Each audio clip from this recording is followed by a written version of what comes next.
Buddha.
Ice up, son. What's up? Ice up, son. What's up? Carolina, keep pounding. Carolina, keep pounding. The Panthers on a prowl, we'll continue driving down the field to the red zone. We just got a first down and 10. Smitty on the loose, wide open Ted again. Stack 6 more on the board, looking like a win. With the 6-game winning streak, put them out their misery. Brady wanna cry when the ref threw the penalty. Panthers got a hot team, Patriots the enemy. Draw the first blood, different team than we used to be. Cam swerving through the traffic signaling a first down. Fans on their feet and the crowd getting really loud. Offense did a job off the field. There's a towel. Bank of America. Stadium is going down. Defense got him pushed back to the end zone. Hardy with the sack. That's a safety and we got the ball. Rushing on your shotgun. Staring at the barrel, y'all. All New England fans hear him saying that ain't fair at all. Ice up, son. What's up? Ice up, son. What's up? Carolina keep pounding. Carolina keep pounding. Ice up, son. What's up? Ice up, son. What's up? Carolina keep pounding. Carolina keep pounding. Better watch the linebacker, he can read you like a book. Run 40 yards just to tackle Luke. Got him shook, Tober like a tank. And D'Angelo with the fake. Stiff arm, out of bounds, 25 to gain. Stewart back, healthy 3 lethal running backs. It's suicide, add the wide receivers, it's a rout. Secret weapon, make plays, Greg Olsen make it happen. Keep pounding on these haters, we ain't playing John Madden. Legion of the hometown go boom.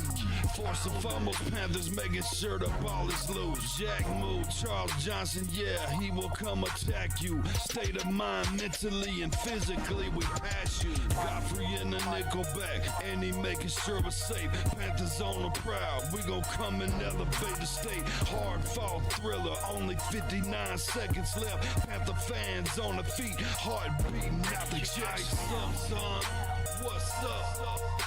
Ice up, son, what's up? Carolina keep pounding. Carolina keep pounding. Ice up, son, what's up? Ice up, son, what's up? Carolina keep pounding. Carolina keep pounding. Ice up, son, what's up? Ice up, son, what's up? Carolina keep pounding. Carolina keep pounding. Ice up, son, what's up? Ice up, son. Carolina keep pounding. Carolina keep pounding.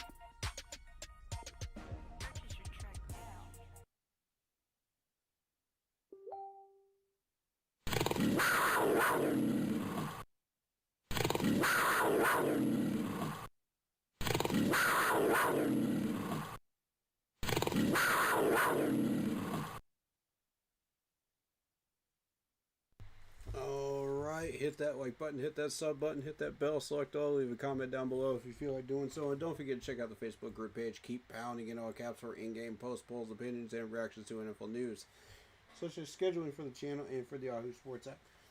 Keep pounding Fantasy Ball League. If you like the intro you see on your screen, go check out Lindara Ty on Instagram, using her last name first, Ty, T-A-I Lindara, L-I-N-D-A-R-A, for videos, panels, etc. to enhance your streaming experience as a podcaster.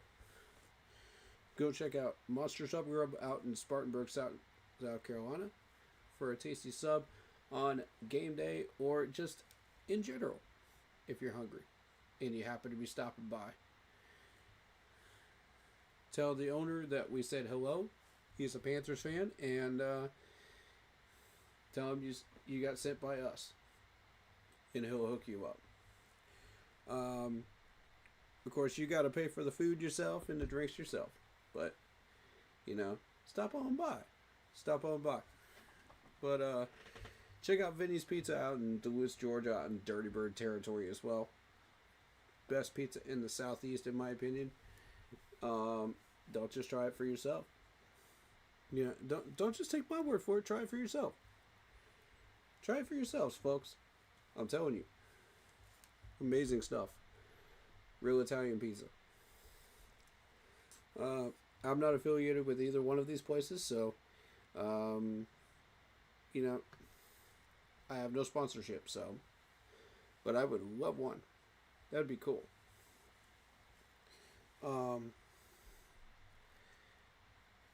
Anyway, be sure to check out some of the other podcasters out there. Two of them outside of the Panthers realm is Ed Oliver for the Commanders. He's really awesome. And Tom Grossi for the Green Bay Packers Packcast. Love him. He's rated us about 3 times this year. I want to say 3.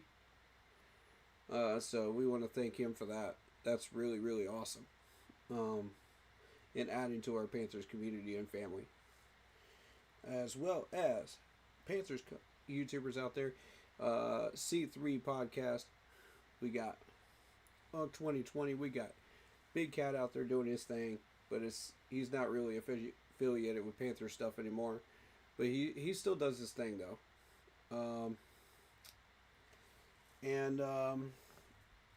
You also got Carolina Bleeding Blue podcast and Blitzball Champ, who you're about to hear in a minute, is Blitzball. As we continue on here and get into the content. But make sure you sub. Go give them a sub. Also, Pat Coltrane, give him a sub as well. He's really awesome. And 4-Man Rush as well. So, on X. Thank you guys so much for all your contributions. I've met some of you as content creators, and I want to thank you for your contributions and helping out and showing us some love. So, some of you I have not, and I would love to meet you. So if you're watching the content here and you like what you see and you want to meet me, feel free to contact me. DMs and PMs are wide open to content creators. If you want to collaborate, I'm down. We also do prayer requests and good vibe requests. So if you guys are interested in doing either one of those, just request something, and we'll do something for you.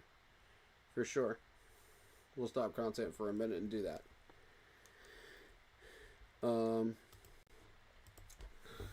Alright. Like, subscribe, comment, and keep pounding. Yes, sir. That's what it is, man. That's what it is. Thank you so much. Yodi, appreciate you, man. Appreciate you.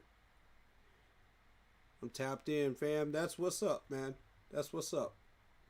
We got David Screws, the usual, in here, from the team chat. He said, no matter what you're going through, keep pounding till you receive your dreams. Keep pounding. That's a fact, brother. That's a fact. That's a fact right there. Yes, sir. Love that. Keep pounding means more than what you think. That's a fact. God, that's a fact. Whatever y'all going through, man, just keep pounding through it. Whether it be depression, pain, whether you're going through a hard time in life, just keep pounding through it. Just keep pushing through it. Remember what Sam Mills said, you could either quit or you can keep pounding through it.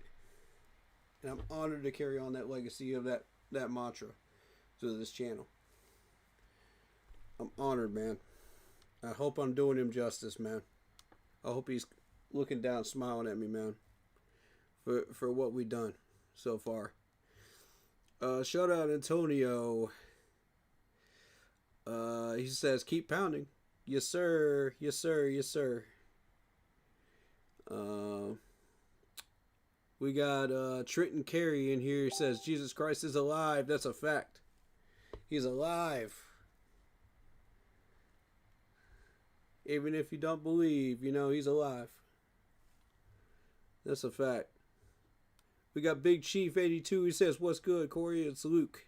What's good, Luke? How you doing, man? What's good, Yodi? Hey, yes, sir. Trent says, pray for my pastor. He just lost his son-in-law. All right. Thank you so much for that prayer request. Let's all bow our heads for just a minute. Father God, please bring healing, comfort, and peace to those that we are requesting a prayer from today. God, you are a God of healing and love. in life. Stir up peace in our hearts, and especially those that were mentioned by Trenton today that need that healing during this difficult time of need. Lord, we ask all these things in your glorious name. In Jesus' name, amen. There you go, Trenton. I did that on stream just for you, buddy. And anybody else that has prayer requests or requests for good vibes, if you're not a believer, please do request them. We're all down for that, man. We're all down for that. Blitz is about it too, man. We're about to get him up in here too in just a second. But yeah, that was really awesome. Thank you for that request and the opportunity to be able to do this. You know, that really means a lot to have that opportunity. It's a blessing, you know, and I don't take this platform lightly either. You know, when I get an opportunity to do something like that,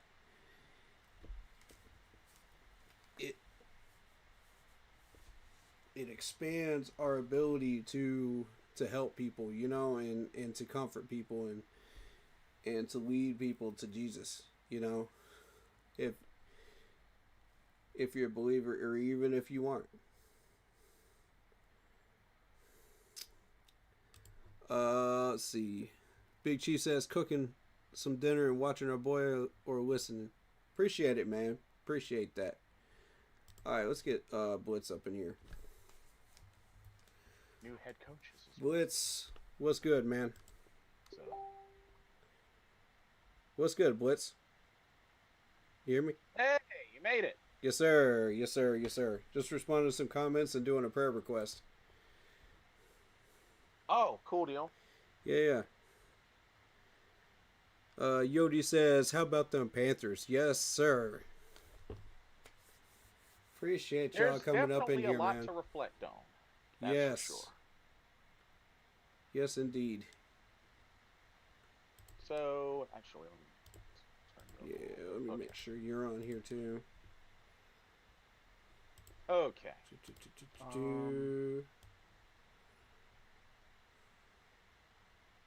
There we go. Actually, one quick second. Mm-hmm. I'm not totally ready either myself, so I feel that.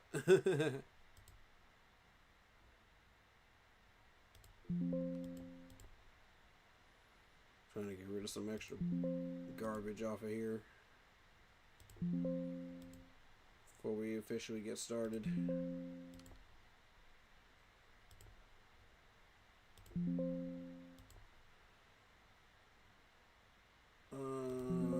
Yeah. What's good, Super Trevo? He says, sup, keep pounding and blitz. Did y'all know the 2027 and 28 schedule is the exact same schedule as 2015 Super Bowl year? Same teams and same places, exact same schedule, 2015 and 2027 and 28 season. That's wild. How did you get a hold of that information? That's what I want to know. 2026 schedule is out, but how did you get 27 and 28?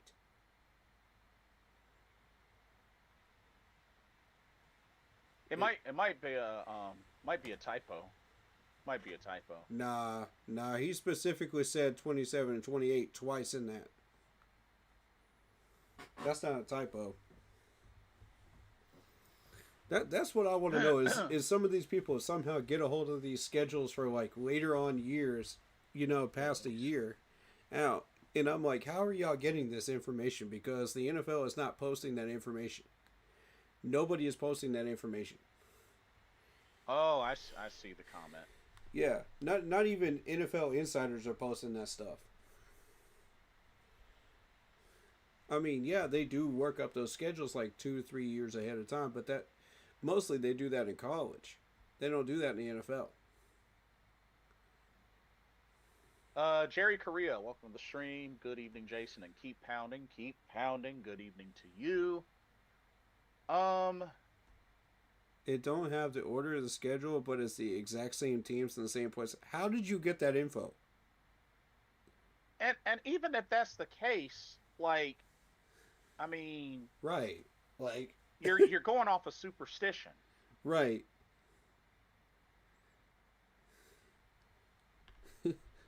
That's a crazy coincidence if it's accurate. Yeah, exactly, Yodi. Yeah. And Super Trebo, once again, 2015, a whole entire different team. Right. Mm-hmm. You better stop comparing the scenarios. You better stop comparing the scenarios to different teams. I'm telling you. It is. And that's two different podcasters telling you that. Come on, man. That's me telling you that, and I'm the one that talks about 2015 the most. I saw it posted online for the next 2 years. Where did you see this? Now, keep in mind, there's a lot of AI stuff out there now. There's a lot of AI stuff.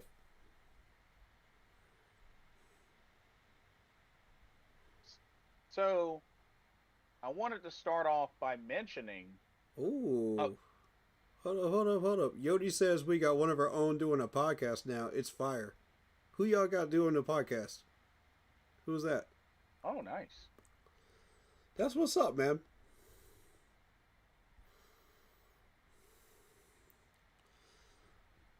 Super Trivial says, and you know what else is funny? Panthers go Super Bowl every 12 years. No, we don't. It's every 10 years. We only went to 2, bro. 2003, 2015. And guess what else? It was 12 years after we get that schedule. Oh, he's talking about me? Oh, okay. Yeah, I mean, I guess. Yeah. I mean, guess he's all about the superstitions, I guess. Guess you're from the chat group. Yeah, Blitz is from our chat group. Mm-hmm. Absolutely is. Yeah, he's under our umbrella of streamers. So is Mr. Carolina of Booty Blue Black Panther podcast. Yeah. Go sub to him too. But he's not as active as we are. We're active like all the time. So first off, now we got more folks in here. Got to give a big shout out to Teteroa McMillan. Rookie of the year. Let's go, Tet. It kind of caught me off guard. I thought he just won offensive rookie of the year, but nah, he won rookie of the year. Tipping my cap to Tet, man. Congratulations, you earned it. You put in the work, you put in the blood, the sweat, the tears, and you left nothing on that field, and you deserve it. Congrats, Tet. Proud of you. That's what's up. Mm-hmm. All rookie team, offensive rookie of the year, overall rookie of the year. No, you're from mine and Yodi's chat. Okay. What a way to make a statement. Finishing with 1,014 yards receiving on 70 catches, 7 touchdowns. Not bad. Yeah. Not bad at all. Yeah, solid year. Very solid year. Let's go, T-Mac. He doesn't like Tet. Okay, T-Mac. Got it. T-Mac it is. T-Mac it is. Thank you for telling me that.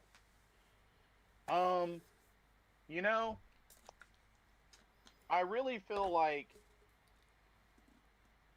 the chemistry between him and Bryce will continue to grow. And it's good to know that we have a number one in the receiving core and T-Mac. So, yeah, this is good. I'm all about making sure that the players are feeling comfortable with their nicknames and everything, So if any players don't like their nicknames that we're giving them, just let me know, and I'll change it up to whatever you feel accustomed to. Happy to do so.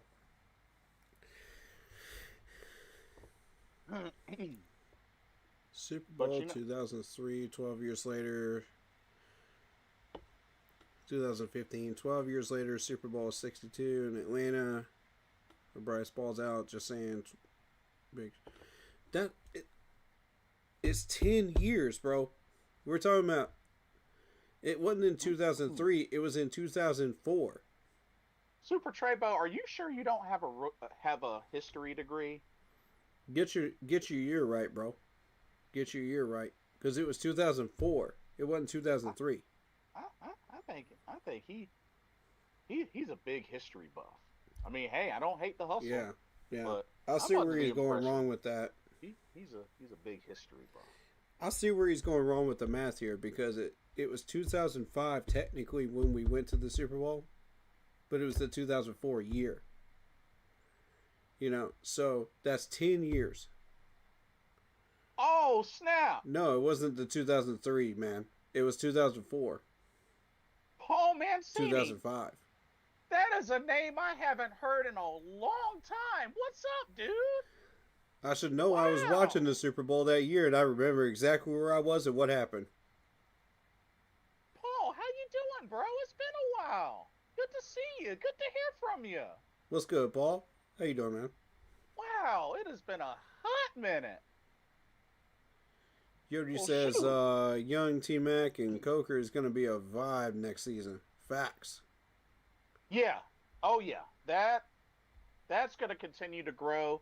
We got quite Bro. a gem in Jalen Coker. Are we sure about that? Hold up. Hold up.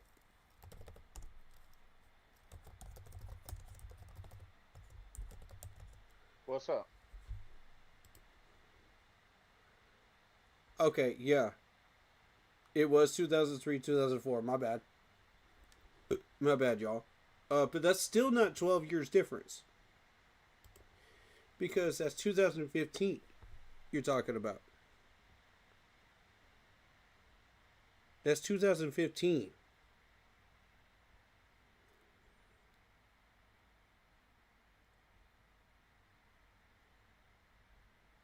Man, whatever.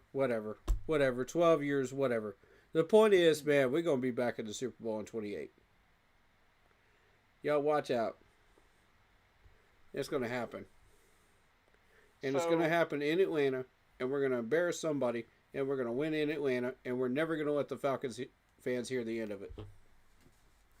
So it's interesting. Y'all mentioned Jalen Coker. Jalen Coker is actually one of the free agents, exclusive rights free agents.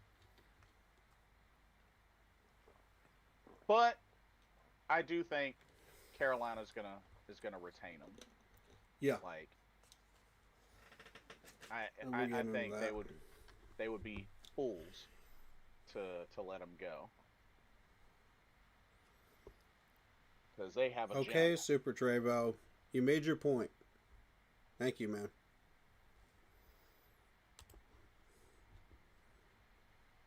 Much love Let's to you, see. but you made your point. All right. So where do we start here? Well, I was gonna say, do we want to start with the free agents, or like, do you have a direction, or? I think we got to start with the resigning stuff right now because that is the most prevalent right now. So Carolina free agents. Yes. Mm-hmm. Okay. Resigning period. Oh, Paul is back with a vengeance. He says, my offseason plan: re-sign their own free agents like Cade Mays, Josh Nijman, Jalen Coker, and on defense, linebacker Christian Roseboom. Then go out in free agency market and pursue edge Jalen Phillips and linebacker Nakobe Dean. And then in the draft, select the offensive tackle, inside linebacker, safety, and wide receiver. Okay. Okay. Already with a breakdown. All right. So Paul Mancini is back with a vengeance. I love it. So you want to break that down? What's... I agree with Cade Mays. I agree with Brady Christensen. He did say Josh Nijman. I agree with Josh for one more year. And he said Jalen Coker Yep, for for sure. offense. And then on defense, Christian Roseboom. Yep, that's a sign. Um, and his suggestions on who to pursue in free agency are edge rusher Jalen Phillips and linebacker N'Kobe Dean. Now I want to remind people, N'Kobe Dean was one of the people that we were looking at in our draft boards. Yes. We didn't really make that too public last year, but yes, that he was definitely one of them. I would be very interested in N'Kobe Dean. And then edge rusher Jalen Phillips. I don't know too much about Jalen Phillips, to be honest. You got some info on him? Let me see.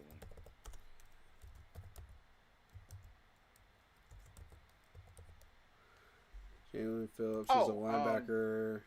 Linebacker Former from, Eagles linebacker, right? Yeah. Yeah. Okay, I found him. Yeah, Jalen Everett Phillips. I misspelled his name. Let me check over the cap real quick. Let me see.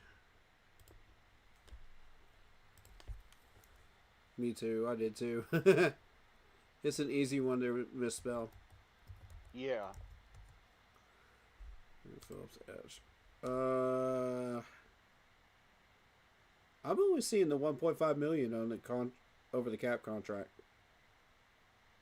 Oh, that's not too bad. His contract value is 14 mil per year. Fully guaranteed money, 14 mil. Played in 8 games. This or no, 9 games for Miami and then 8 games for Philly. Oh, the Dolphins paid him 14 mil for his rookie contract. And then the Eagles paid him 1.5. That's all.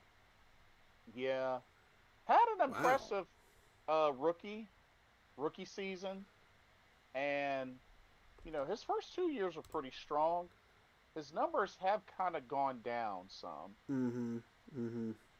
That's the only thing.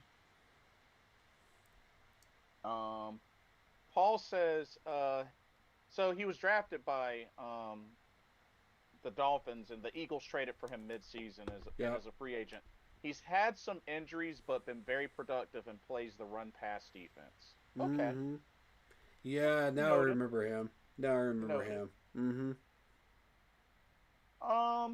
I mean, let's see, only 26 years old. I mean, hey, What stats do we have on him? Let me see stats. Like I said, he had a great. I mean, his first 2 to 3 seasons were pretty solid. So I mean, there's definitely potential there. I mean, racked up sacks. He's got 28 career sacks.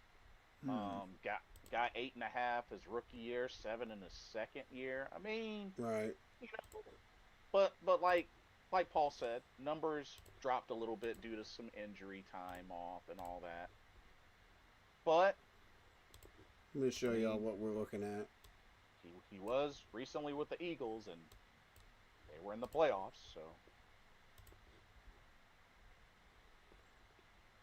okay, so with Philadelphia, he started 8 games, forced a fumble, 4 pass deflections, fumble recovery, 2 sacks, 4 tackles for loss. Okay. 14 for 28. Okay. I'm somewhat interested. And he also played at Miami College. Paul says has high football IQ and energy. Right. Definitely has that. Tom Brady 7 Ring says we beat him in 03 last season. Yep. You sure did. Impressive win, too. The rest is history, true. Big Chief 82 says left tackle is what we'll go after to replace Icky. And yes, but the question is where and when. And we'll get into that a little later. Super Trevo asks, who do y'all think we should go for first in the draft? I'm thinking pass rusher. I would agree. We got about 2 or 3 positions we could go for. And I'll kind of explain that in a little bit. Go ahead. Oh, Gus Lydius. Wow, it's been a while since I've seen you. Welcome to the stream. Here we go. Welcome back, Gus. Says, evening, Jason. What is your realistic Panthers wish list for the draft? Honestly, I don't really have a big list. I mean, I definitely think safety, linebacker, offensive tackle, at least those 3. But there's not anybody specifically on my radar, to be honest with you. We haven't had time to really go through the list yet and dig through it yet. So we'll be doing most of that in March. Yeah. Paul mentioned that Jalen Phillips played well under Vic Fangio, whichever runs a similar scheme.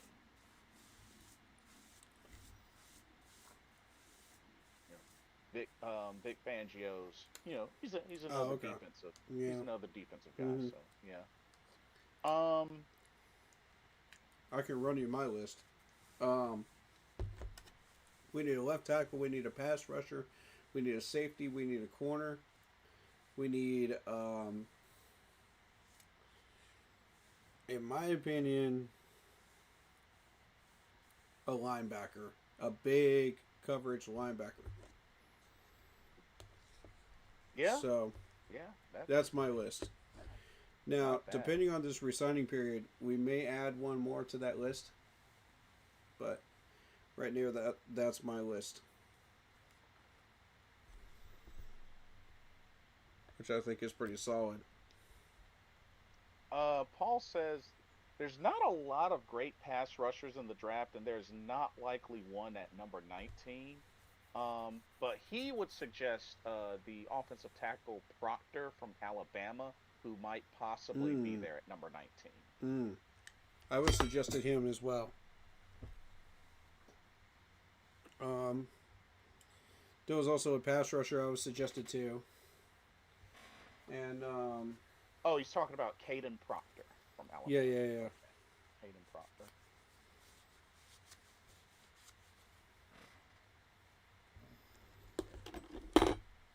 And there was also an edge rusher too from Texas A&M that was suggested to me as well. But like I said, we'll get into that in a little bit. I want to get into this resigning list, and make sure all of these guys that are on this list, we need to be on the same page. What are we doing? Okay, so with that being said, I'm a read off our list of. One second. How do we feel about Icky? I'm sorry for him, his knee injury. Hope he recovers. He needs linebackers too. Super Trevo asked that. We'll get into Icky in a little bit. Go ahead.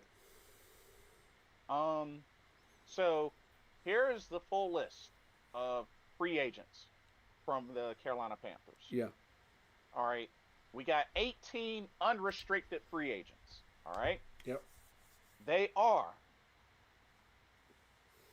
offensive lineman Austin Corbett, offensive tackle Josh Nijman, offensive lineman Cade Mays, offensive lineman Brady Christensen, offensive lineman Jake Curhan, wide receiver David Moore, running back Rico Dowdle, outside linebacker DJ Wanham, outside linebacker Travis Gibson, linebacker Christian Roseboom, linebacker Chris Barnes, cornerback Caleb Evans, cornerback Robert Rochelle, cornerback Damari Mathis.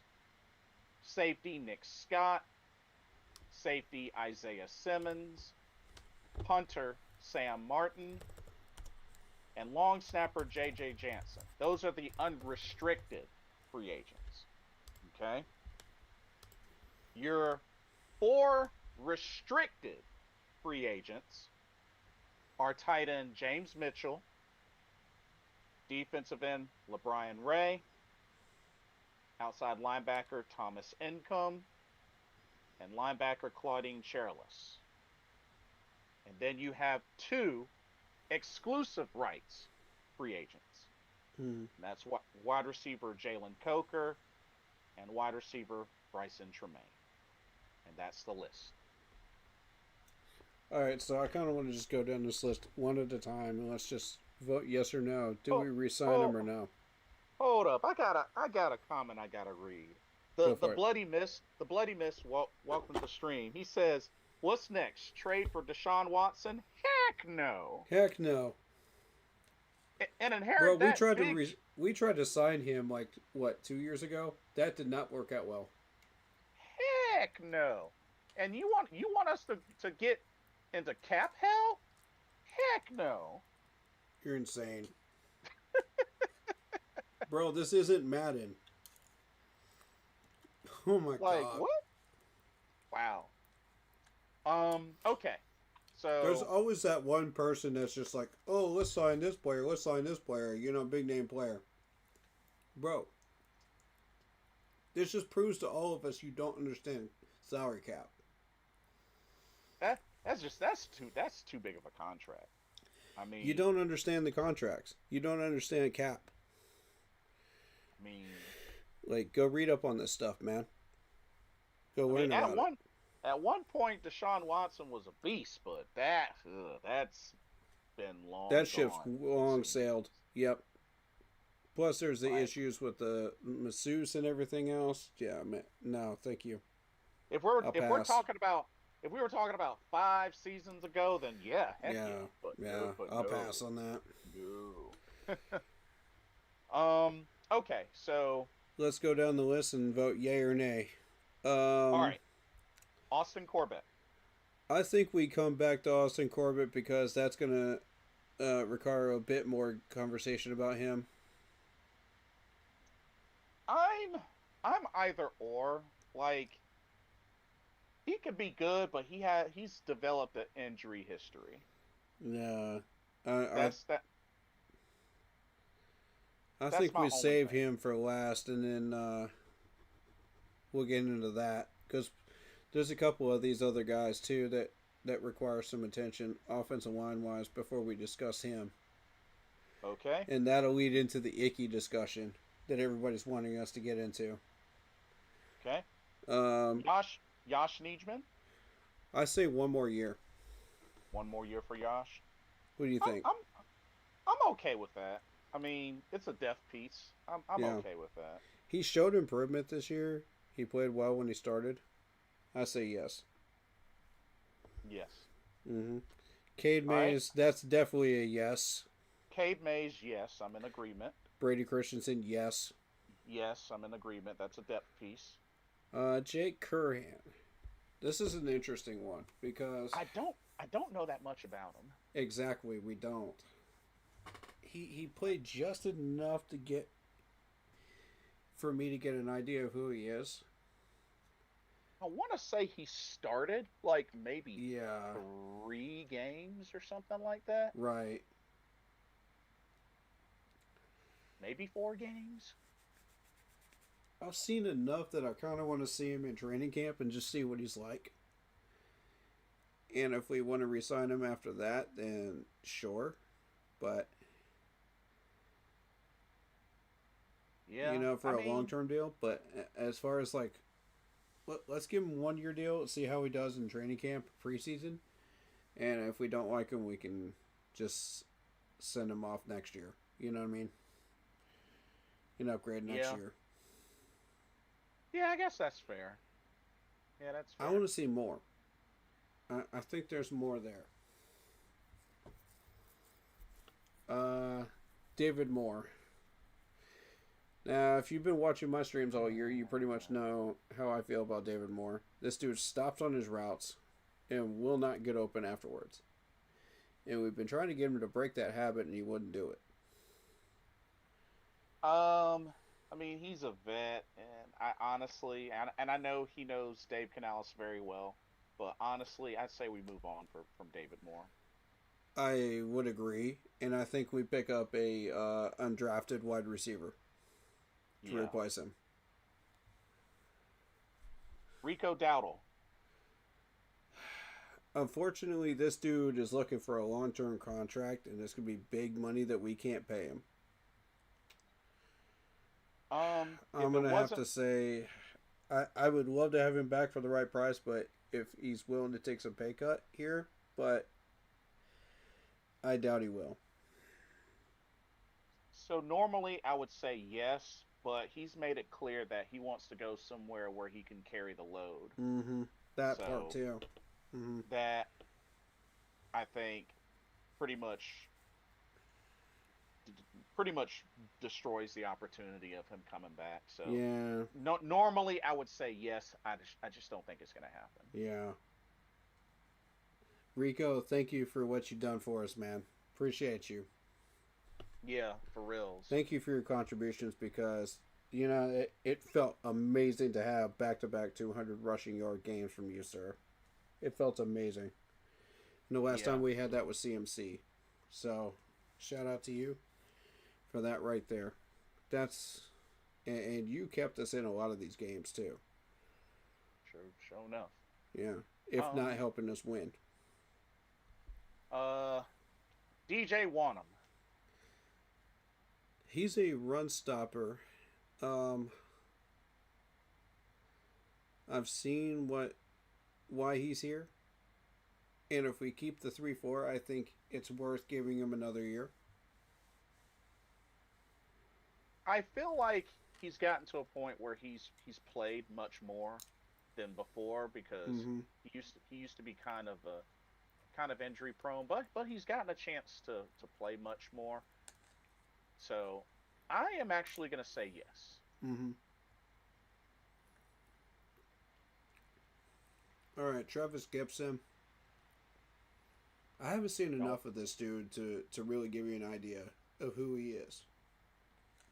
I want to say he really came in for like Trevin Wallace and, because, Trevin Wallace is dealing with injuries and stuff. He was okay. Like that. He wasn't giving up big runs, but, at the same time, it was like, Yeah. I feel like we could upgrade. He did get one sack, but, I think the last time he really did anything was 2021 and 2022 with the Bears. Mm-hmm. He put up some pretty good numbers there, but right. Yeah.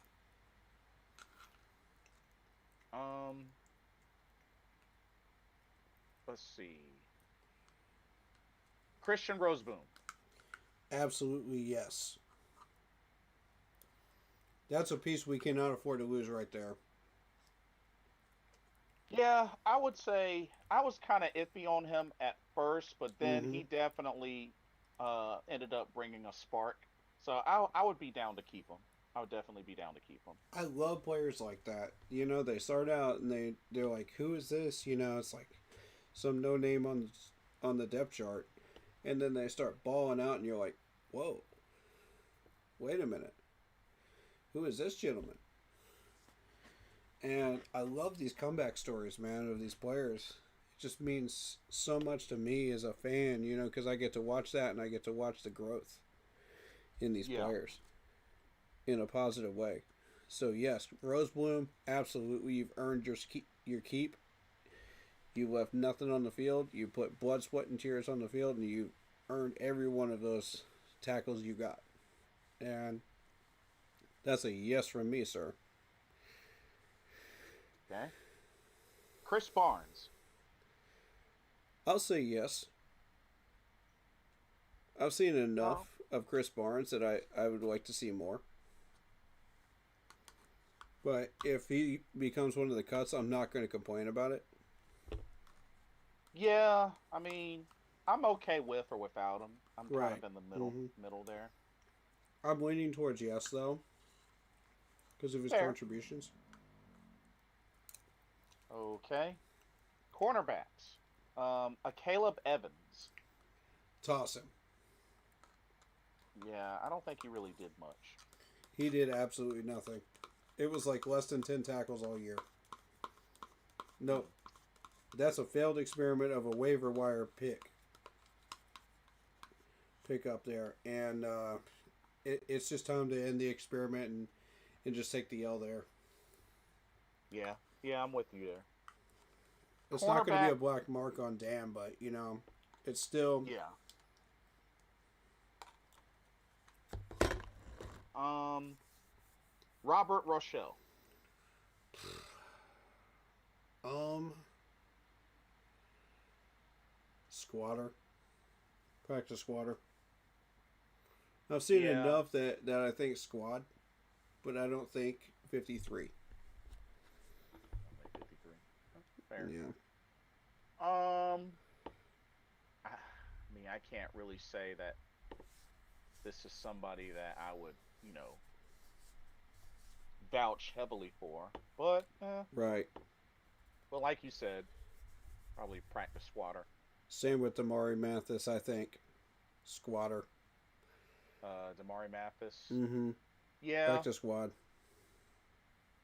because I don't think he did much either. No. Oh, you're gonna love this one. Safety Nick Scott. Nick Scott needs to go. You I'm you've reached you reach your breaking point. I look. All right. This is going to be about a 5 to 7 minute thing about Nick Scott. For those Oh people that snap! don't know about this, okay? If you haven't been watching the VODs, if you haven't been watching the streams, get ready. But if you have, then you're probably going to hear a broken record here. Oh shoot! All year long, this dude has cost us points. And a gyro will not get him out of a single high safety position. And I don't understand why. It has infuriated me all year long. Okay, a perfect example of that, the Rams wildcard game. Why would you leave Nick Scott one-on-one versus Puka in the end zone? Who does that? Knowing Nick That's Scott's fair. weaknesses. When everybody knows this dude can't guard a parked car, Dang. much less Puka. Like, what made you think this was a good idea? I've seen it at least a half a dozen times this year, and it pissed me off because it cost us points. Points that we needed to win these tight games. I don't want to see that again next year. Now, do I understand Nick Scott's usefulness on this 53-man roster? Absolutely. He needs to be in run-stopping packages. I've said it over and over and over and over and over again all year long. I'm starting to sound like a freaking toucan Sam over here, but that's exactly where he needs to be. If you're not going to use him for that, he needs to be traded for a pick because he's still worth something. But if we're going to keep a gyro here, this dude needs to go. I'm tired of the experiment of Nick Scott. This dude is a play toy for a gyro, and he did the same thing with Jeremy Chan. He did the same thing with Frankie Louvu, and it's pissing me off because we're doing it again. This has got to stop. Now, let me ask you this, because Paul pointed something out. Mm-hmm. Do you think he'd make a good safety 3 for depth based on No. him having a nice second half of this season and made a couple of big plays? Or do you think it's not enough? No. He has not shown enough potential for long-term, consistent success in coverage. Now, if you're talking like a coverage safety, no. If you're talking run-stopping safety, like he goes in for blitzes and things like that, if you keep him up on the defensive line, Okay, fine. It depends on how he's used. But if you're going to keep him like 75% of the time in coverage, he's going to get cooked over and over and over and over again. And it's just not helpful for us. That's a detriment. That's an Achilles heel. But, do I see his usefulness? Yes, he can run stop. Yes, he can tackle. Yes, he's worth about a 4th or 5th round pick. But I just don't see that he's making any significant progress on that this season. He's been here long enough, and it's the end of his contract. It's time to go. Like, Ejiro, I want you to stay, but this little experiment is just not working, bro. It's not. And we drafted Lathan, hoping that you would put a stop to this. But apparently we're going to have to moneyball this junk and get rid of him. So that you don't have a choice. You have to play Lathan. Because, honestly, I don't see any other way to do this. We got Isaiah Simmons. We can re-sign him back. Put him at nickel. Corner behind Chao Smith-Wade. And have him do a little bit of coverage back there. But we're going to need a replacement for Nick Scott. So that's going to be a whole thing. I don't want to get into that until we get through with the whole list. Because I've got a suggestion on that. And it's going to tie into the rest. All right. Isaiah Simmons. I say yes. And for the same reason I was about to mention. I'll get into that reasoning in a little bit. But you'll start to see why I want him back. Jeff Averscos, welcome to the stream. He says, hopefully Simmons replaces Scott. I mean, he's better than Scott already, in coverage. But as far as run stopping, I think Nick's got him on that one. But just barely. And I know Isaiah Simmons because he's a former Clemson Tiger, and I've been watching him since he was a Tiger, So I know what he's capable of, at his full strength, back in college. The Cardinals tried to make him a safety. That didn't work. Wrong system. Packers tried to make him nickel. That sort of worked, I guess.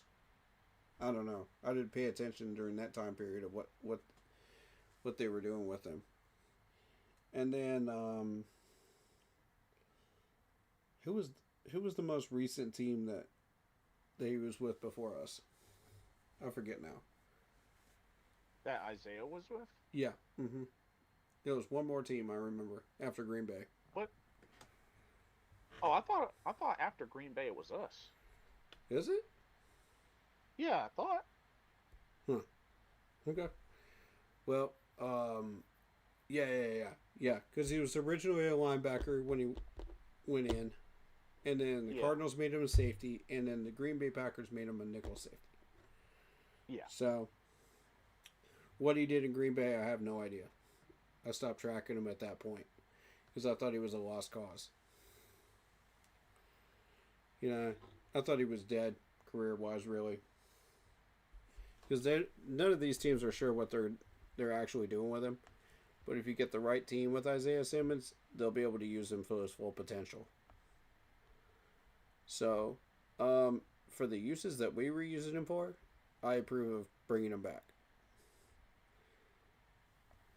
I see.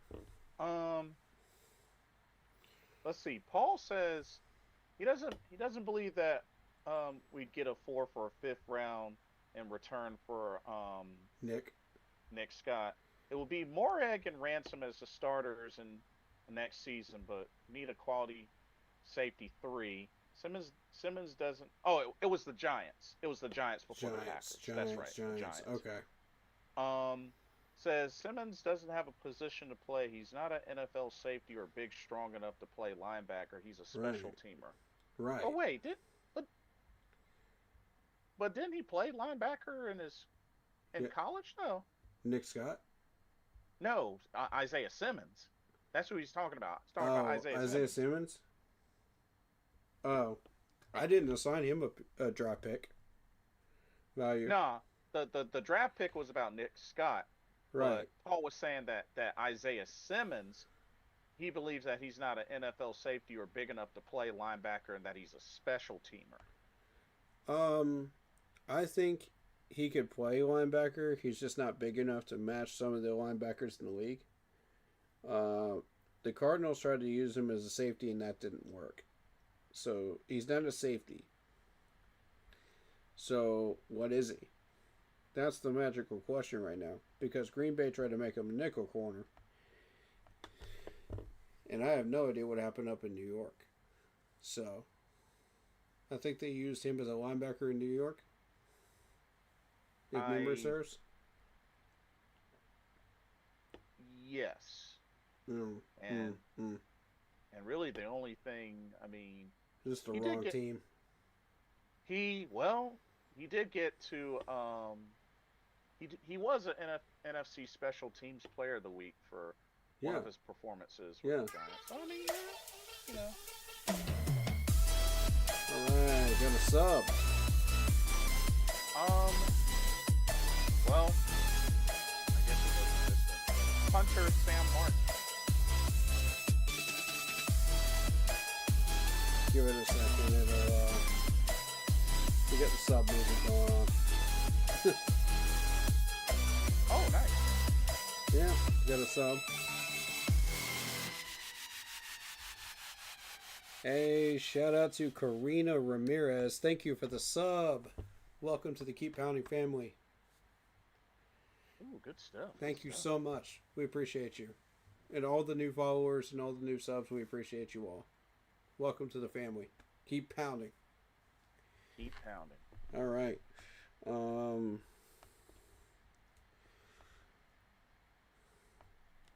I've got a comment here. Did y'all see the Tampa Bay Bucks fan yelling in camera YouTube his video about refs in Bills and Broncos game? Then his scream and yelled how Bucks got screwed out of an NFC South title. It was kind of funny. Hey, Dude. I don't make the rules. I didn't see that. No, I didn't see that one. I've been following a couple of Falcons fans, that have been, trashing the fact that we got in. But Bucks fans, no, I haven't seen any Bucks fans doing any reactions. I've been meaning to look those up, actually. Just never got to it.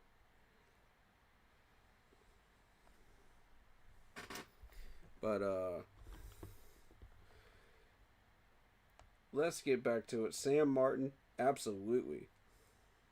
He's been an excellent punter. Yeah, he's a punter. J.J. Jansen, longest running long snapper in the league.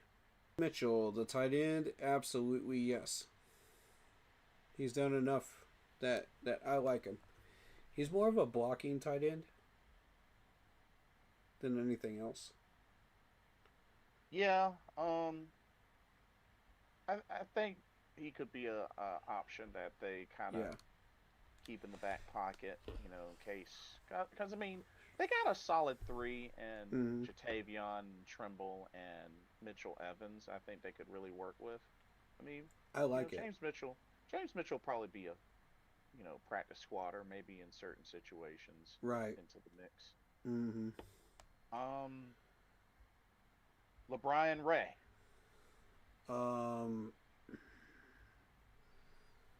He's more of a run stopper than a pass rusher, in my opinion.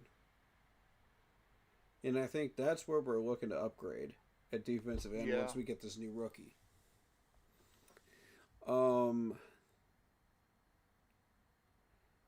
Depending on what we get in the draft, I'm going to say no. I'm going to say no as well. I think he's ran his course. If we can get a good, solid defensive end in the draft, then yeah, it's a definite no. Thomas and Coombe.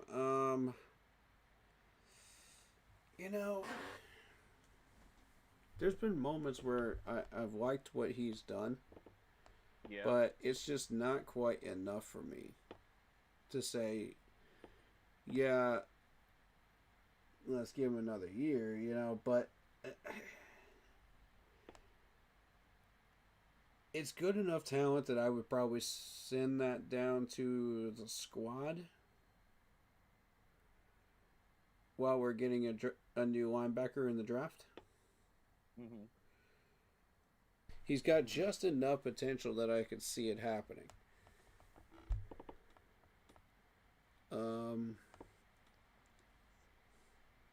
What are you feeling?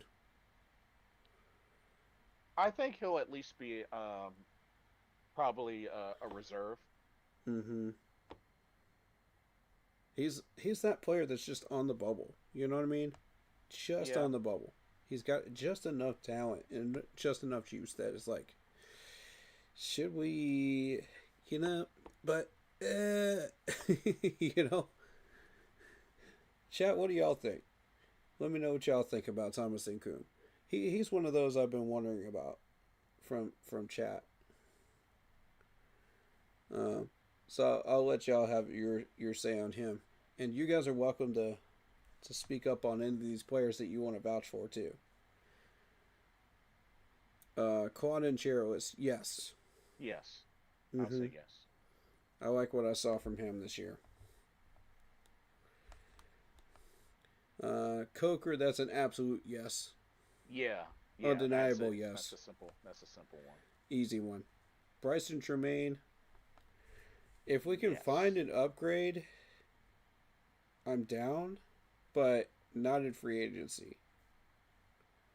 I'm okay with keeping him unless they Run him can find one an more year. upgrade. Yeah, I mean, I like And what then he was upgrade able after to that. do. I'd be down with that. I mean, I don't have anything against him. I actually Right. like the guy. Right. So I like him too. I think the name of the game is just always upgrading.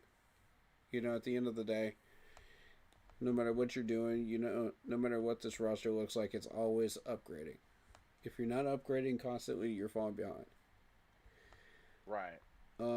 So I wanted to get back to Austin Corbett. Now, Okay. here's the thing. This dude is about to retire soon. That plays guard as well. And essentially does the duties that Cade Mays would be doing as a flex man. I'm a big fan of versatility in the league as far as offensive linemen. Well, how many years do you think he has left, just in general? That's a good question. Because he just hit 30 last month, so. And he's just starting to get these injuries now.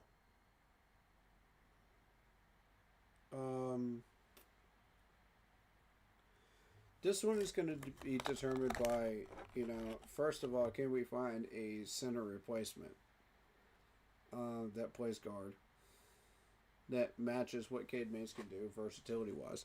Secondly, what does Corbett wish to do? Mr. Austin Corbett. What would you like to do, sir? With the last remaining years of your career.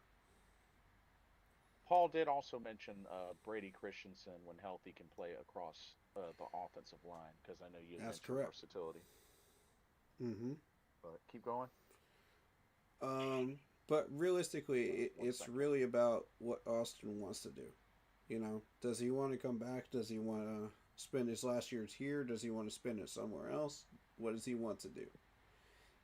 And he's earned the right to have that conversation and lead that conversation with the GM rather than the GM lead it with him. If you've been in the league this long and you've had that type of reputation, you were with the Super Bowl Rams, you were with us, during some of our best years, you've earned the right to have that conversation and lead it. So I encourage him to lead that, and decide for himself, what does he want to do. And it's also about his family too. Does he want to be moving around with his family, or does he want to settle in the Carolinas? You know, so there's that aspect too. Does he want to sign like a 1-day contract with the Rams? Retire a Ram? That would be cool. If he decides he wants to do that, I'm down with that. It's whatever Austin wishes he wants to do. But we've got to make preparations for whatever he decides he wants to do. So, and I assure you, Dan is having those conversations right now with people in his war room, discussing what he wants to do.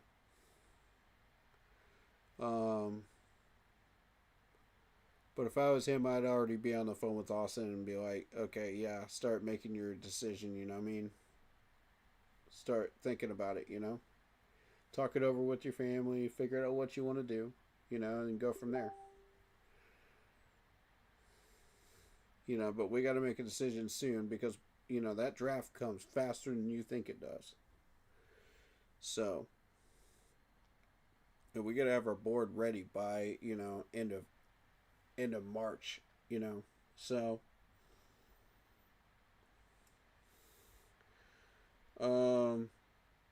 but yeah, I think if we could find a center that could play guard, left and right guard, or just right guard is fine. Just does the duties of Cade Mays, what he was doing previously. That would be ideal.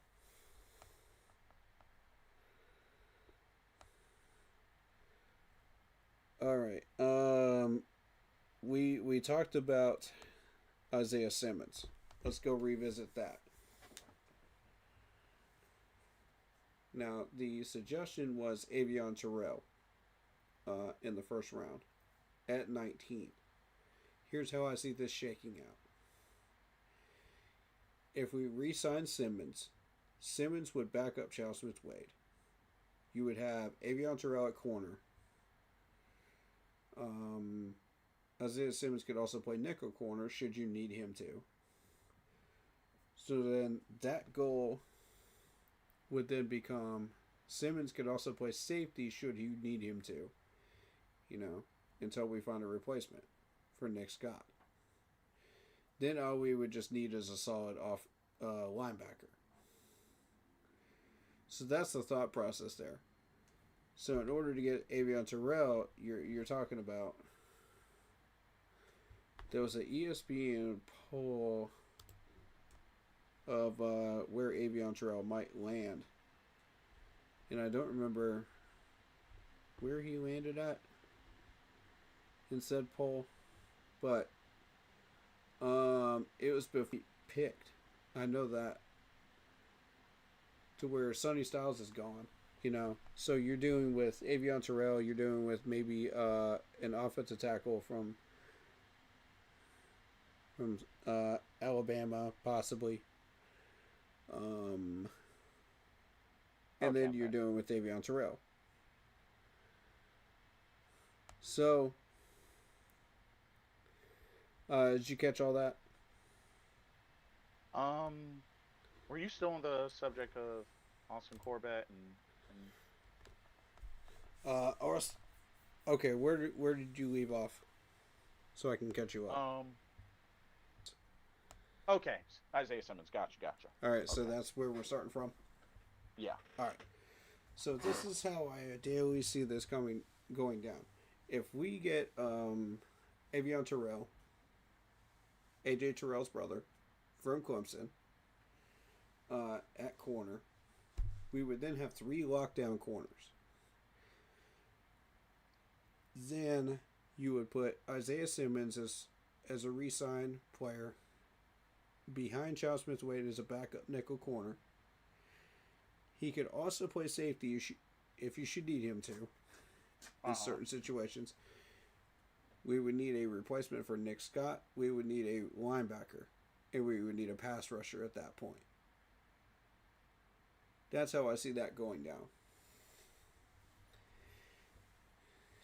And shout out to Kenny because he was the one that suggested that. Good suggestion, Kenny. What do you think about that plan? Anybody in chat, you're welcome to chime in on it too. I mean, it's reasonable. The trick is getting Avion. Now, the ESPN predictions, and I forget who it was, had Avion Terrell down there towards where we pick. Like 5 picks after us. It could be doable.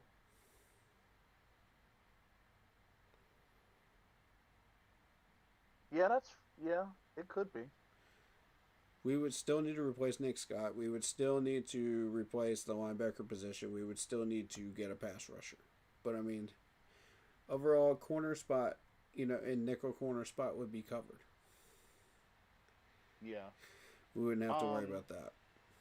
To answer Jeff's question, is Dalton a free agent? No. Technically, no. No.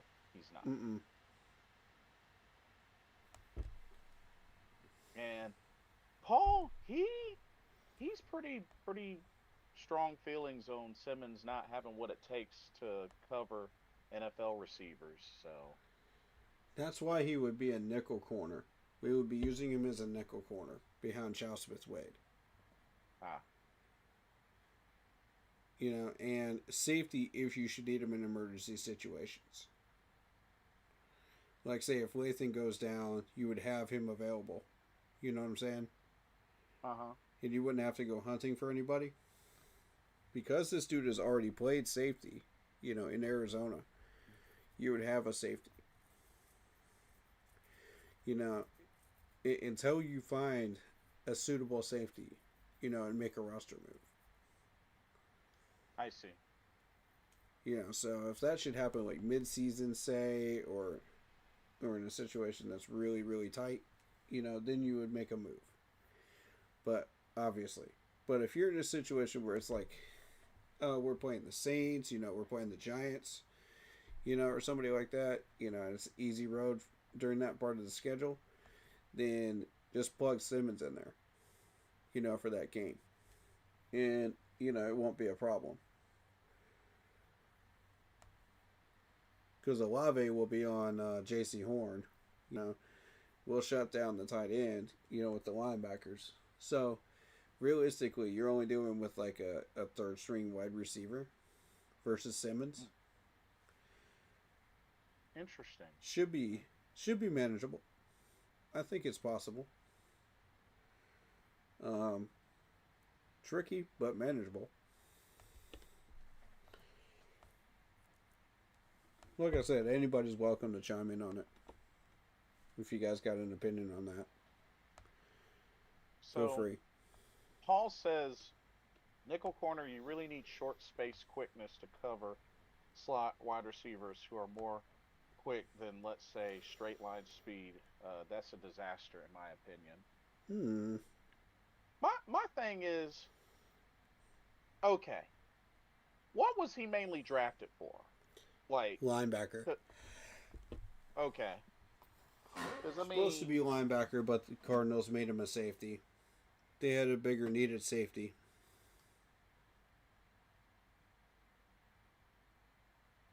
Well, I was not happy with that at all. Like, if you need a linebacker, then you need to draft him. If you're looking for a safety, then why not just draft a safety? Like, Arizona doesn't know what they're doing with their draft picks. This is another example of that, Like, I've been saying that for years. Like, Arizona really needs to get their act together. Yeah. Not really sure what's going to end up happening with, dang on, what's his face?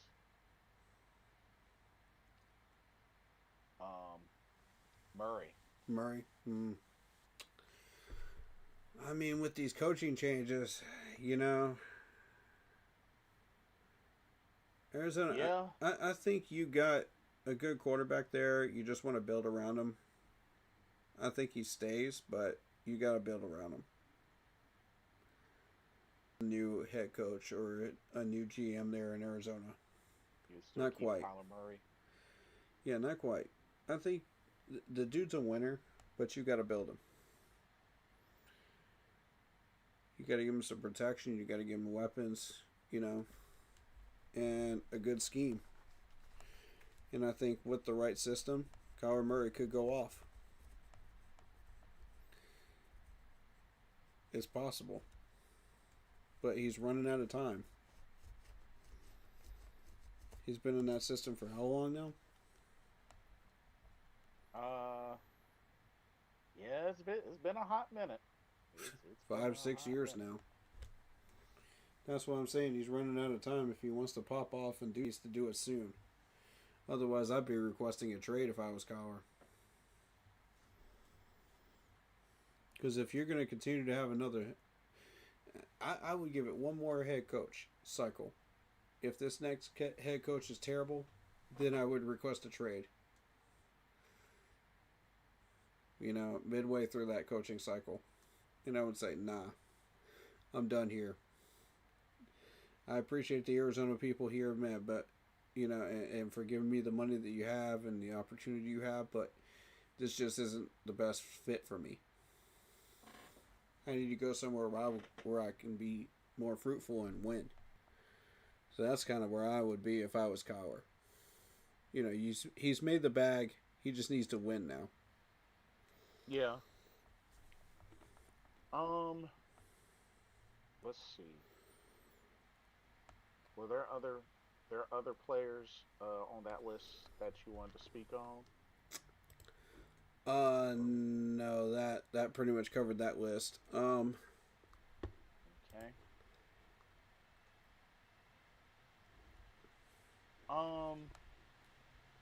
About Icky. Okay. So I think let's get to the elephant in the room. Let's get to Icky. All right. Now, Icky has shown a lot of improvement. This dude is under contract. And, I think it was a good idea to put him under that contract because you can't predict injuries. Right.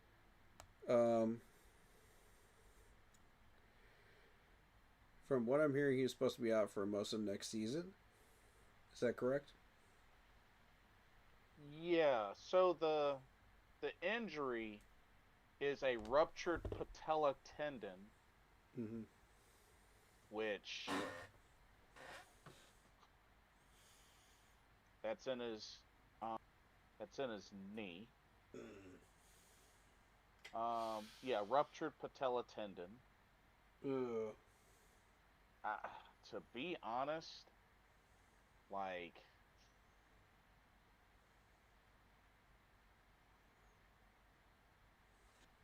you remember tight end Jimmy Graham? Mm-hmm.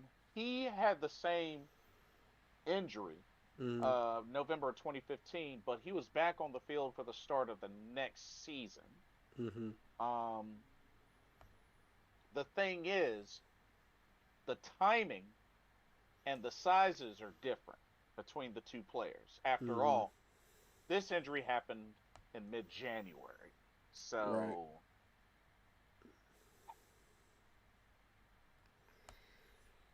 if anything, I definitely don't see him returning for the start of the season. Now, this gets complicated because you're talking about a whole debate on what do you want to do with Icky. And Right. it sparked a whole circus on team chat tonight just about that. On average, 6 months to a year or more. Okay. So we have two roads we can go down with Icky. One, we can keep him around and we can just place him on IR, and we can grab somebody, and put him on our 53 in the meantime. But we'll have to eventually cut somebody. Probably a free agent left tackle. Or you could cut him loose, take the dead money, and draft his replacement. And I'll be honest, I was one of the biggest proponents of let him go, let him go, let him go, before this year. But now, Icky's really shown me, okay, yes, I can contribute for 4 whole quarters. I can get the job done. I can protect the quarterback, consistently, game after game after game after game, which is what I was asking him to do. And I don't know what really led to that turnaround, but whatever it was, I'm very happy about it. So, Paul, that's what I'd like to know. Because if it's a complete tear, then he's honestly, done. Yeah, I don't see him coming back. Because the thing is, if it's a complete rupture, then one, it's going to he's going to need surgery. 2, it's going to be one of those things where it's going to be difficult for him to bend and straighten his leg. Yeah. So,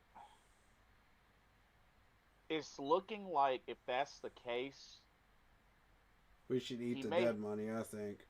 He may have a shot in 2027, but that's... What's his contract look like? Yeah, actually, that's a good question. Yeah, let me look it up.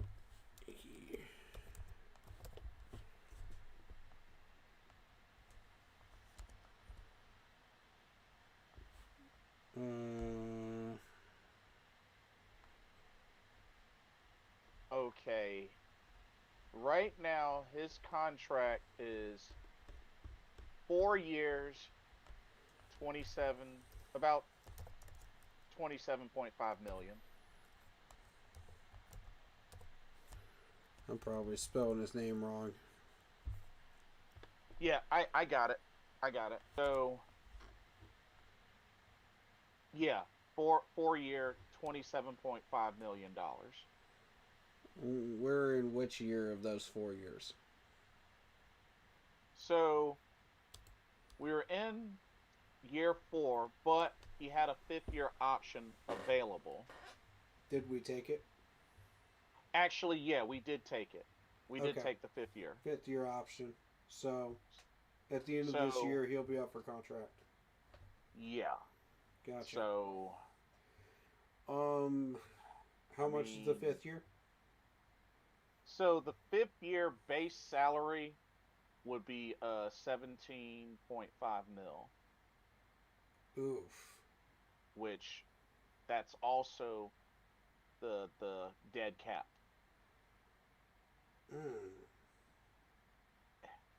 So the only thing I can say, sit on him, is IR. Unless they really want to just make the type of sacrifice to eat that dead cap. Yeah. I think IR. Let's just sit on him for the whole year. Let's get a free agent left tackle. Yeah, Paul, I know that's his rookie deal. I know that. Yeah. That's the move then. So, yeah, that's oof. That's a lot on the dead cap at 17.5 mil. Now, let me see about Zavala. What his contract is, because that was the other half of this discussion was Zavala. Chandler Zavala, we're talking about, he's signed through 26. So we're talking about a 1.1 dead cap. So his is not as bad. I see. Not as bad. Yeah, it's the same pre and post June 1st. Okay, so we're looking at a $4.5 million contract for about 4 years. Is that a rookie contract or no? Yeah, that's a rookie contract. Yeah, it's a rookie contract. Okay. Yeah, they both they both are rookie contracts. And this is what sparked all the controversy between me and Chad because, honestly, most of the league, when they see players like this, enter the third year and they're just not getting it done, they cut them. Oh, And they eat the dead cap. So Paul made a good point. Icky would go on the PUP, not IR, Gotcha. which would make it so that it wouldn't count against the 53-man roster. That's actually a good point. Yeah. He would go. Good on idea. the PUP. Good idea. PUP then. PUP list. Mm-hmm. All right. So my my question now is: do you once Chandler's into his third contract year as a rookie contract? Most players on offensive lines, once they hit the third year, if they're not successful, most teams will cut them. I've seen that become a thing around the league. So do we chop that and just eat the 1.1 mil in dead money and just upgrade him in the draft? Because we need a good left tackle. This dude's a right tackle, granted. He's a right guard / right tackle. But, you know what? Let's sit on him for one more year and let's let him finish out his rookie contract. Yeah, I mean, we don't have to upgrade him right away. Yeah, because I mean he's about to be on the tail end of his contract. So I mean, let me see. Who was it we had discussed in this list? It was Jake Curran, right? What is he listed as? Guard, I believe. Or no, Curran was listed as a. Oh, I just saw it. I thought I had it up. Because we need to know what this dude does. Because I don't think it was much. Right tackle. Can he also play left? I don't know about that. Well, Paul says he can. Let me see the depth chart real quick. Jake Curran can play guard and right tackle. We don't have any single soul behind Icky in this depth chart. Nobody. Well, I'm looking at the depth chart right now. There's nobody listed. May have to address that. I don't like that. And Josh is a right tackle. So, I mean, like, Jake Curran is backing up Damian Lewis. I'm cool with that. Nick Samak would probably be gone with everything going on. Oh, the center? Yeah. And if we get rid of Jake, then we have to find somebody that can also play left guard as well. And right guard. So is there a versatile enough guy in this draft that can play left tackle, left guard, and right guard?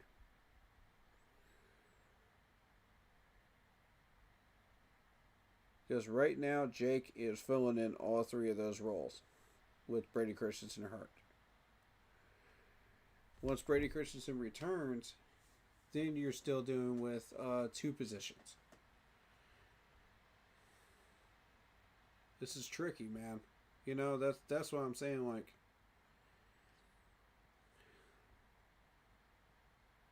we may have to sign somebody in free agency that can be versatile. So, So Paul was saying that Jake Curran cannot play left tackle. Nijman is better at right tackle. Brady Christensen can play left tackle better than anyone else currently on the roster. Right. And that's where he was originally drafted at. Right. Which is where I wanted him locked in at. But I didn't realize he could be versatile at the time. That kind of changed things around for me. And that's when I said, okay, let's get another left tackle that we can lock in, and that was Icky.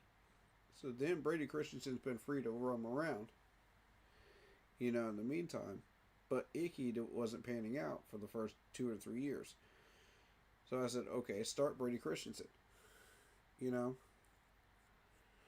I didn't want to lock him into a position, but with all these injuries going on and how many rotations we have because of the injuries. But at a certain point, you had no choice. And this is where Cade Mays comes in because he can play center, he can play left guard and right guard. So with Austin Corbett healthy, then you just have Cade Mays locked into center.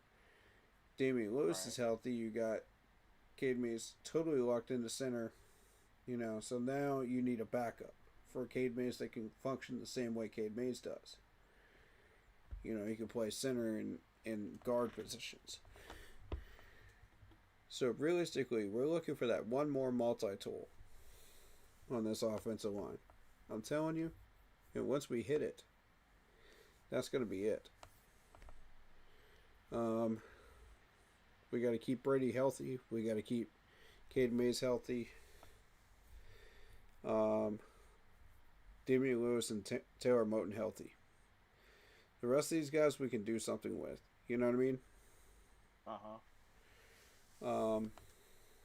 But those are the main four. We've got to have them healthy in 2026. Any one of those goes down, we're cooked. We're going to have to go get a free agent. Paul says Brady Christensen should be 100% healthy by OTAs, but he has to be re-signed. Agreed. Oh, absolutely. Yeah, that's a lock. We cannot allow Cade Mays or Brady Christensen to go anywhere. Period. And I'll say it again, just for emphasis, we cannot allow either one of those two to go anywhere. Period.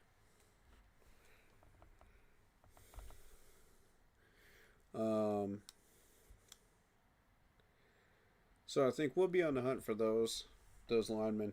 We won't say anything, as far as like who we find, because we want to keep that out of the scouts' hands.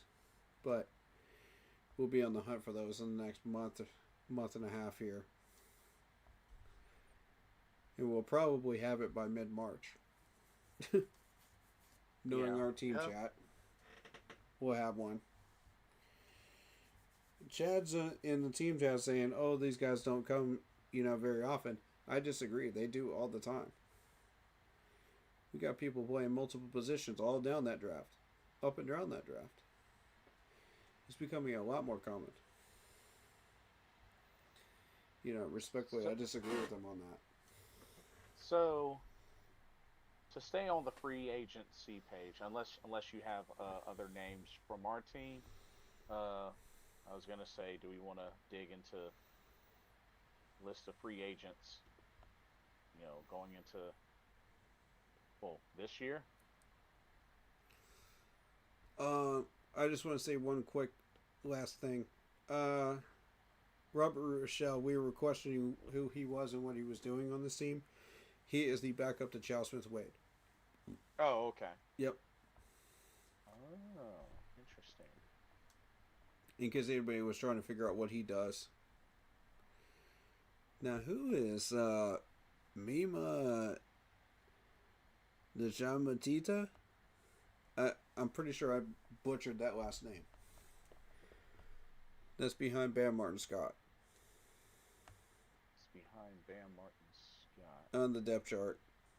Who is Mima? Who is this dude? The linebacker, 6'0", 230. Mema Jongmeta. Huh? Is that how you say his name? Okay. Noted. 4 solos, 1 forced fumble. From Wisconsin, huh? Okay.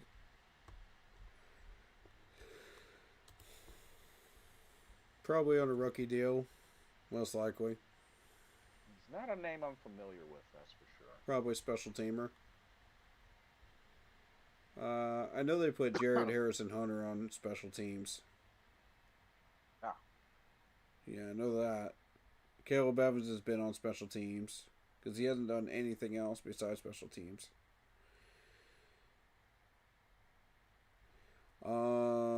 Cam Jackson's under contract, didn't he?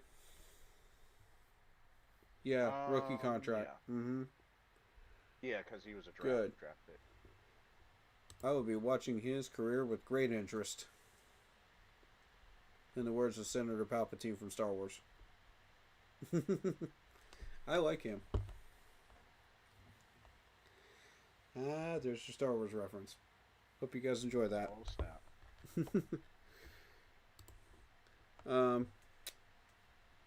But yeah, let's do free agent list. Okay. Whatever you got for me. Is there a particular position? We're looking at left tackle. Left tackle. Mm-hmm. I wonder if we should do this on camera or not. Because I don't want the scouts getting a hold of this info. Well, with left tackle. But let's go for it anyway, I think. Well, there's Cam Robinson. 30 years old.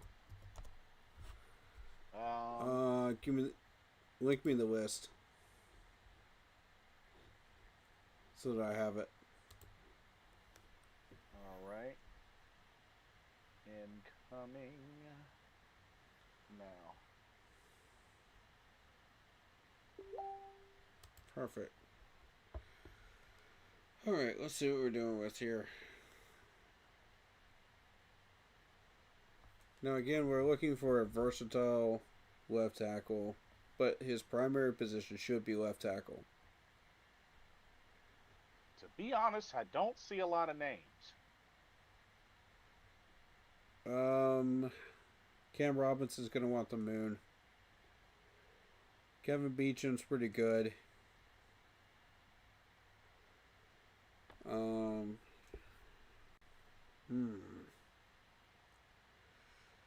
Which I think DJ Humphries, well, he's with the Rams, so they're still, trying to finish up the playoffs.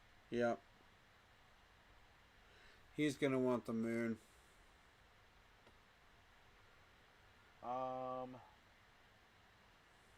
Maybe Fred Johnson from Philly. Maybe. But there's not a lot of names.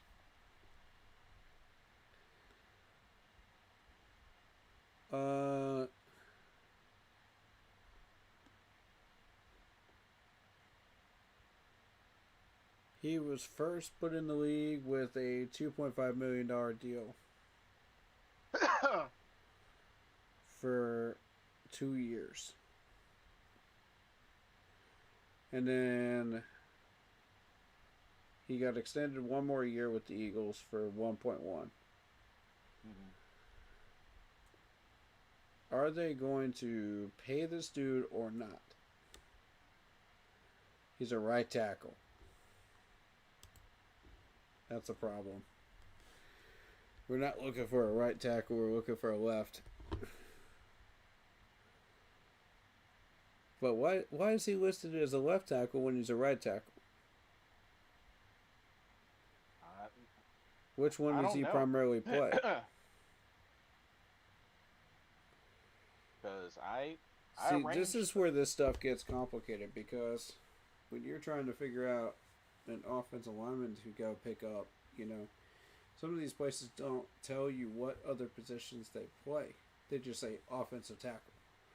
So Paul's got a little bit more information. It says Braden Smith from the Colts is a right tackle. Cam Robinson and DJ Humphries are backup for the Rams. Fred Fred Johnson is a decent at right tackle, but not so great at left tackle. Okay, so skip on Fred.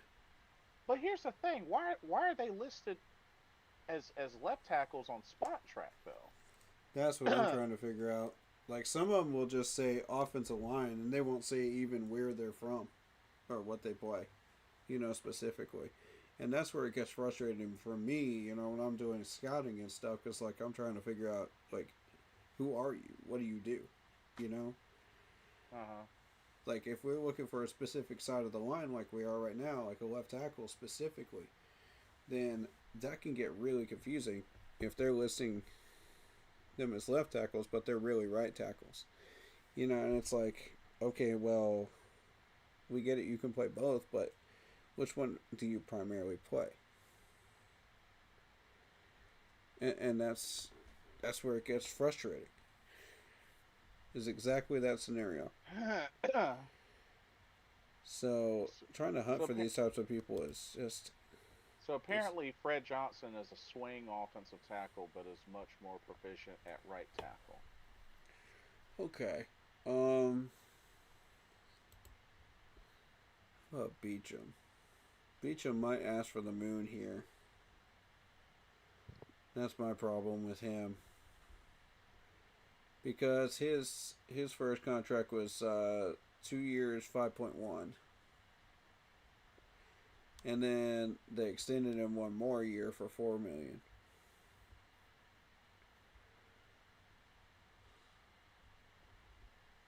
I mean, his base salary is like 1.9, but his cap hit is 3.9. Good lord. Oh yeah. Ugh. Career earnings $47 million. I don't know where the rest of that money came from, but it didn't come from those contracts. Interesting.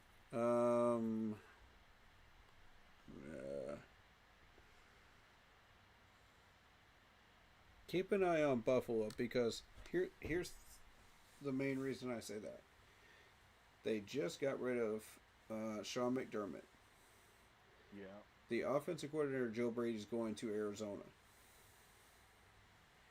So there's going to be a lot of players that follow him. And they'll follow McDermott wherever he goes. So the Bills might be starting to fall apart here. There's going to be some table scraps out there for us to pick up. So be on the lookout, because we might see an offensive lineman. You never know. I don't know who's under contract and who isn't out there in Buffalo, but who's about to hit free agency. But I'm just saying, keep a very close eye on that one. And also watch Baltimore too, because they just lost Harbaugh. So Joseph Noteboom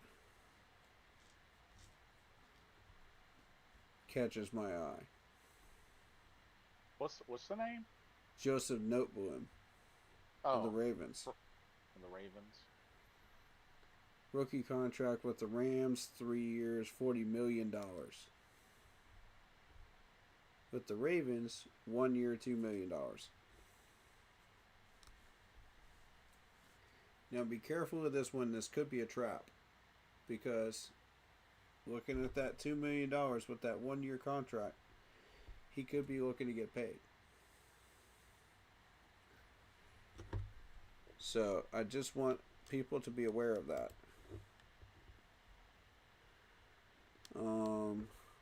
But that is off of that Baltimore squad, and he could be let go. It's possible. New coach, new people, Right. Let's see.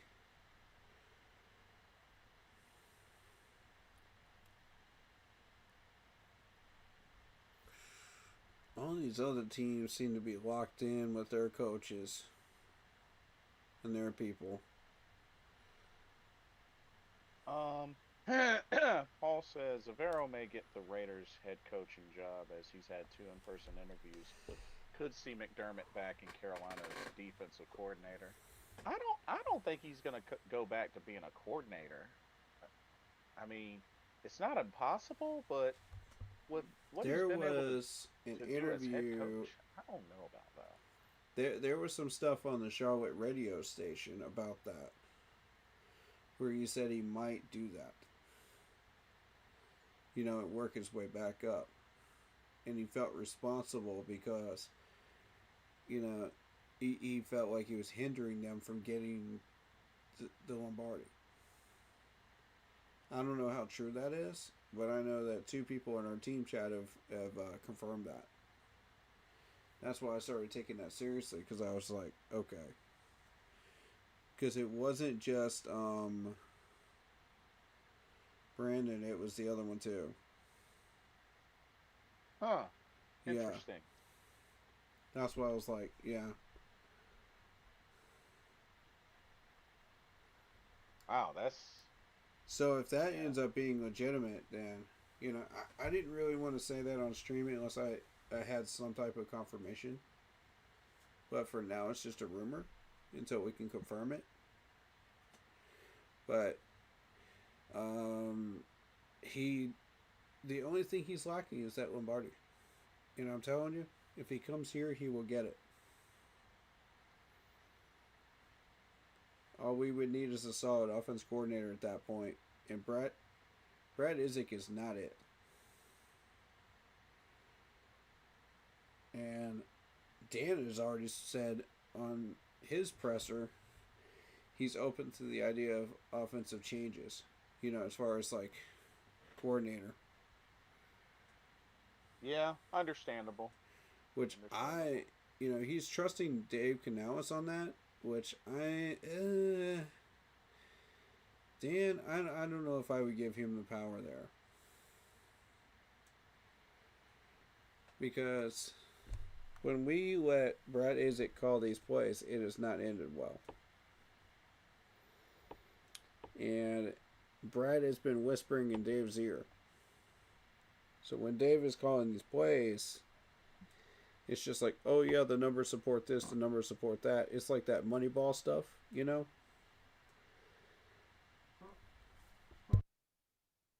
So I wonder if maybe if you you bring in a solid offense coordinator, that works with that playbook and what we're trying to do in that system, then Dave Canales just has to focus on coaching.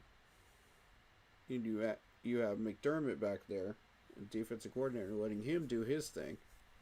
Just don't interfere with him.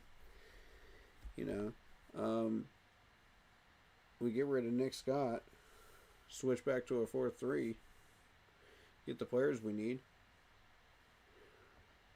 Wham bam, thank you, ma'am. That's another NFC title. Yeah. NFC South title. Excuse my phrasing there, but No, you're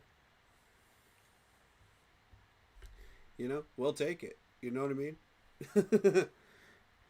With a wild schedule next year, I don't know that we can get it, but we can come close. But we'll get into that shortly, But right now, this is the most prevalent thing, is trying to figure out this roster before we can even look at the schedule. We have to know what we're doing with. So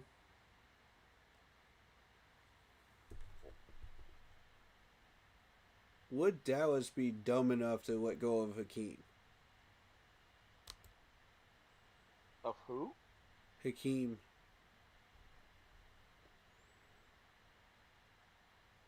What? Oh, what position? Left tackle. Oh. Would they be dumb enough to let go of this dude? He's a 5-year Kansas guy. I'm familiar with him. He started out with the Browns for 1 year, for 1.1. And then went to Dallas for another 1.1. So, I mean, it's a short contract, but is this dude worth exploring. Ah, man. I don't know. He's a 6th rounder. That's the problem. That's the value we're dealing with here. But Dallas has been dumb enough to let go of people, and they're saying, "Oh no, we're not going to pay anybody more than $15 million." You know? Yeah, that is fair. It's like 4 people that are getting paid more than $15 million.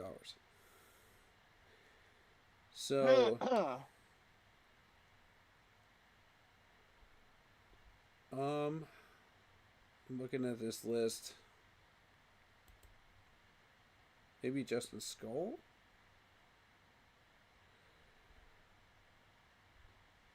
Maybe? Yeah, because he played with the Buccaneers for 1 year, 1.2 for his rookie contract. 1 year, $2 million for the Vikings last year. Justin Skull. Paul was asking, do you mean Terrence Steele from the Cowboys? No. Oh. Okay. No. Hakeem Adeniji. Adeniji? I think that's how you say his last name. There you go. Oh, Hakeem Adeniji. Yeah, there you go. I'm infamous for butchering last names, guys. I try. You good? Yeah. There you go. Yeah, the only drawback about Hakeem is he's a 6th rounder, though. You know. Yeah, came in late. But the contract looks beautiful, though. But is he, only worth that much? Or is he a better left tackle than that? Is he starter material? That's another thing. I don't want anybody from Baltimore, because Baltimore, when they were trying to protect Lamar Jackson, it did not go well.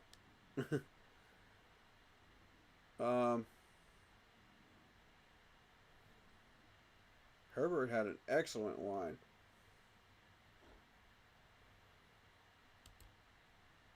We could look at Austin. Daculus.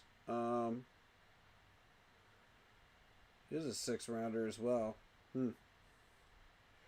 Okay, so we're looking at a 1-year deal for less than $1 million with Houston starting out, and then 2-year deal, $2 million for Houston.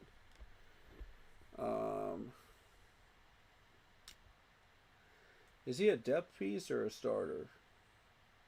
I don't think he would be a depth piece.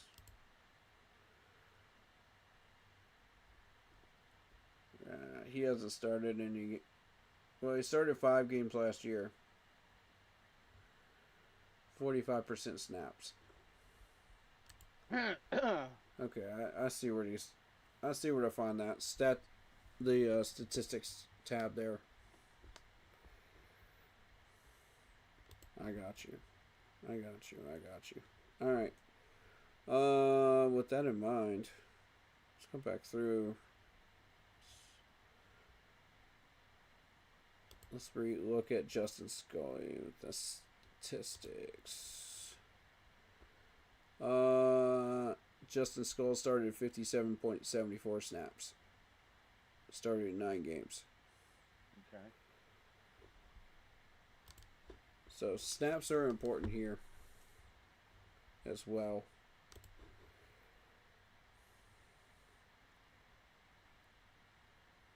I mean, this really has to be a position that they hit hard on, like, as best as they can. Yeah. This is why we're spending so much time on this, because it's that important. You know what I mean? Yeah. Okay, Fred Johnson started 8 games this past year, 59% of the snaps.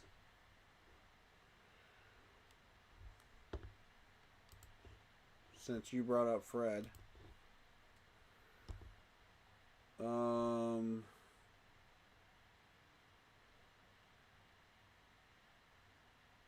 Do you think we would go all in on DJ Humphries?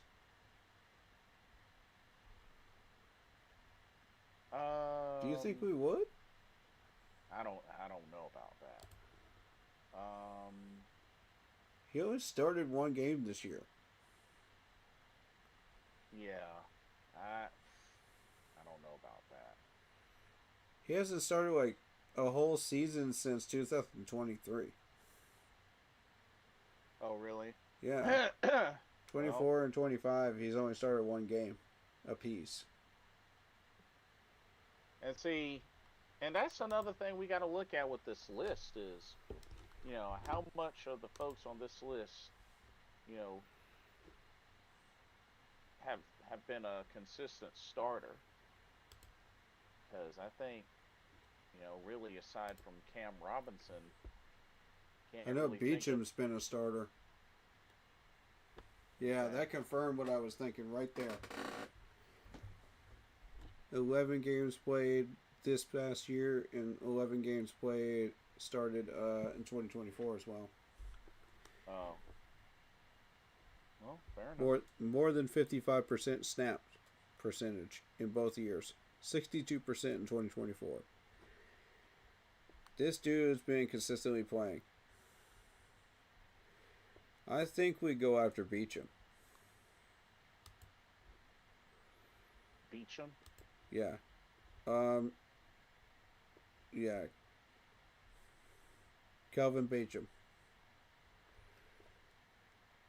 He was a 7th round pick in 2012. But he's been in the league for 13 years. We could rent him out for a year. And I think he would be a solid piece for us. So his contract history started out with a rookie deal with the Steelers for about 2.1 for 4 years. 5 years with the Jags, $45 million for 5 years. 3 years with the Jets, $24 million. 1 year with the Cardinals, starting out his tenure with the Cardinals for 1.1. Another 2-year deal for $4 million. And then he got re-signed again, 2 years, 5.1. And now he's on his current deal, which is 1 year for $4 million. If we can wrestle him away from Arizona. So here's the thing. Paul had mentioned about DJ Humphries. He said he didn't didn't play well for the Dolphins or Chiefs. I don't see anywhere on here where he's played for the Dolphins. Not Or only the that, Chiefs. Yeah. not only that. Now, see, he's played 1 year with the Chiefs, Uh, but he was also a Pro Bowler. He was a Pro Bowler for 1 year. mm. I mean, I'm not saying that we're going to end up getting a beast of a left tackle, but we got to get somebody at least serviceable enough to to start. And Beecham. this guy was a Pro Bowler for a year. I mean, I think we got a winner. I think it's Beecham. okay, let me look up Beecham. Mm-hmm. Kelvin Beecham. Mm-hmm. Okay. Let me see. Ah, How do we know if he's from Southern Methodist? You just never know where some of these linemen are going to come from. That's why you Kelvin never Beecham. draft. Lesson for everybody that's doing scouting and stuff for college players. You just never know where these guys are going to come from, especially offensive linemen. Never judge an offensive lineman by where they come from. Well, he is getting up there in age, 36 years old. He's got a couple more years in him. We could sign him for 4. 1 year deal, $4 million. That's how much the Cardinals have him for. We could do that. So 1 year contract. That wouldn't kill us too much. I don't think. Started all 16 games for the Jets in 2017. Did fairly well. I mean, Chad, what do y'all think? You think we got a winner here?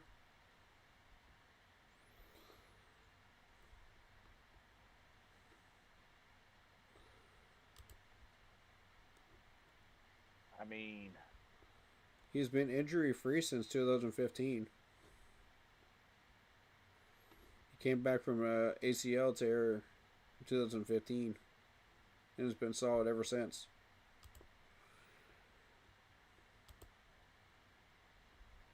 yeah, I don't know.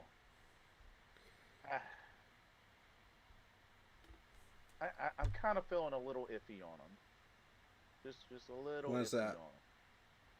One, the age, just a little. It's a minor. The Mm-hmm. minor, on the age, but it's like, We only I need him for a year.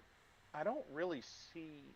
Well, I mean, you're talking about on a rental. I mean, Yeah, rental for 1 year, and then you either decide on Icky or you replace the Icky at that point. We make the decision after 2026 season on Icky.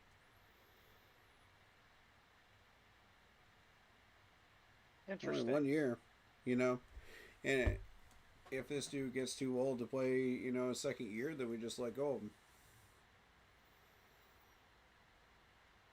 after he fulfills his contract, right? Huh. This is the Interesting. only dude that's been consistently um, starting in games, you know, and that's what we're really after is somebody that starts games and consistently plays, right? He guarded Kyler Murray.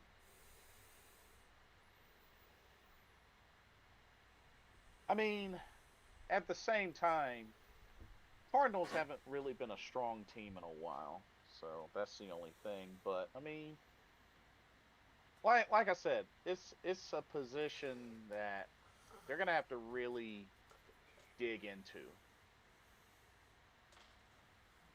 during this off season. They're gonna I have to think we'll really need dig a into it. second option, but I'm liking Beecham right now, just in case Beecham gets re-signed by the Cards, which I think might happen for a 1 year deal or something like that.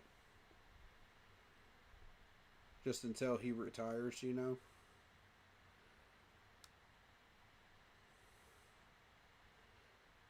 That Because Paul was saying, re-sign Brady Christensen, Josh Nijman, mm-hmm. Cade Mays, Mm-hmm. and draft a left tackle and a center in the draft. Mm. We don't want to have to spend 2 picks on offensive linemen. We only spend one. You think two is too much? With the needs we have right now, yes. Because Okay. you got to remember, we're still looking for a safety. We're still looking for a linebacker. We're still looking for a corner. We're looking for a defensive end. And we might even double up on linebacker at this point. Right. Um, plus whatever we don't resign. So that means six spots. And so you got to leave the seventh open just in case either Sam Martin doesn't resign or J.J. Jensen doesn't resign, right? Yeah. For the seventh round. So, and we can get our undrafted wide receiver, after the draft is over. So I'm not worried about wide receiver. I'm more concerned about everything else. That's pretty much what you're doing with, and it can be in any order, besides the seventh round. Being locked in for what it is for special teams. Huh. We're not going in any specific order yet. There's about 2 or 3 players up in the first round, that we're looking at, but, um, Maybe not. We stick with him. I don't know.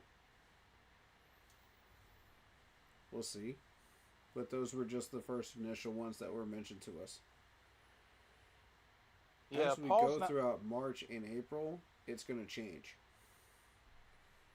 But yeah, Paul's not sold on Beecham.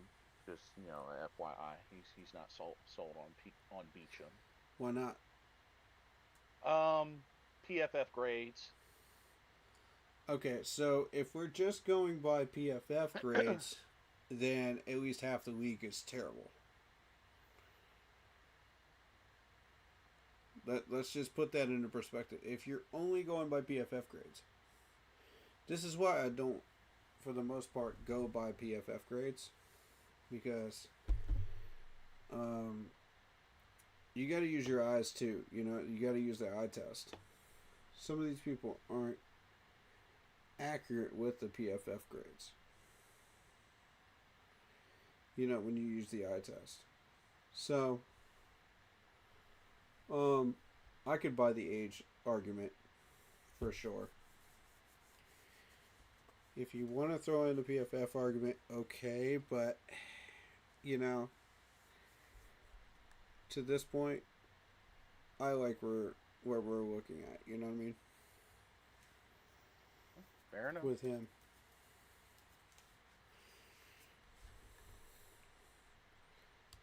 Because again, I'm going to show people, look at the game started. This is the column I want people to pay attention to. Look at all these double digits in the starting column.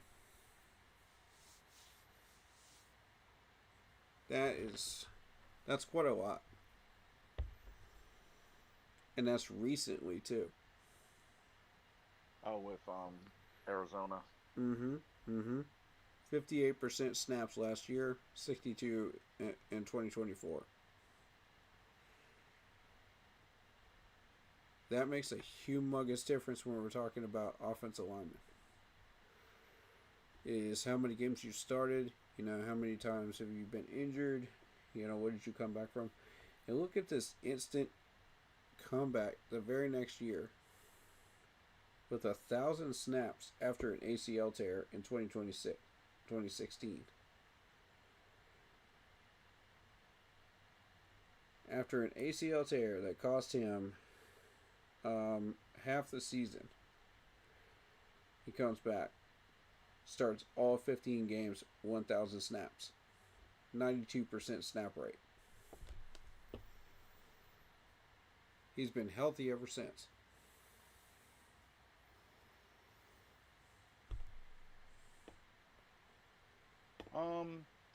Where Paul says, where else is JJ going to sign?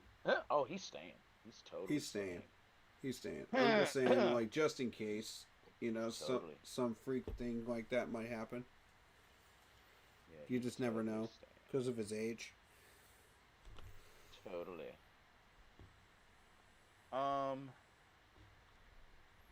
Okay. Let's see. What was another position? Besides left tackle. Do we want to double up at linebacker with one in the draft and one in free agency? Because I feel like Dan's going to do that. Well, looking at the linebackers, I mean, shoot. Linebacker, I can tell you right now, is going to be a little expensive. Expected. I mean, you got some longtime veterans in names like Levante David, Bobby Wagner, Demario Davis that are on this list. Von Miller. Matt Milano catches my eye already. You got Matt Milano. Von Miller. Yeah, Von Miller. Von Miller's going to want to go somewhere that's big. Big name. I don't want him. I can't stand the guy. Quincy Williams. Devin Lloyd. There's Clowney. Clowney's garbage. Jadavian, yeah, we tried that. That didn't work out too well. Perryman didn't work out. Well, hold up. Perryman didn't work out because Of the he was system in that we were he running. he was also injured for his time with Carolina, but when he went elsewhere, he balled out. So that's the only thing with Denzel Perryman. We kind of got an unlucky turn of events when we got him because he wasn't healthy at the time. But the moment he went elsewhere, he actually he actually balled out. Okay, going down this list, Bobby Wagner's going to want big money. He's going to going to get signed by somebody big. Levante David's going to want big money. He's going to try to re-sign with Tampa, and it's not going to work out. So he'll go somewhere else. Demario Davis, same thing. The Saints will find a way to re-sign him. I guarantee it. Because whoever's running the money in New Orleans is a magician. Yeah. Every year you'll see that thing go like from like 30 million in the red to like 30 million in the black, and you're going, how? And they just re-sign everybody. It's like that baffles me. I don't know how they do it. Beats me, and they never move anybody. That's the crazy part. Hmm. I can understand if you were moving people around and and the money gets freed up. Okay, cool. But they never move anybody. Kenneth Murray, I think if his contract gets any higher, then Jerry Jones will probably let him go. Because it's already at 7.7, right? Yeah. Matt Milano. Matt Now, Milano is one I'm looking at. if you want to go even younger, I mean, it was mentioned in the chat, but N'Kobe Dean. I mean, we have had a track record of going young. So, I'm looking at Matt Milano if you want a veteran. I've been tracking this dude for quite a while. I like him. He's ideal for a 4-3, but I don't know about a 3-4. I suppose he could play a 3-4 if you need him to. But the Bills extended him last time around, 2-year deal, for $28.3 million. So, I mean, and that was before the 2025 season where he got a 1-year deal for $6.3 million. I think it's still too high. I love Matt Milano, but it's too high. That's a shame. Quay Walker. Green Bay might re-sign him. He was on a rookie deal. 4-year deal, 13.8.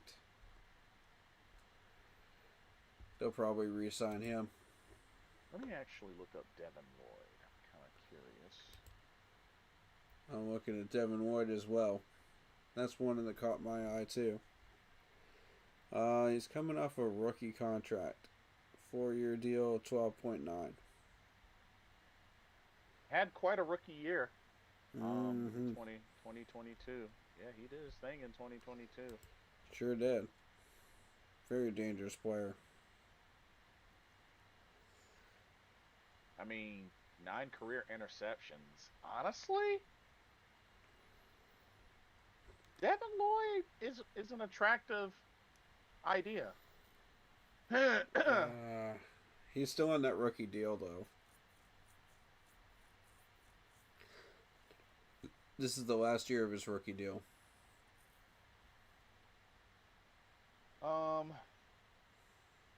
Let's see. Christian Harris. Hello. Hello, Christian Harris. What do you got for me? Yeah, I think Paul's right. I think Levante David might end up retiring. I think that's very possible. Yeah. Either that or Tampa will re-sign him for another year. One of the two is going to happen there. We'll never touch him. Christian Harris is on a rookie deal. 4-year deal, 5.3 mil. I'm interested. Round 3 pick. He's going to want money. I did notice Willie Gay Jr., which I know he spent time with the Chiefs, Shaq. but as a matter of fact, he was with the Chiefs for 2 of their championships. Ooh, but- Chaz Surratt. Chaz Surratt. Heck yes. Chaz Surratt. The dude from North Carolina. You remember him, round 3? 2021? Yes, we scouted him. Was a possible middle linebacker choice. Ooh, I wanted this dude. I had him on several mocks. 1-year deal, $1.1 million with the Niners. Oh, And then he went to the Seahawks, 1 year, $1.1 million. I see. Cheap contract. Paul mentioned a good point. Milano has dealt with previous injuries. That's also true.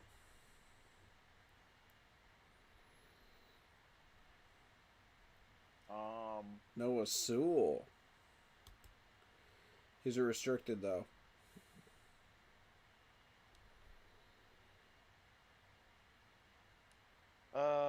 Sewell's coming off a rookie deal. There is Quay Walker from Green Bay, but he might want more. Oh, Yeah. Paul actually is speaking my language. He says Quay Walker maybe looking for a big deal and is a good player Yep. looking to leave Green Bay. Yeah, Yep. yeah. That's pretty much exactly thinking what I around. was thinking.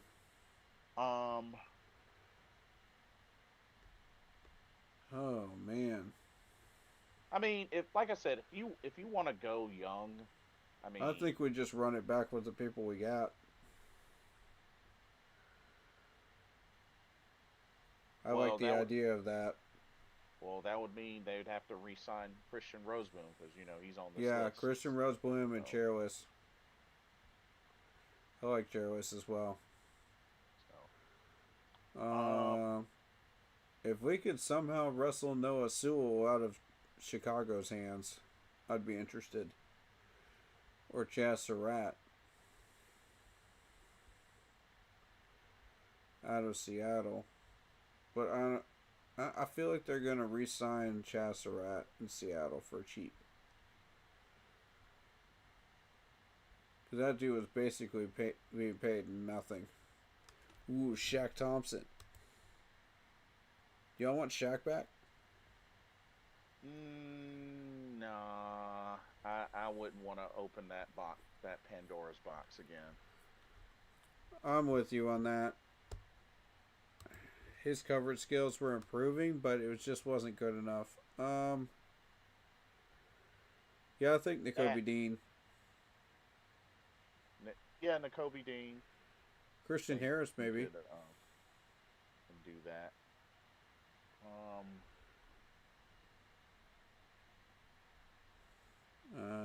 Tremaine Pratt.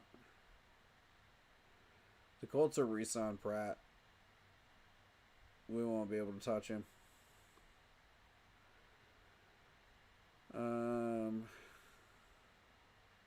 Devin Lloyd. That's what the other one you were mentioning. Yeah. Uh, So apparently his rookie deal is up. Mm-hmm. So Caden Ellis.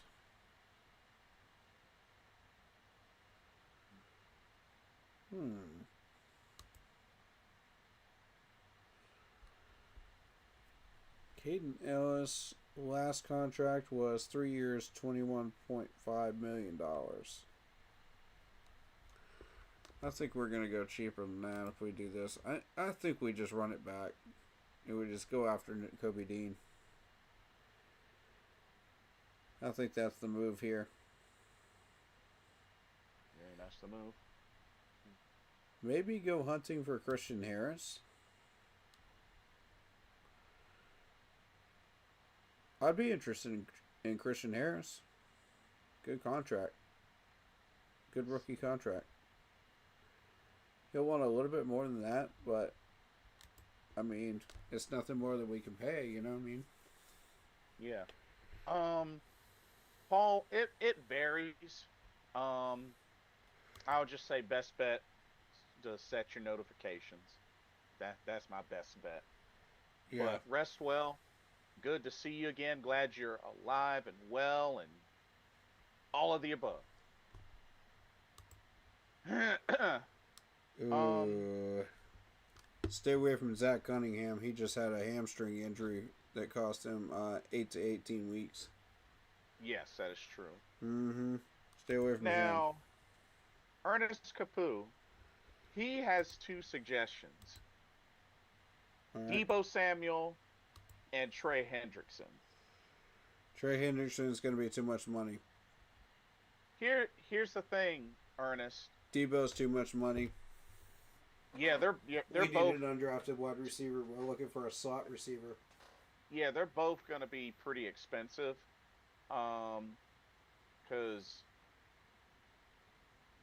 Cuz you got to also remember the type of contract that he had with Cincinnati.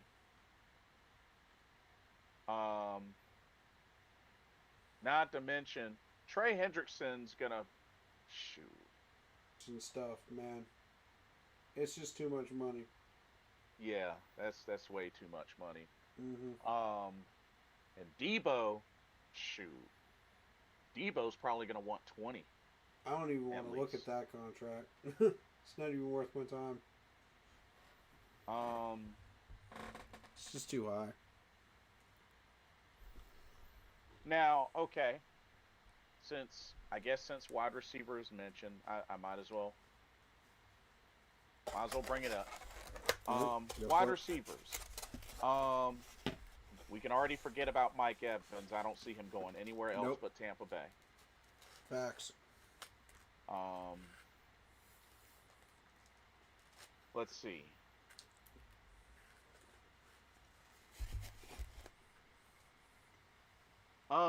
Film Enterprises YouTube. Welcome to the stream. He says Sean McDermott for DC. Maybe. I mean, I'm not against it. I just don't think he'll do it. I don't think so either, but maybe. I don't think he'll do it. We know Adam Thielen. I believe he's going to be retiring, so that's a no. I'm not even looking at free agent wide receivers right now. Rashid Shaheed will be a free agent. Nah. Seattle might want to keep him. He just returned a kickoff to open. Oh my God, yeah. Yeah. Oh man. Oh man. You speak my language, though. I would actually love to have Rashid Shaheed, but Seattle ain't. I don't think Seattle's gonna let him walk. I think they're gonna try to retain him. Ooh, give me Keenan Allen. I would love to see Keenan Keenan Allen's Allen on in here? this. Yeah. Mm-hmm. Oh. Well, I would love to see Keenan in this offense.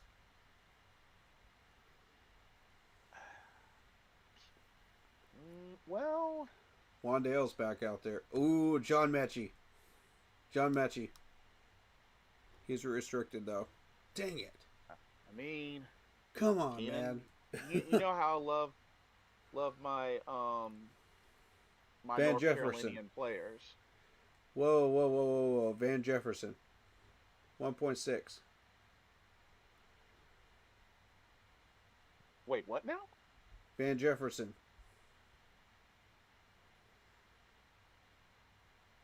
Uh, 1.6.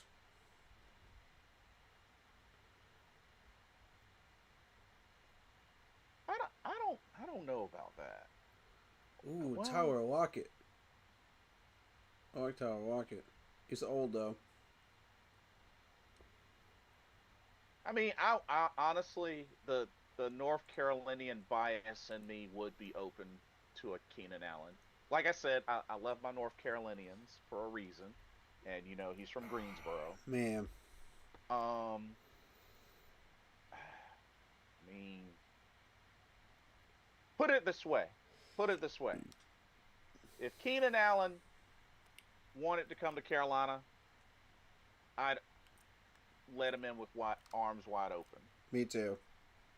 I mean, Mm-hmm. I'd love to have him.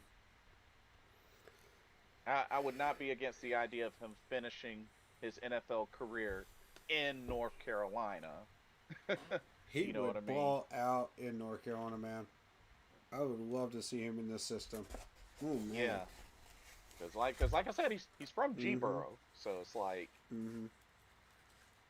shoot, if he wants to come home, let him come home. Shoot, Right. I don't mind. Right.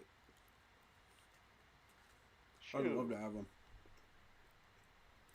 yeah, let him come home. Rams are going to re-sign Tutu. He's off the board.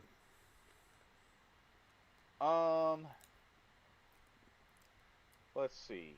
Hopkins will go somewhere.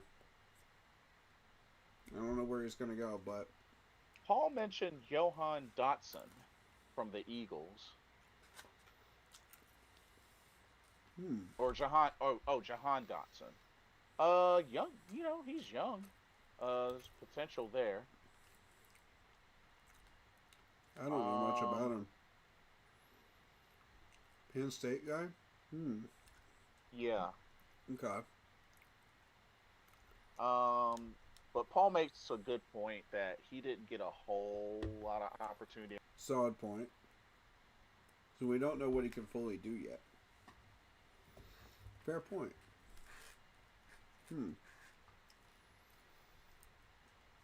Ooh, Juan Jennings. I would also say, maybe Uh, maybe considering upgrading special teams, um, and Juan Jennings. maybe Braxton Berrios in the return game.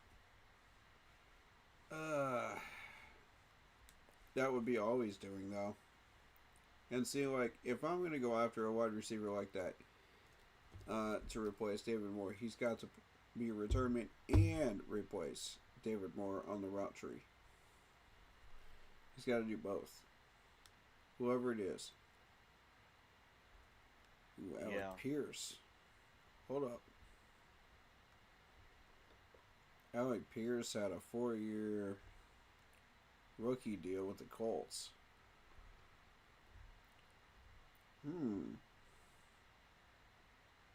Okay. 4-year deal, 6.6. Not bad. Let's see. Paul says Keenan Allen too old, likely to return. Well, don't forget what Adam Thielen did with us last time he Right. played with us. So Right. I You mean, never know. and Thielen's older than him. So Keith Brown. I mean, up. yeah, he's in his 30s or whatnot, but Go. dude can still play. Dude can definitely still play. Marquise Brown, Chiefs. His last contract was a 7-year deal. Not only that, I don't mind a 1 year vet as a mentor, especially in the receiving department. I don't think it's gonna be that bad. I don't think it's that bad. Here's Marquise Brown. Shoulder injury in 2024. Missed 2 to 15 weeks, but beyond that,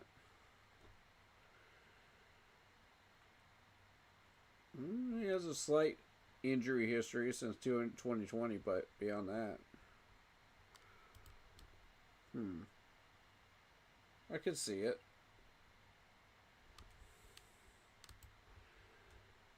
The dude can still play. I'm interested.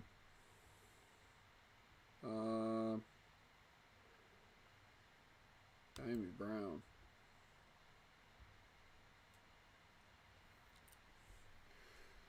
Okay, so Paul says Dotson, Jahan Dotson was a first rounder, um, was a punt No, returner, or was a it's first $2 rounder for million the for 1 year. Commanders. So just a FYI there. Josh Reynolds. Ooh. Josh Reynolds, I remember he played for the Lions for a bit, Mm-hmm. and then I believe he's Mm-hmm. with the Jets now. Mm-hmm. And they have no idea what they're doing with him. They paid him $2.7 million and they have no idea what they're doing. Oh, a name to keep an eye out for, I believe, and this was a name that was mentioned. Oof. Hip Uh, injury. Romeo Dobbs. Oh, yeah, yeah.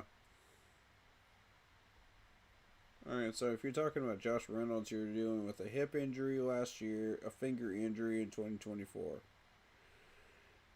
And, of course, COVID in 2021. Yeah. So, I'm looking forward to the day where all these players, like, end up retiring so we don't hear about COVID injuries anymore. To be honest, being on the list, I wouldn't be against the idea of, got a little bit of experience, but a Romeo Dobbs, I wouldn't be against that. I wouldn't either. I mean, 6'2", 204. Mm-hmm. I'm not against it.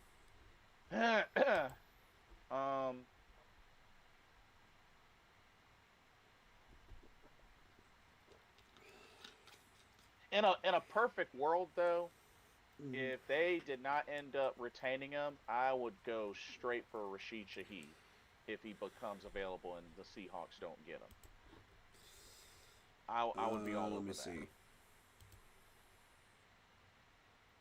Because not only do you have a receiver in him, you can also like him. Yeah. You could also do a dual threat on special teams of Jimmy Horn Jr. and Rashid Shaheed in the return game, and that would be beastly. 1 year deal, 5.2. This is his last one. So, knee injury in 2024. Okay. Ultimately the only thing I didn't like about him is that he once played for the Saints. That's the only thing I didn't like. Agreed. Yeah. Mm-hmm. But I personally, when it comes to receivers, I would love a Rashid Shaheed. Like I said, the North Carolinian and me would love a year or two of Keenan Allen.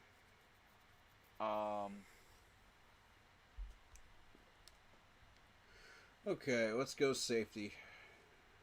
Safety? Yeah, I'm ready to shift gears here. Safety. Just in case we get in trouble with this and we don't get one. Ooh. I like Blankenship. Yeah, I did see Blankenship, but I also saw Julian Blackman. Yes, Julian Blackman. That's another one I saw. Oh, I would love to have Blackman. Oh man. That dude is solid. Let's see. Damar Hamlin. Remember, Buffalo might be letting go of people. I told y'all pay attention. Kevin Baird is about to be a free agent, but I would be shocked if Chicago didn't re-sign him. They would be fools to not re-sign him. Mm-hmm. Mm-hmm. The Bears will be fools not to re-sign Jalen Jones. Rest well, Paul. We'll be in touch. We'll see you soon. Stay in touch. Excuse me. Let's see. I mean, heck, Reed Blankenship. And see, you still got a pretty young Reed Blankenship at 26. That's correct. Jabril Peppers. Jabril, is his production still strong because I know when he played for Sam the Franklin. Giants. Ooh, I'd love to have Sam Franklin back.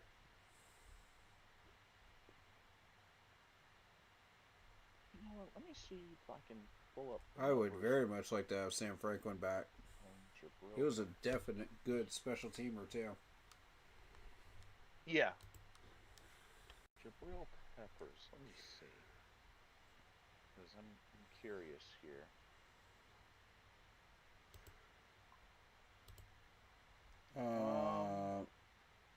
1 year contract, 1.2 for the Steelers last year. I don't know. I mean, Hamstring injury in 2024, but that's all you're doing with in recent history. I think we could do better.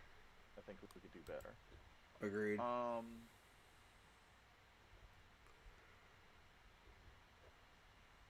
Personally, like a Reed Blankenship, a Julian Blackman. Yeah. I think there's a lot of ways you can go with this. Yeah. Elijah Campbell. I like Elijah. I like Nick Cross. I like Jamal Adams. Mike Edwards. I'll take anybody from the Chiefs. Yeah. Oh. Interesting. Don't you have an interesting history, Mr. Edwards? So this guy started out rookie deal with the Buccaneers. Then he went to the Chiefs, and then went to the Buffalo Bills, then to the Titans, then back to the Chiefs. And got extended an extra year. This dude's been traveling, man. Interesting. Dang, that's what's up. Huh. From Kentucky. 2019. Wasn't that year that Kentucky was really good? I believe so. Man, interesting.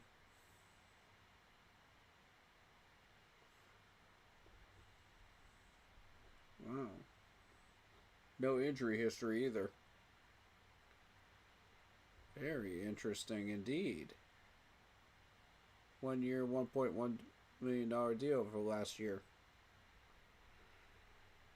Previous year, 1 year, 1.3.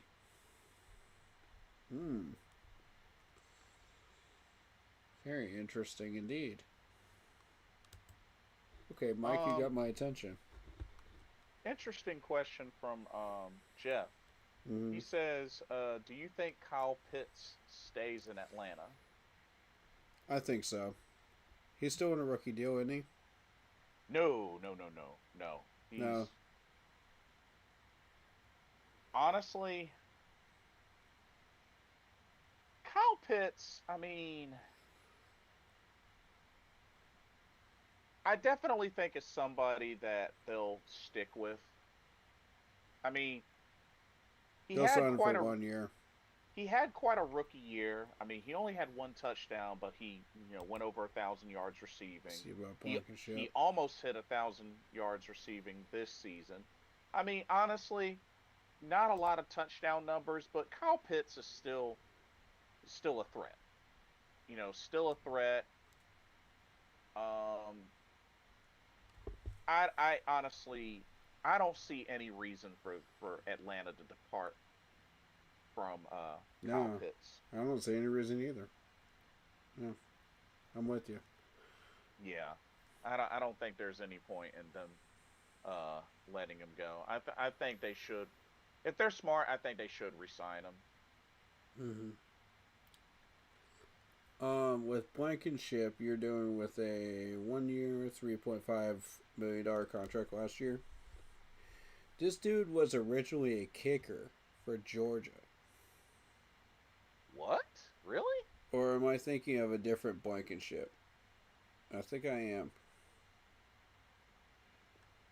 Because there was a kicker named Blankenship. I remember this. He had his Yeah, big black glasses on. you're talking about Rodrigo Blankenship. Ah, must be his brother. Is it?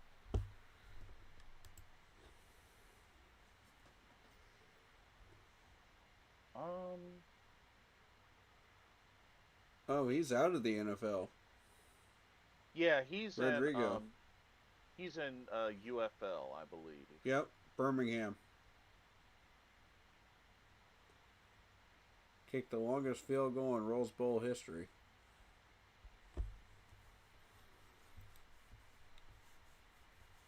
But he was at one point an Indianapolis Colts player in 2020. Okay, actually,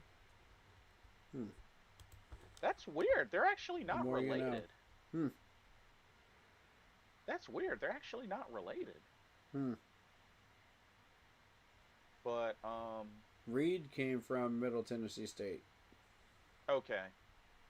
Wow, it's got 8 career interceptions. Not bad for 4 years in the league.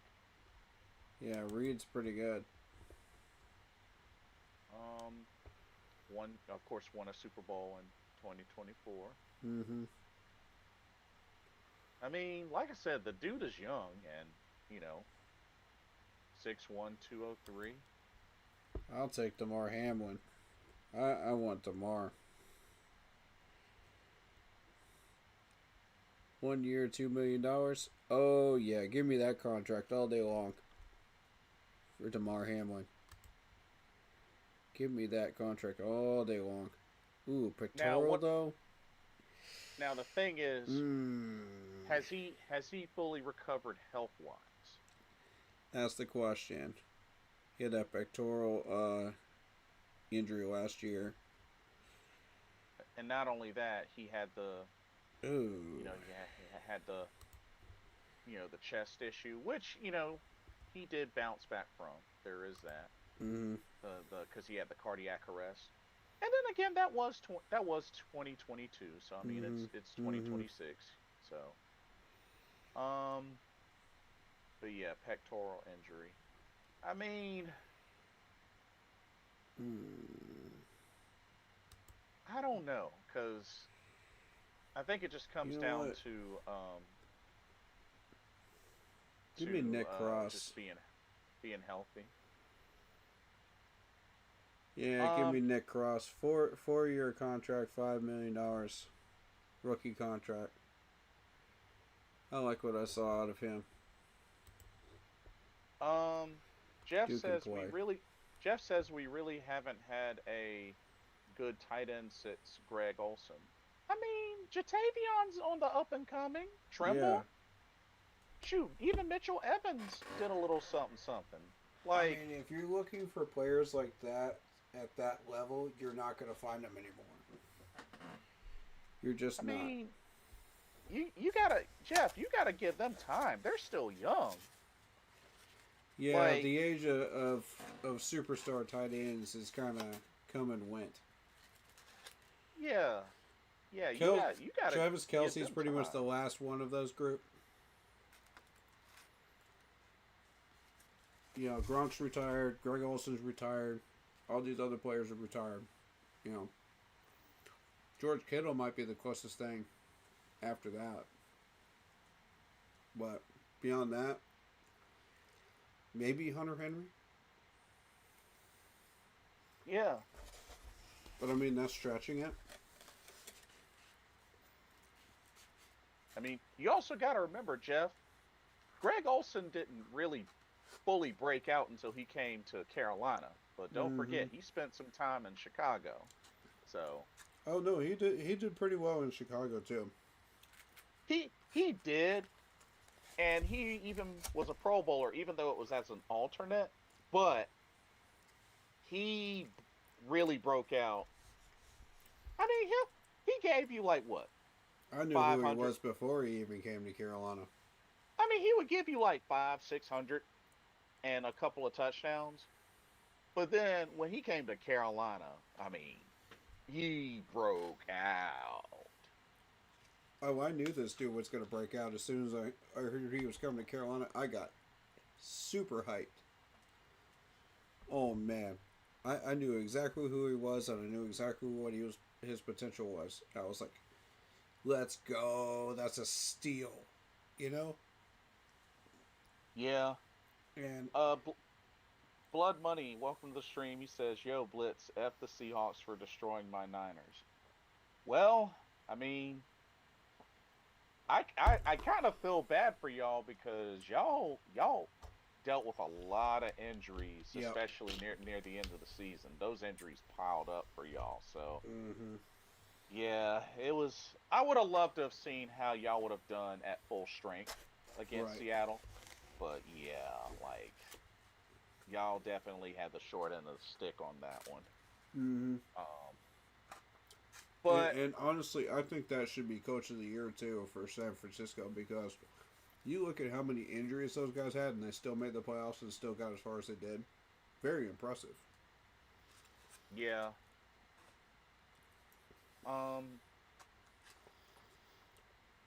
Now the crazy thing, I'll tell you this, the crazy thing, if Seattle goes all the way, like honestly, I'm gonna keep it real with you. There's a whole barrage of fans that are gonna owe Sam Darnold a ginormous apology. Especially in the Panthers fan base. Because here's my thing. Yes, Sam Darnold was a late bloomer. I get it. But this is what goes to show that you give Sam Darnold weapons and a line, and this dude can show out. He did it twice on two different teams. So it's like, people. I mean, and that's the thing, that sometimes these players, you know, when they don't work out in one system, they go elsewhere and they ball out. We can't be surprised at that. That happens so much in this league, you know, and that's why I know a lot of people out there are about ready to give up on Bryce and whatnot, and it's like, all right, you say that, but then he goes elsewhere and he balls out. Then what? It just happened. It just happened with Baker Mayfield, and it just happened with Sam Darnold. I'm just saying, y'all. Like, we gotta be transparent. We gotta be transparent with this. And it's like, do you want to risk making that same mistake again and again and again? Because like I said, with Sam Darnold, yeah, he was a late bloomer, but when it comes down to it, some team out there took a chance on him. And look at what happened. And that's why I still feel strongly that last year Sam Darnold should have won Comeback Player of the Year. I know it was given to Joe Burrow because of the whole injury situation and whatnot, but I honestly feel like it should have gone to Sam Darnold. But one thing's for sure, he may not win MVP this year, but he is in the discussion. Let's not fool ourselves. And while we're talking about former quarterbacks, Baker went to our division rival and made a home there. Yeah. So did we learn nothing? Everybody that wants Bryce Young gone. Did we learn anything from this situation at all? No. Okay, keep that same energy. Because when Bryce goes and wins the Super Bowl with another team, you're going to be pissed off. Because it's like, my thing is this. Bryce Young threw for over 3,000 yards this year. Despite many people want to throw that 154-yarder game in his face, yet he still finished the season with over 3,000 yards passing, which was higher than last year and higher than his rookie year. Not only that, touchdown numbers went from 11 to 15 to 23. Yep. Not to mention, sacks went from being sacked 62 times to 29 times to 27 times. Oof. Like, all right, interceptions went from 10 to 9 to 11. Okay, one more than his rookie year. Mm-hmm. Percentage went from 59.8 to 60.9 to 63.6. I mean, That's y'all, improvement. can we at least admit and see that the dude has improved Yeah. after each season? Yep. Not to mention, in his third year, despite all the struggles and whatnot, in his third year, this man played in his first playoff game Mm-hmm. and did pretty decent for his Mm-hmm. first playoff game. I mean, they only lost by 3. Exactly. So it's like, so many folks want to hold that 54-yard passing game against him, like, until the end of time, and it's just like, and that's what sometimes I don't get about the fan base. I don't either. It's like one bad thing happens and they hold it over their head for like as long as they're there. Until the end of time. Yeah. It's just like, they did it with a certain player. I won't mention his name for Mm-hmm. obvious reasons, but it's Yep. like dang, that one thing happened, but did you forget he won an MVP? Yeah. It's like things like that, that kind of gets me about the fan base. It's like, I understand it's a what have you done for me lately league, but then you have to also think, like, a lot of these fans still to this day talk about the greats and Steve Mm-hmm. Smith and Moose and Greg Olson and Luke Kuechly and all the above. You know what I mean? And it's just like, they had their mistakes too. Mm-hmm. They They're all human. it happens, but it's like, look at all of what they've done. Yep. But for some reason, they don't let that negative thing overshadow the whole career. Yeah. Luke Kuechly gets, misses a tackle in 2018 or 19. And everybody's like, oh, well, Luke Kuechly did check mark, check mark, check mark, check mark, check mark. You're not holding that one negative missed tackle or whatever he missed, that allowed a touchdown to overshadow his career, are you? No. Then why are you doing it with everybody else? If you're going to do that with quarterbacks, remember that there are 52 other players on this team. It is a team sport. Yeah. Y'all got to stop with this. Oh, let's always blame the quarterback nonsense. Stop it. Y'all know better. Y'all know better, okay? Last time I checked, a quarterback does not win games. The entire team wins games. You got to throw to a wide receiver. Otherwise, what are you going to do? Just stand there? Yeah. I don't get these people. I don't get it. All I'm saying is, Bryce improved over last season. Right. It shows in his stats, and it helped showed in the overall team record. He got his fifth-year option, Yes. He earned it. And honestly, if that's not enough proof to show that he earned that fifth-year option, then I don't know what to tell y'all. If the fact that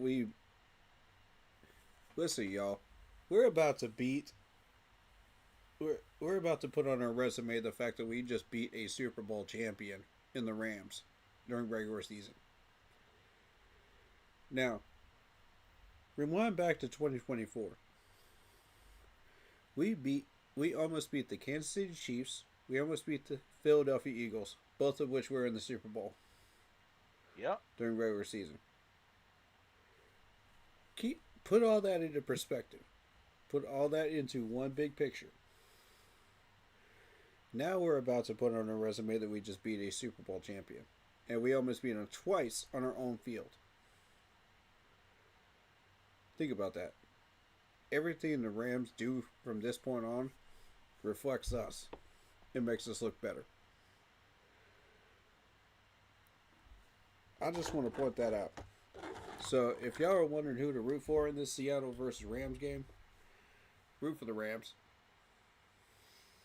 And not to mention, Bryce actually has a stable coach now.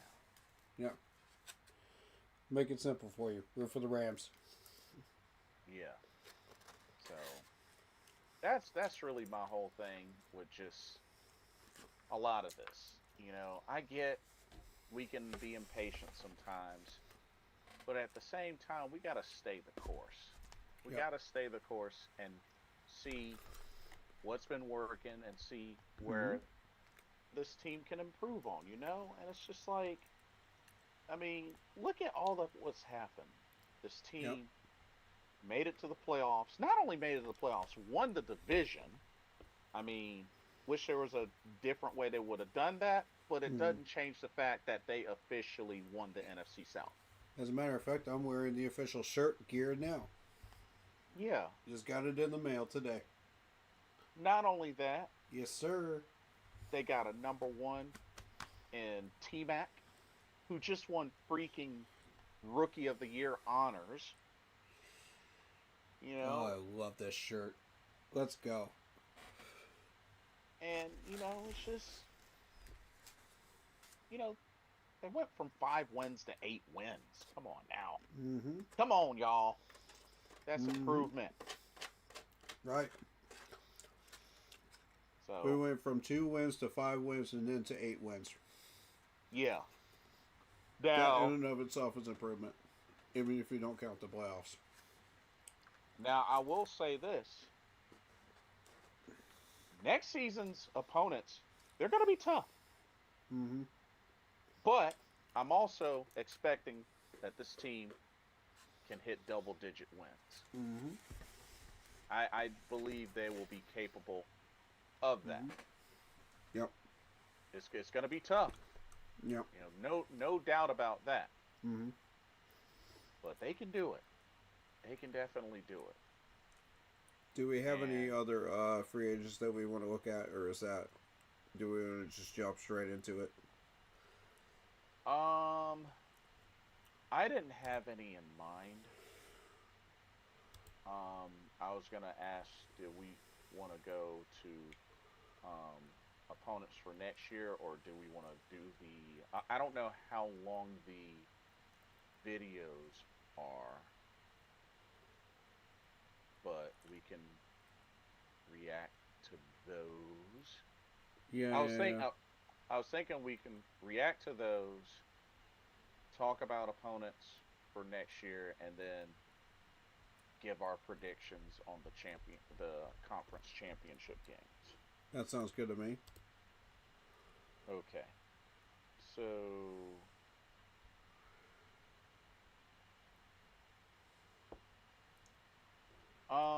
Jeff says Bryce is doing better, but if he gets hurt, we have no chance with Dalton. Well, that may be the case, Jeff, but at the same time, like, he's going into his last year, and unless they can find an upgrade like ASAP, it doesn't really make sense to ditch him unless they have a replacement that they know that they can get. Ooh. Chiefs are getting rid of Isaiah Pacheco. Oh, really? Yes, they are. Ooh, I'd like to have him. Ooh, I would definitely like to have him. He's coming out of a rookie contract. Oh, okay. You sent me the videos at specific time slots. Okay. No. Just the whole video. I didn't have anything specific on there. Okay.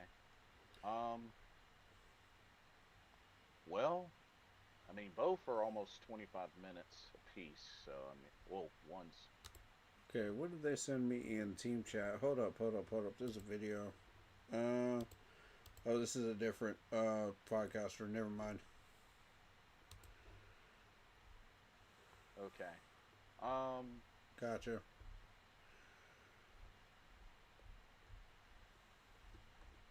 I mean, well, the thing is, both videos are pretty long if we're to react to both of them. Right. I'm interested in the Dan Morgan one prioritized. Okay. Because anything Dan Morgan has to say, I'm interested in hearing. Dave Okay. Canales is going to come up with a bunch of crazy BS, you know what I mean?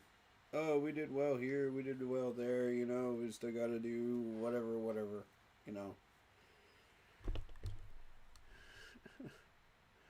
It would be the usual nonsense from Dave, but I want to hear from Dan. Okay. I know this is gonna be kind of late, but okay. We'll make it quick. All right. So I got the Dan video up. Okay. From the beginning. Yeah. Okay. I'm ready when you are. All right, sound on. 3, 2, 1, go. Get started, just talk about the season, and then I'll answer any questions that you guys may have. First off, just wanted to acknowledge our ownership, Dave and Nicole Tepper.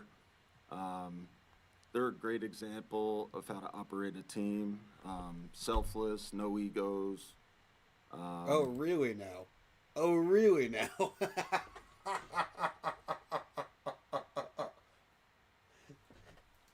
Are we sure we're talking about the same David Tepper? Hold up now. Are we talking about the same David Tepper? Because the last time I checked, this same David Tepper has screwed up Spartanburg, South Carolina, York County, and now wants to mess around with Bank of America Stadium. And he has thrown drinks on people.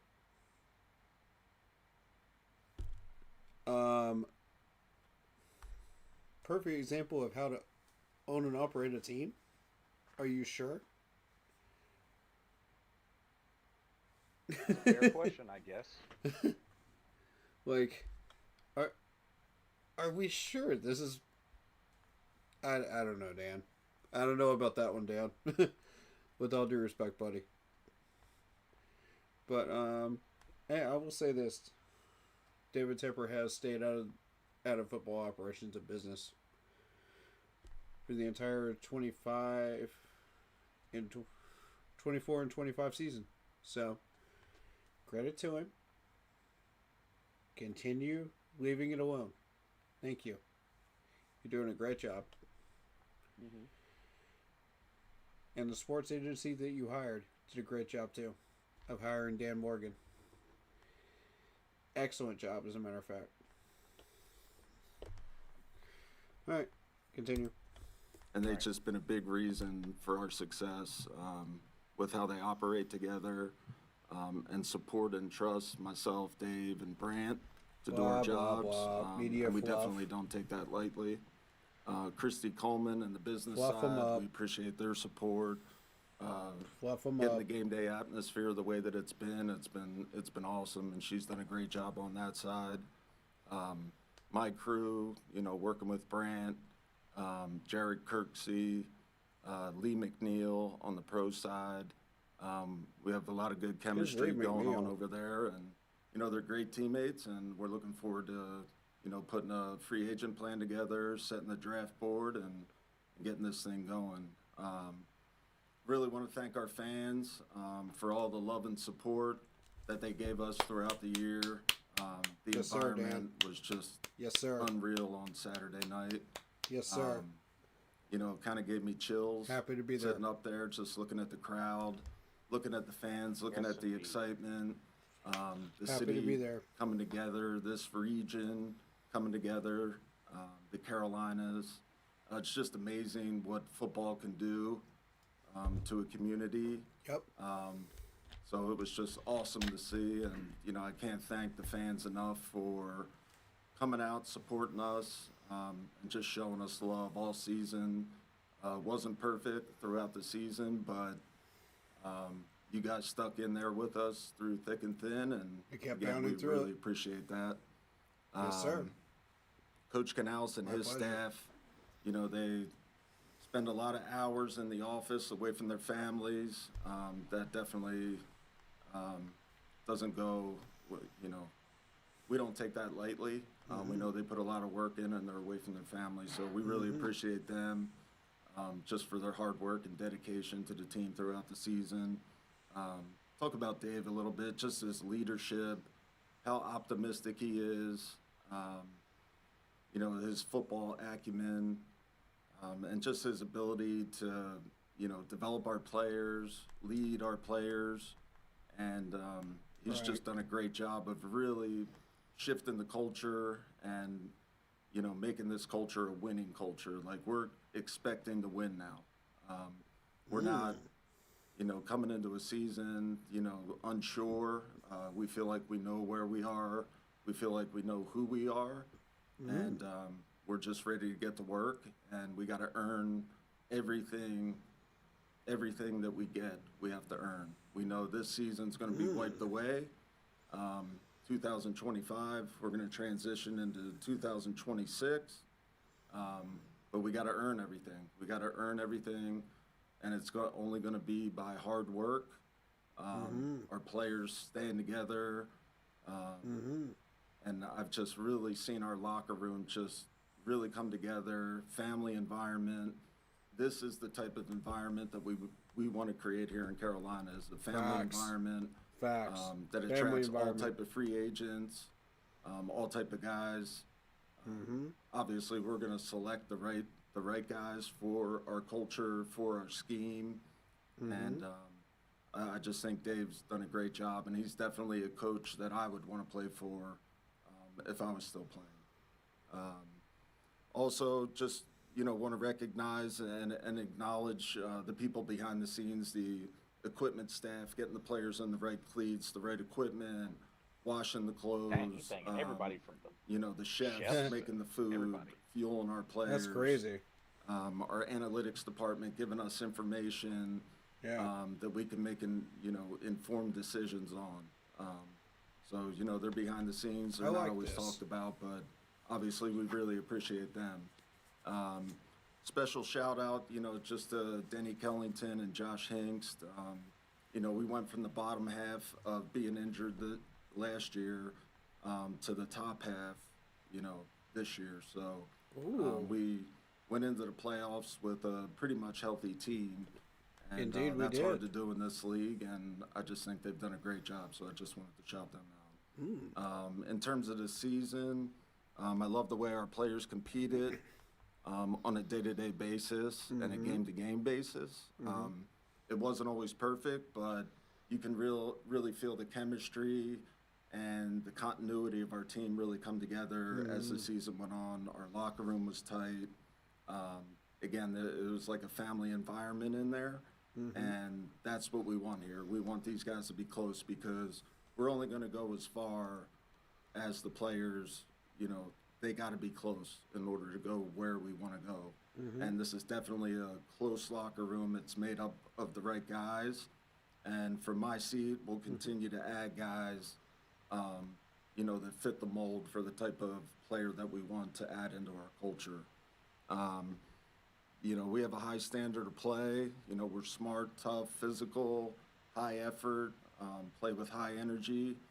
And, we just have to uphold that standard on a game-to-game basis, no matter where. Hold up. I like that standard. I like where he's going with that.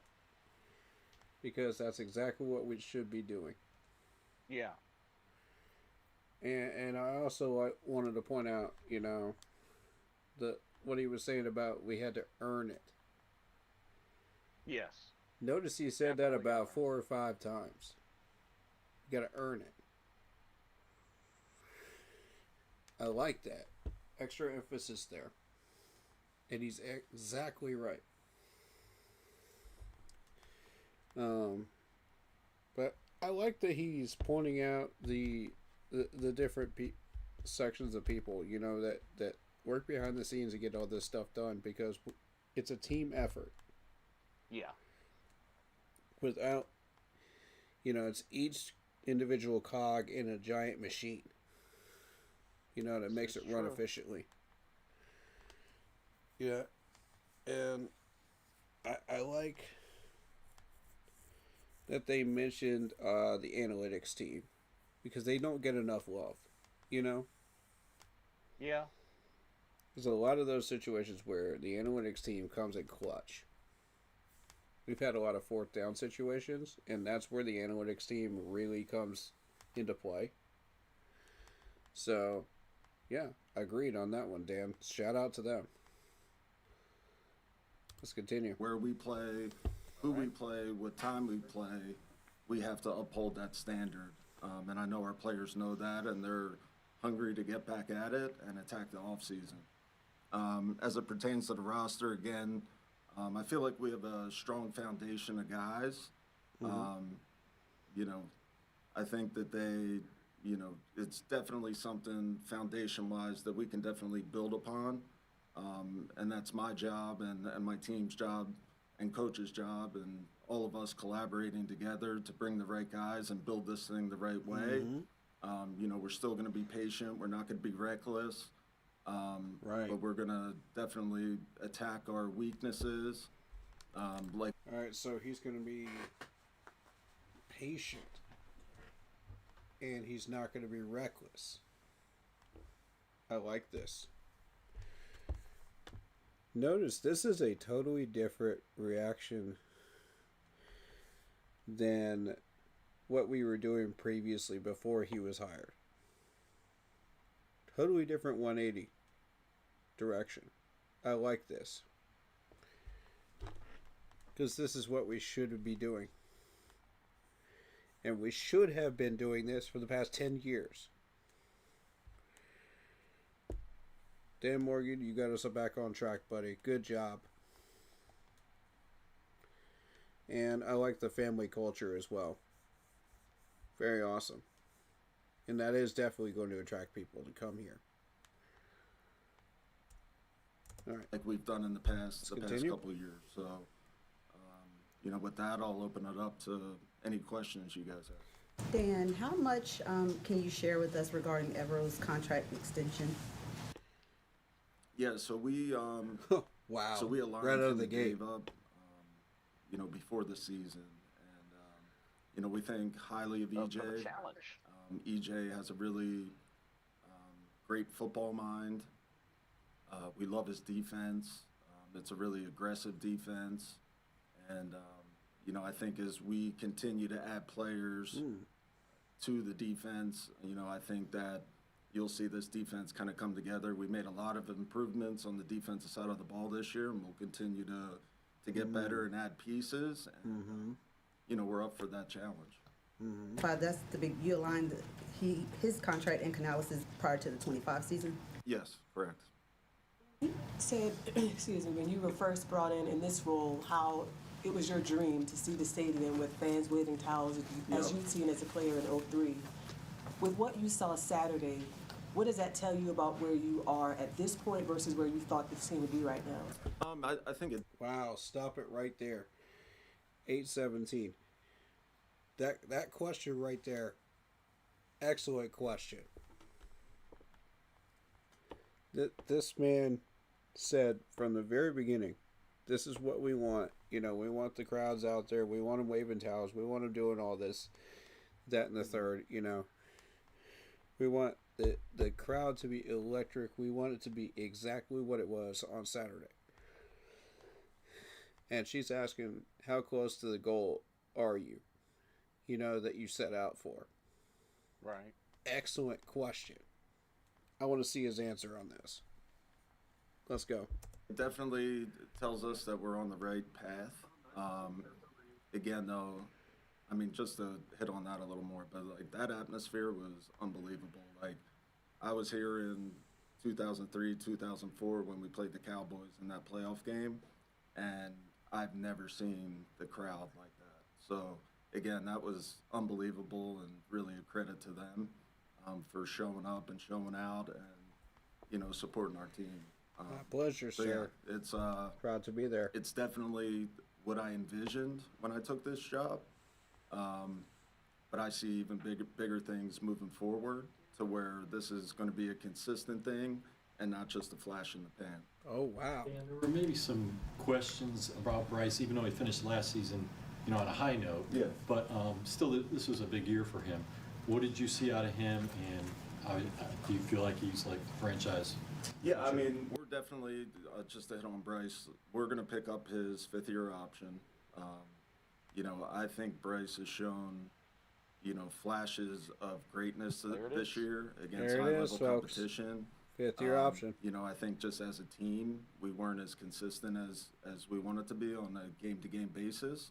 But I think that's part of what happens when you have a young team. You have a young team that's building continuity and, kind of figuring themselves out. So Building I continuity. think Bryce did a great Interesting job word this year usage. and just really excited about moving forward and him still developing chemistry with our receivers and just the pieces around him that we had. What did you see? You like Bryce ain't going nowhere. I would say Stop right there about 10:06. He said building continuity. That's very interesting word usage right there. I like that. Because that's exactly what we're trying to do. We're trying to build stability and continuity and consistency with this roster. I like where he's going with this. This is how you expect your GM to talk, when he's talking about your roster. He's talking about building it up and creating it. Right. This is what I want to hear from my GM. If I'm a fan right now. And I am. Not that gibberish that Marty Herney threw out there, or Scott Fitterer threw out there. Right. This is what you want to hear. This is how you know you're on the right track. When you hear him say something like that, and we've seen the active results of it, that's how you know we're going in the right direction. Very happy with that. All right, let's continue. Next question. If you look at Bryce on a day-to-day basis out there, his work ethic out there, his ability to command the huddle out there, take control of the line of scrimmage, make the proper checks, make the proper protection calls, and then really having that translate into Sunday or Saturday or whenever we play. I just felt like he had a lot more command out there this year. Ooh, stop it right there. 10:34. He just said he felt like he had a lot more command out there. Read in between the lines, folks. I'm just saying. Read in between the lines. Bryce had complete control of this offense during those games when we won. Do you doubt it? After we're hearing Dan say it? I mean, come on. He's making it obvious for you. He's putting it out there on a silver platter for you. If you're not understanding that, I don't know what else to show you. And really just kind of like coming into his own and getting better every week, and just attacking every day, and that's really all you can ask for, just from any player, let alone your quarterback. And Dave didn't have a real good idea of Icky's timeline. A couple days have passed since we talked to him. Do you have a better idea of what it might look like, and how does that injury impact the contract discussions that y'all have been having? So he didn't get a surgery yet, so timeline-wise, I really don't have anything for you guys. So, like, we're going to obviously take that on a day-to-day, week-to-week, month-to-month basis. From my seat, obviously, like, yeah, we have to plan accordingly, and which we'll do. We'll gather up, I'll talk with Brand, I'll talk with Coach Canales. We'll come up with a plan as we gather more facts. But yeah, I think it's just too early right now to, really know timeline-wise when he's going to be back. Contract discussions? Yeah, contract stuff. Again, that stuff, it's 2 days removed from the season, so myself and Brand and Coach Canales, we'll all get together. We'll talk about, a plan moving forward and go from there. Dan, you've improved by 3 wins in each of the last 2 seasons by using that patient, not reckless approach. But you guys have had selective splurges. Do you anticipate the offseason being similar to that? Or do you, with the win now mentality, do you find yourself being more willing to maybe go at the approach a little bit more aggressively? Well, Stop it right there. 12:20. Excellent question. That's a very excellent question. Yeah, really break it down. Like how they gonna approach this off season. Are they going to attack, or are they going to just be flash in the pan? Very good question. I like this reporter. You've done your homework. I think we're always going to have the Continue. win now mentality. Okay. Even last year we had the win now mentality. We're going to do what's best, just for the organization, and we're going to trust our plan. We're going to trust our processes. We're not going to be reckless. But at the same time, we're going to bring talent in here. We're going to make moves that we, feel like will help us out in the future. And, who that is, whether it's a free agent or draft or, we're going to attack it, and, we're going to make the right moves. At the 19th overall. That's the answer I want to hear. Right there. He's going to attack it. He didn't dodge the question. He didn't ignore the question. He didn't go around the question. He went straight at it, and he answered it. And he said, attack. I like that. That's my GM. That's my GM. Let's go, Dan. Pick coming up in the draft, a little lower than you had been picking in recent years. What's your general early approach to that? What do you think of the draft class, and what do you prioritize? Yeah, I think Ooh, a question about the draft class. Okay. What does he think about the draft class? How does he prioritize them? Ooh. I like these reporters. You guys are doing your homework here and asking the right questions right now. Okay, Dan, how are you going to answer this one? Let's go. we've done a lot of work already on the draft. Like, I think we already have like 600 and some guys on the board. It's early. Already? Picking at 19. I mean, there's going to be a good player That's there. insane. So we're going to have optionality on what we want to do. Impressive. I think everything's on the table. I think there'll be a really good player there if we want to pick. But again, I'll leave all options on the table, and at the end of the day, we'll get a good player right there. Hold it right there. 13 minutes. Dude, 600 people on the board already? It seems out there, that's for sure. But I mean, Wow. there's no telling what they could have been doing behind the scenes. That's for sure. Wow. These guys have been working. I'm impressed. This early? I mean, we literally just came out of the playoffs. You're talking 600 on the board already? Apparently. Good Lord, man. Do you sleep? Do y'all sleep? God bless. That's insane.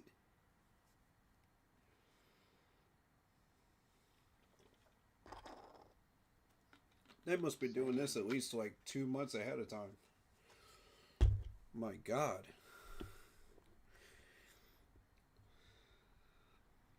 Look at the intensity in this man's eyes. Oh my God. That's Dan Morgan for you. God. The last time I saw that type of intensity was Brent Venables. And I'm telling you, that man does not sleep. He just lives, sleeps, eats, and drinks football. There you go. He'll camp out in a tent in his own office just to work on plays. God. It's no wonder Oklahoma's succeeding right now. Anyway, Yeah, tell me about it. and we got that same type of guy in Dan Morgan. Let's continue. Value of Rico Dowdle, he seemed to be kind of up in the air. He was not really happy with his carries the last part of the season because they decreased. Can you explain why they decreased? It had anything to do with not planning to re-sign him? Just kind of where you. No, I think it's That's a more dumb just question. the flow of the game type thing, and there's only so many carries to go around. There's only so many drives. Come on. And I think it just kind of worked out that way, and him not being as productive on the back end, or just our running backs in general not being as productive on the back end. I think all that works together. The offensive line has to be right. Our receivers have to be blocking right. So it's not just one guy or one thing. They all have to work together for the run game to get going.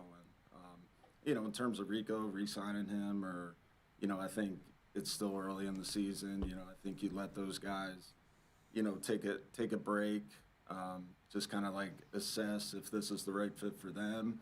And we'll do the same thing upstairs. We'll talk about a plan of action, and then we'll go from there. Rico strongly suggested, again, online yesterday, too, that Pause it there, because I like the discussion about the O-line right there.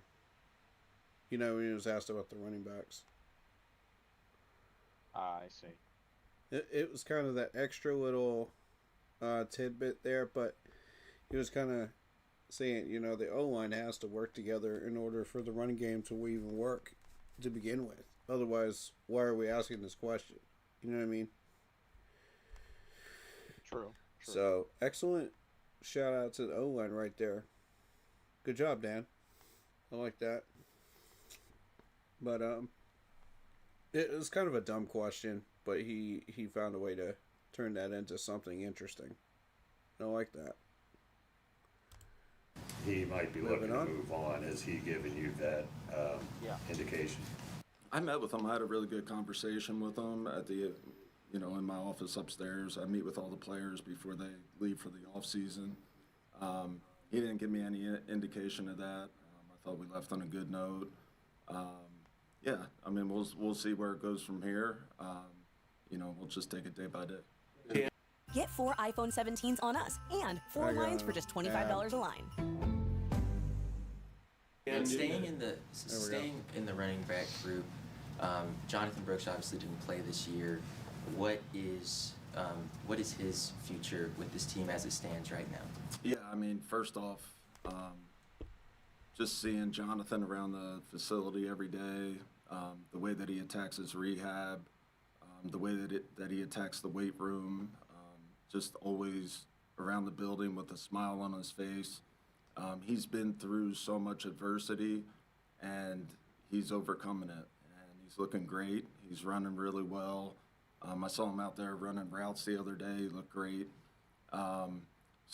He's doing really good. I'm really proud of him and the way he's attacked this, rehab process. It's not easy, and he's done great at it. So we'll see where he's at. Again, we'll take it like week by week, month by month, but he's headed in a good direction.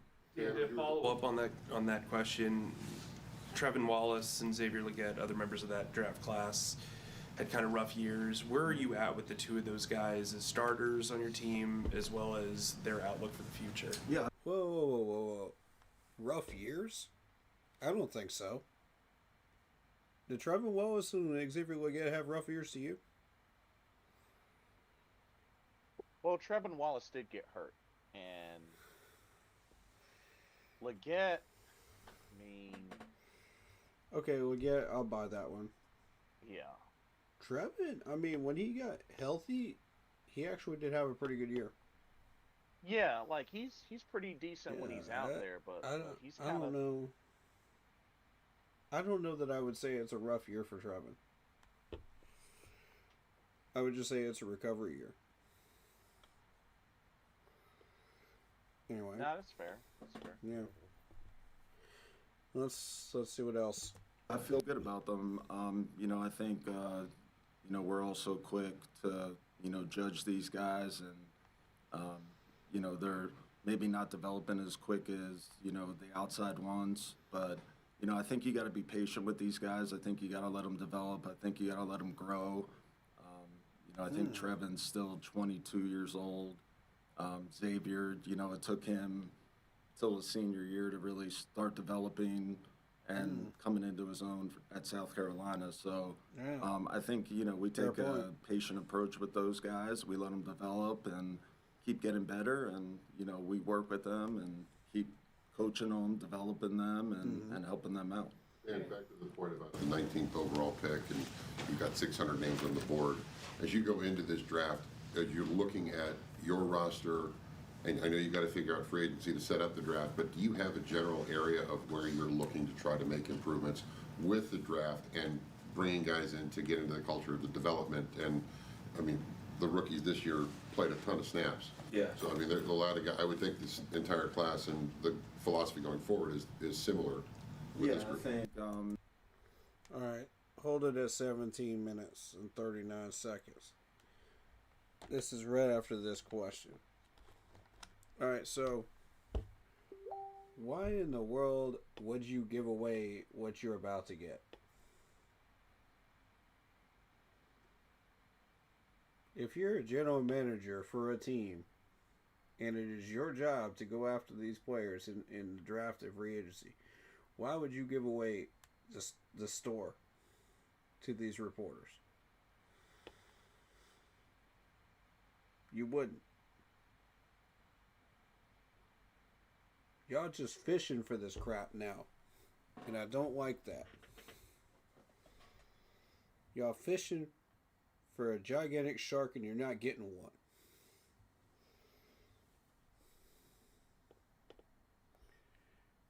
Now listen to what this man says after this.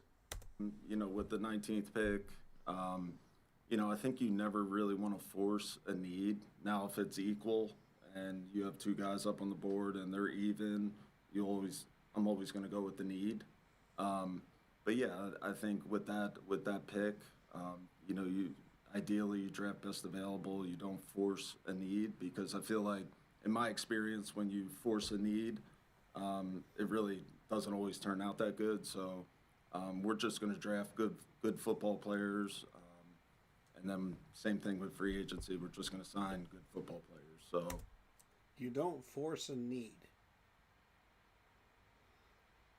I want y'all to pay attention to that. You don't force a need. Interesting, isn't it? Interesting response to that question. You see, he's not giving away the store.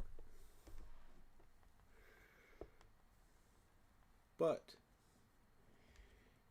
he's also saying, as a general manager, I cannot force needs. I have to go get what I think is available, but it's also a need.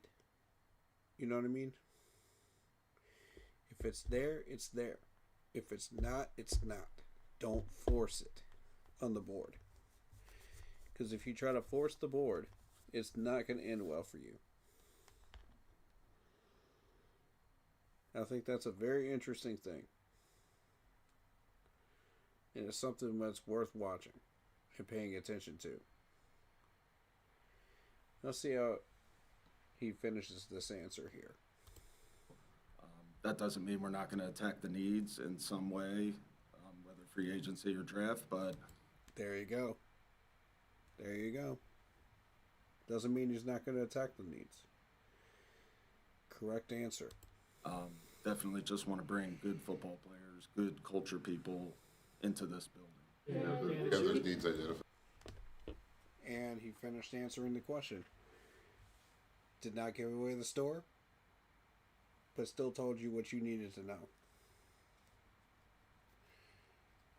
See, these guys are fishing, man. They're fishing for these types of answers. They're fishing for anything they can get early. And they're not getting it. They're not getting what they want. And watch, it's going to piss these guys off that are fishing for these answers. The rest of them are not going to know what's going on in this reporter room. But the ones that are fishing for these answers, it's going to piss them off. To the point where they say, all right, let's reword the question. Let's try it again. Let's try a different bait this time. Flick it out there. Let's see what's going on. Let's see if he answers it this way. If we throw it out there this way. Maybe not that way. Maybe let's try it this way. No. Okay. No nibbles. Okay, let's try this way. And you notice he's not going to give you the store. This is Dan Morgan we're talking about here. Y'all try this every single year and you keep failing. With all due respect, reporters, man, just recognize the fact that you're not getting what you want. Oh, yeah. Yeah, I got them. Yeah, definitely. I think some of the needs aren't a secret. So I'm not going to, just from like a competitive advantage, really like name all the needs up here. Thank you. Thank you.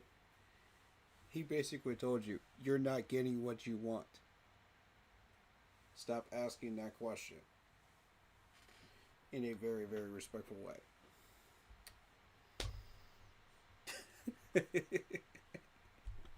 I think it's hilarious. I think it's absolutely hilarious. Oh, man.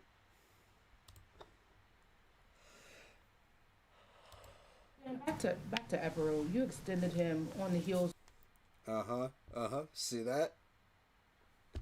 See that? Now they start asking about Evero.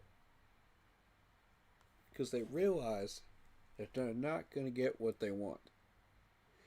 So now they're going to try something else. They're going to try an older question. This is a typical media, way of doing things. Watch this. One of the worst seasons defensively. Yeah. Why do it at that time, and what gave you the confidence in him to extend that contract? Yeah, I mean, I think if you look at EJ, if you're around him every day, you see the way he works, how smart he is. I believe in his defense. I believe in his philosophy. He's really good at developing players. Again, it's my job as well to, equip him with the right personnel. And again, it's a patience thing to where, we're going to attack those needs and we're going to get better across the board. And, I think as you see us keep adding talent onto our roster, players on our roster developing, I think you'll see that defense keep ascending. How does your pitch to free agents change when you have tangible results to offer as opposed to a plan for building something? Yeah, I think definitely having some success makes it easier to attract those free agents. But I would also say, duh. I mean, reporters, please. This one should be obvious. Duh. Success attracts free agents. Duh. like having a coach like Coach Canales, I think guys are going to want to come here and they're going to want to play for him. These guys are coming here for you, Dan. They're not coming here for him. Let's be real. Let's keep it 100 for a second, man. Dan, they're coming here for you. They like you. They like your philosophy. They like everything that you built. And you know, you were a player yourself. You know, you played in a Super Bowl. People respect that come into this building. That's what they're seeing. They're not seeing Dave Canales. They're seeing you. They're seeing what you've built. And they're saying, I want a part of this. Just the way that he carries himself, the enthusiasm that he has on a day-to-day basis, the way he leads those guys. This is a fun environment. We work really hard, but we also have fun doing what we do. And if I was a player again, I would want to play for a coach like that. Are you comfortable with him continuing to call plays moving forward? Is that something that's still part of the plan, or is I know that at times he's expressed some frustration on Sundays with the way the offense ran. There's been some discussion around that, but yeah, you curious your thoughts on that? Yeah, I think. Ooh. Be careful with that question. Be careful with that question, journalists. Because it's not just him calling the plays. I've been trying to tell you all that. Be careful with that question. Let's see how Dan attacks this. I think Coach does a great job, first and foremost. I think that's really his call if he wants to, promote somebody into being the play caller or bring. Ooh. And there's the magical quote right there that's been going around. People have been talking about this. He says it's his call if he wants to promote somebody to be a play caller. He's saying, without saying it, that he's not thrilled with the play calling. And he knows what he knows what we know. Okay? He knows what we know. Brad Isaac's the problem. He's not openly saying it, but he's saying it. You know what I'm saying? Like, he's not openly saying Brad is the problem with this offense. But he's saying it. As kind of like a little subtle suggestion, like, well, I trust him to do what he thinks is best here. If he wants to hire somebody, okay, cool. I'm not gonna say no to it. It's like nice subtlety, Dan. Nice subtlety. You slid that one in there real good. And you know what? That tells me you know what's up with this building. From top to bottom. The fact that you recognize it is Brad, that is the problem. And you're throwing in subtleties right there.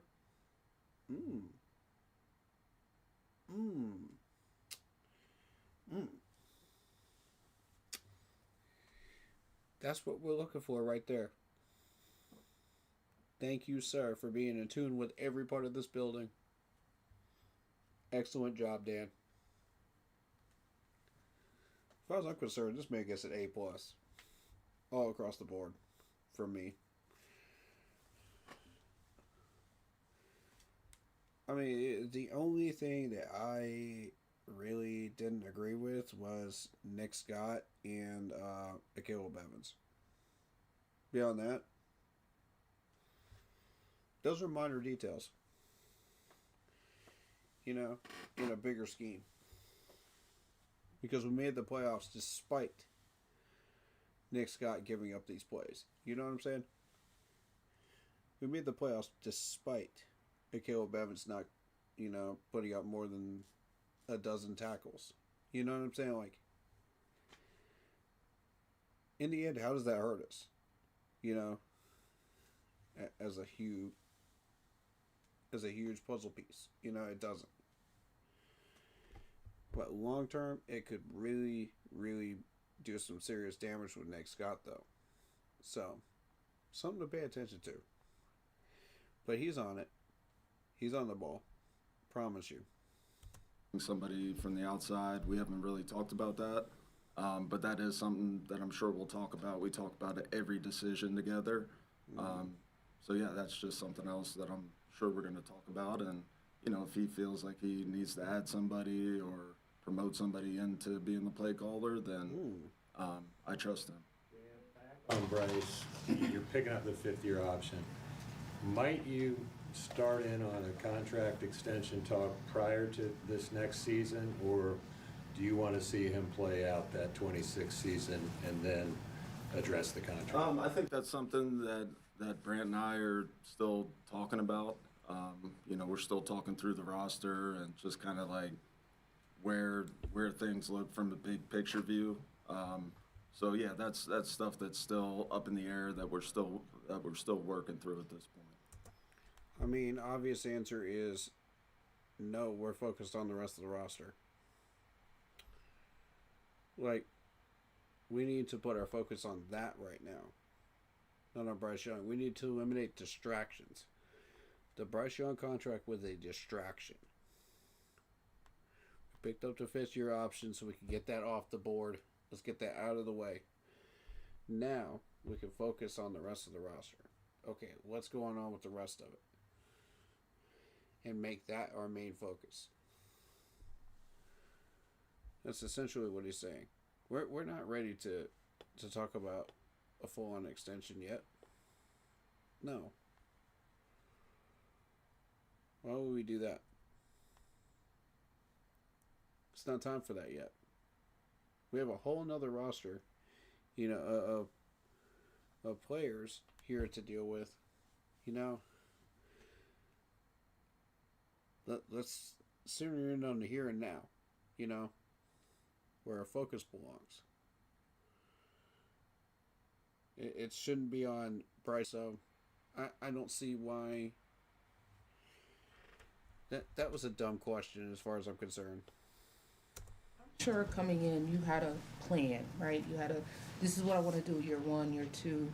After year two, with the NFC South Championship, with the playoff appearance, do you feel like you're ahead of schedule? We, you know, from the inside, I really don't put timelines on it. Kind of leave that for the outside. I think for us, we have a vision. We have a plan moving forward. We're going to stick to that plan, and we're going to build this thing one brick at a time. We have a good foundation right now. You know, I think you're never one player away. So I think we just got to be smart. We got to be disciplined in our process. Ooh, we're never one player away. Did y'all hear that? Did y'all hear that? Did y'all hear him say that? We're never one player away. Interesting. So when we're fully decked out as a full-on decked out team, we're never one player away. I want y'all to remember that. I want y'all to remember he said that. We're building it brick by brick. I like this.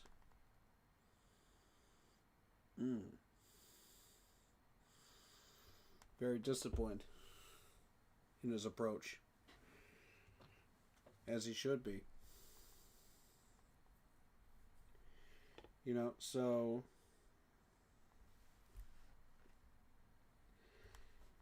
I agree with him. You know, they should be focused on the day-to-day stuff. Let us focus on the long-term plan. Because we know what we're doing here. You know, we see, you know, what this can become. We see the vision.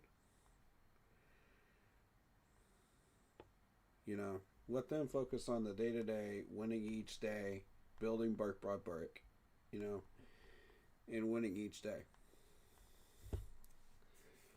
We got this, man. us and our approach like we've been, and just stick to that motto. But Dan, plans obviously change. Like EJ's having interviews with other teams. If he were to leave, do you feel like you have a defensive roster that can adjust and adapt to multiple schemes? And if you were to go internally, do you feel like you guys are prepared in case EJ were to get one of those head coaching jobs? Yeah. Ooh, excellent question. That's an excellent question. Nobody has brought up.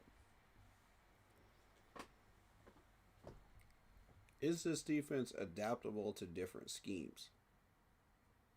Should a gyro leave? Excellent question.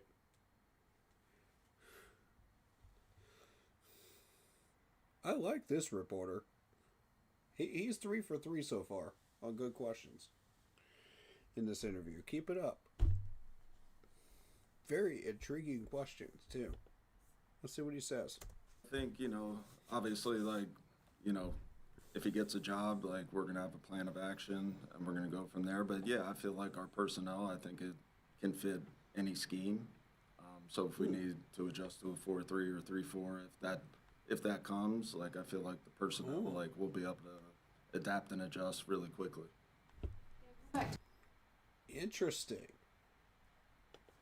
Interesting. Okay. So he's saying yes. Okay. All right. Let's continue. To Sebastian's question about timeline, you mentioned being patient with the defense. Dave has made a comment a couple of times about every mistake a rookie makes is an investment in your future. What is the balance between being patient, knowing you're building something long term, and wanting to address stuff right away? Yeah, I think, again, it comes back to just being patient and developing your players. I think we're always so quick to want to go get this guy or go get that guy, but sometimes the answers, they're already on your roster. And sometimes... Ooh. Did y'all hear that? Sometimes the answer is already on your roster.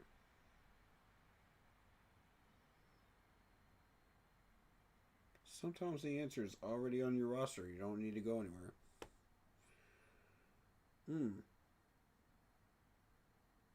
So, for all those people that wanted us to trade and make a move, at the trade deadline, the answer to our problems was already on our roster. Interesting. Food for thought. That's all I'm saying. They're not. So, that's for us to look at, assess with the staff and talk through those things. But again, we've been, since I've been in charge, per se, we're always going to attack those needs, and be aggressive in those situations. And we're also going to develop the guys on our roster, and they're going to get better and they're going to grow, and we'll just be that type of program.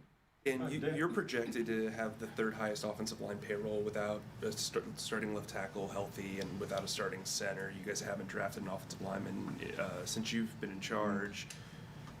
Whoa. Without a starting center.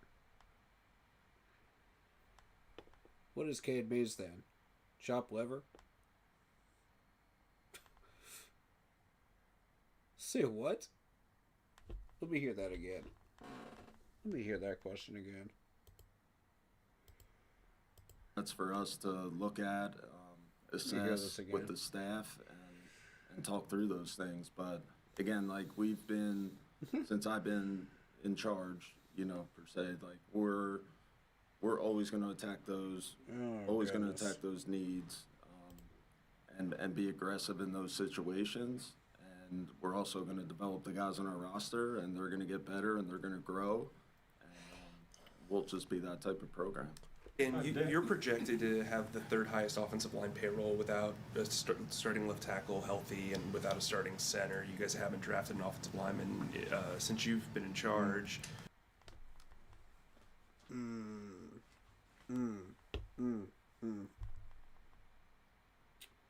Without a starting center.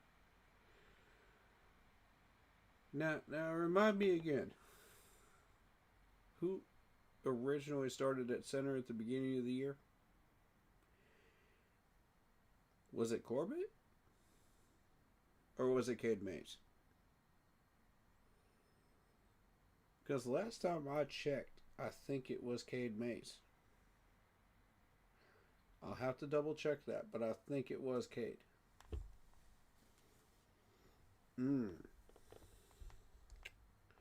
Okay. Continue. How much do you feel like you need to add cost control youth to that group? Cost control. Did he say cost control youth?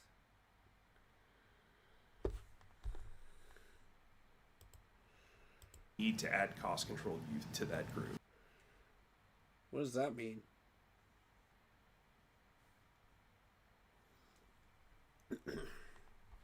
Interesting question. Huh. All right.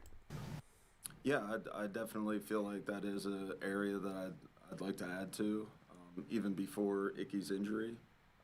You know, we want to obviously like keep our strength strong, and I think you know the only way to do that is drafting young guys and just stay ahead of the curve in terms of positions and just kind of look ahead in that succession planning. But yeah, I mean, we feel good about our O-line. I'm glad we kept our core together this year because I think it really paid dividends for us this year. We had, I think, like 15 different offensive line combinations. We didn't have the same 15 different offensive line combinations.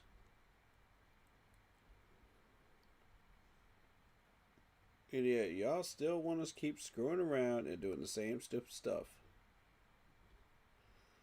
Hold up, man. Hold up, man. Yeah, y'all want to keep talking about the same nonsense.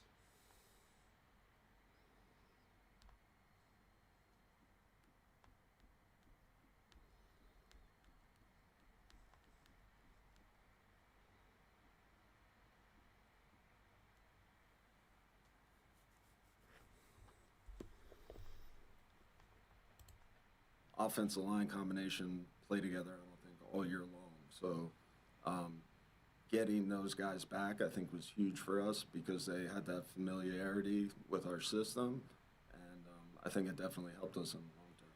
Are there a few guys that stood out to you this season that maybe you were on the fence about or just weren't sure about because you hadn't seen enough? Were there a few guys on this roster that really stood out to you? Yeah, I think there's a lot of guys, not to pinpoint one guy because, I was really proud of just in general how our guys competed and attacked every day out there. But I think there was a lot of really good things and, whether it's a young guy, that really showed up and showed out or, a guy that's been here and, he developed and he got better. I think that, I think there was a lot of guys that caught my eye that way. Care to elaborate on a couple of those? I bet you it'd be the same people I pick out too. Blitz lost connection about 20 minutes ago. So if you're wondering what happened to him, I'm just kind of continuing on with this reaction of this video without him. But talk about Dave as a guy. Dave's a guy that you'd like to play for if you were a player again. Yeah. What did you see, or how did you see him grow this year? I know there was. He talked about the importance of going into other meetings more instead of just being focused on the offense. Where did you see his growth? Yeah, I mean, I think that right there, and I think every year, whether it's me or whether it's somebody in our building, one of our scouts, like we should be getting better every single year. Boom, right there. Say it again, Dad. Say it again. Whether it's, somebody in our building, one of our scouts, like we should be getting better every single year. Boom. This is exactly what I've been preaching. I've been telling y'all, man. We've got to get better every single year. If we're not getting better every single year, then what are we doing?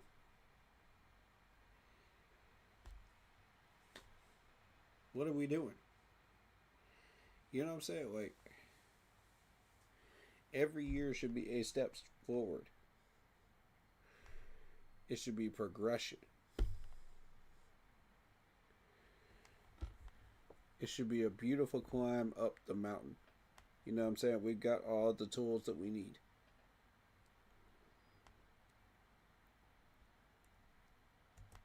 We should always be looking for ways to improve. And Dave's Boom. Should always be looking for ways to improve. Look at that. That's what you need to hear from your general manager. Right there. Those two lines sum up the entire presser. Right there.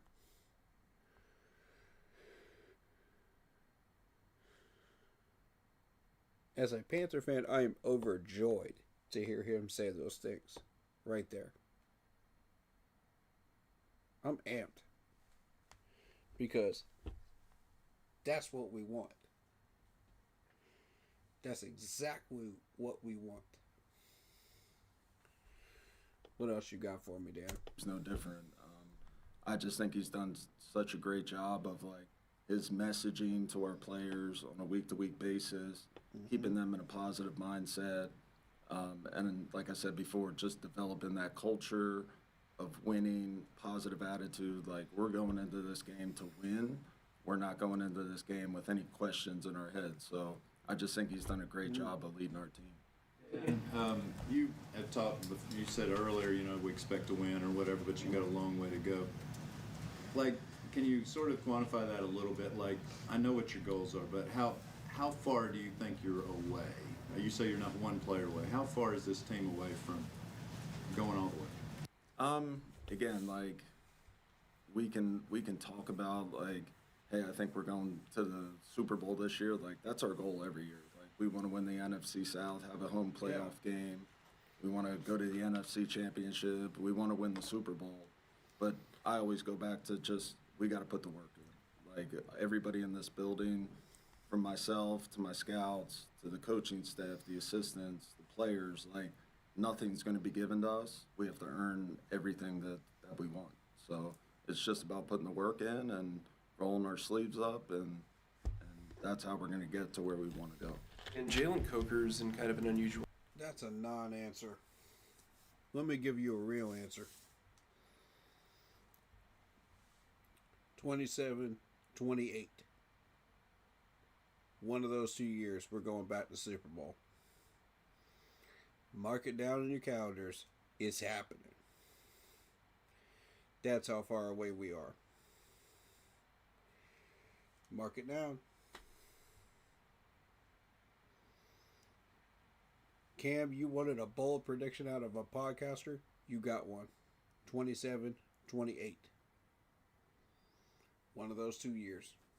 We are going back. And watch, I'm going to be right. We're going to be playing either in New Orleans or we're going to be playing in a situation where he's... Probably Atlanta in 28. Yeah, I'm going to tell you something. We feel right at home in that Georgia Dome right now. Because we just swept the Falcons. And guess what? When we win that Lombardi in their stadium, it's going to be the most beautiful thing ever. Watch this. Y'all want a timeline. Y'all want to know how far away we are on these goals. I'm going to give you a timeline. Here we go. Y'all ready for this? Y'all ready for this? We're going to win the division next year. We're going to win a playoff game next year in 26. We're probably not going to win the division legitimately in 26. But we're going to win it. Nonetheless, because of our schedule, that's probably what it's going to look like again. Am I mad at that? Not really. The point is, we win it. You know, this shirt is real. What we did this year, this is real. And it's about to be real again next year. Watch this.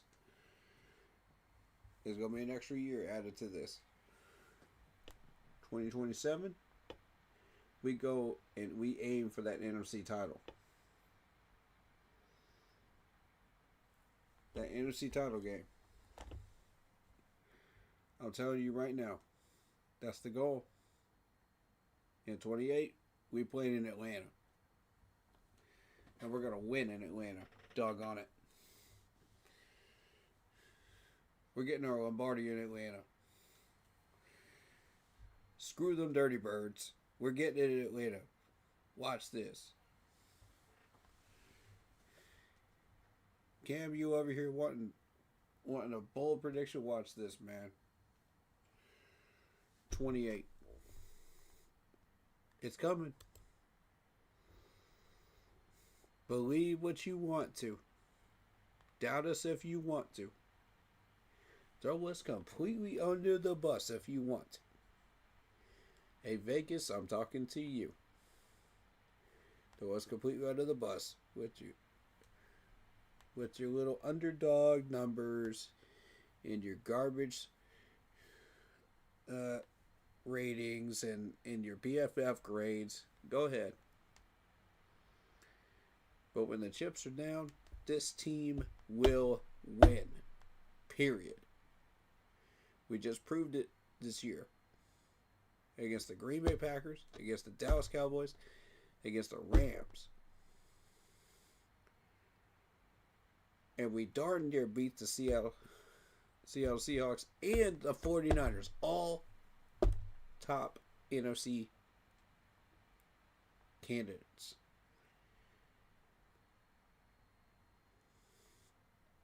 All of them. You're going to sit here and tell me we can't do this again? That we can't run it back? Come on. Come on. I want it. I want that underdog role. You know what? I want every part of it. I want every part of it, Vegas. Go ahead. Mark us as underdogs the whole year. I want you to. Because all it does is piss this team off. All it does is motivate these guys. Oh boy. Y'all want to know how close we are to the path, man. We're right on it. We're right on schedule. You don't need me to tell you that. Look at the results this year. That should tell you that.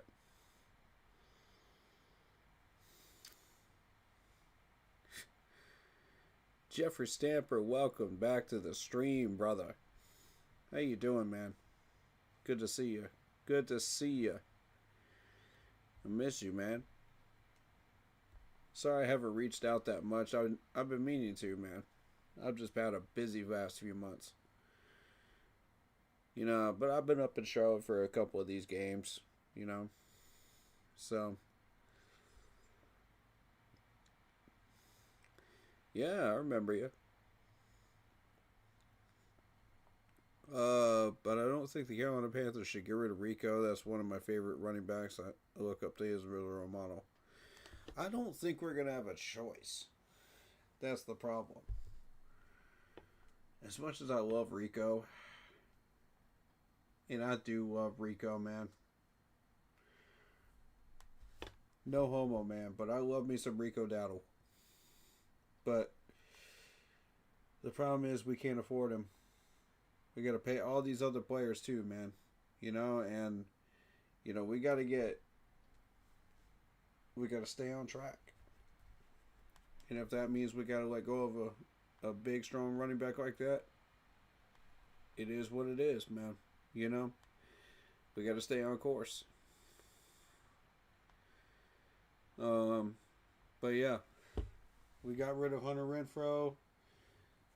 You know, and I'm like, okay, another casualty for the cause. You know what I mean?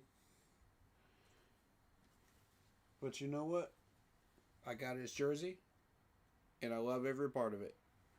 Which reminds me, I need to get an Isaiah Simmons jersey too. So, before something happens to him.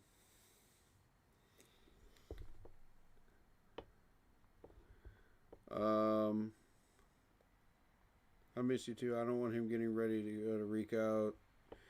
You know, I'm a down heart failing him.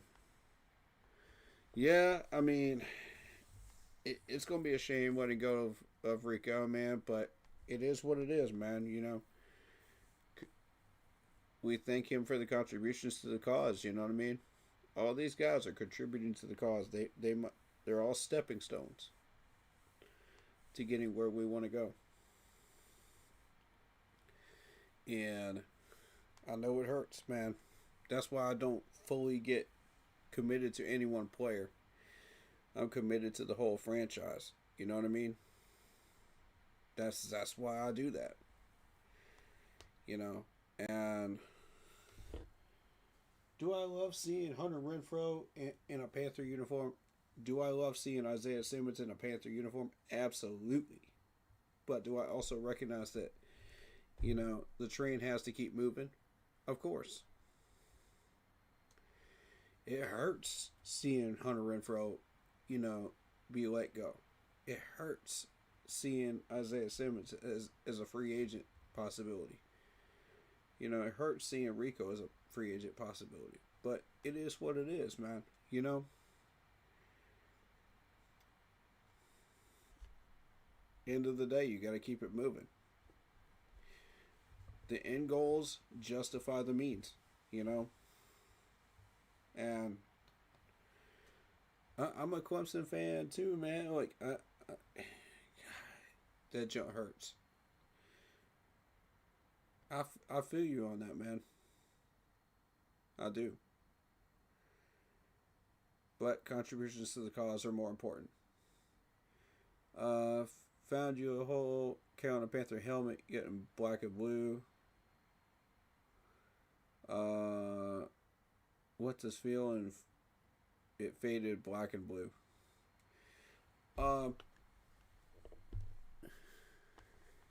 Have I found one of those full-size helmets yet? No. I don't know if they make a full-size black one yet. Do they? Does anybody know? Do they make a full-size black one? You know what? Let me look that up. I know we got Dan Morgan's presser to finish up, but let me look that up real quick.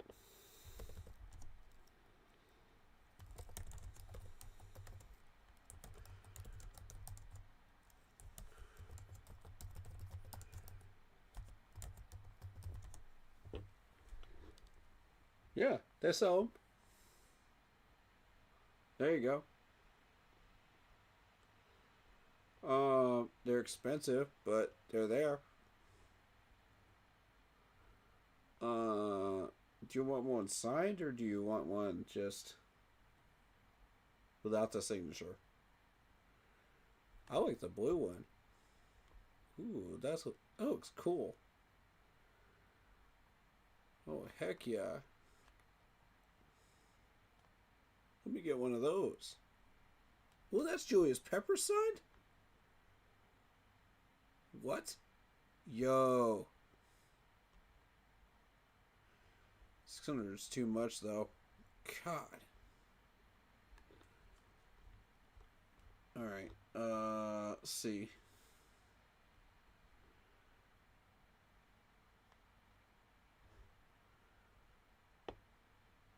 Luke Kuechly signed one. Ooh.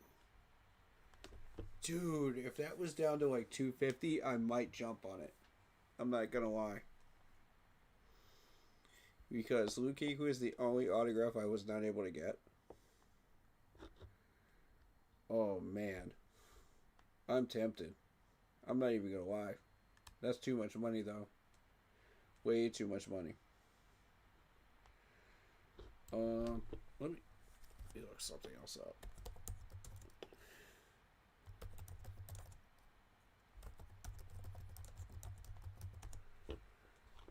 Let me see something. Because I don't want to...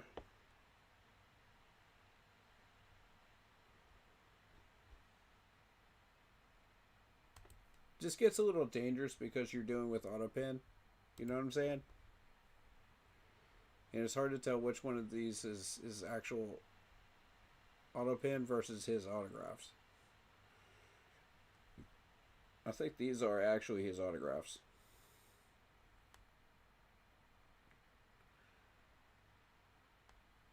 Oh, you were trying to get one donated to you? Yeah, I don't know about that.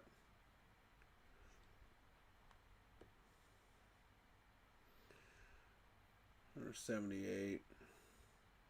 Like I said, Luke Kuechly is probably the only autograph I don't have. Besides Cam Newton himself. And I don't really want Cam's, to be honest. But if I'm hunting for a Luke Kuechly one, yeah. Jeez. How many people signed this thing? Oh my god. Rookie of the Years? Oh my god. That's an interesting helmet design. I've never seen this one before. Huh. It's like a grayed out version.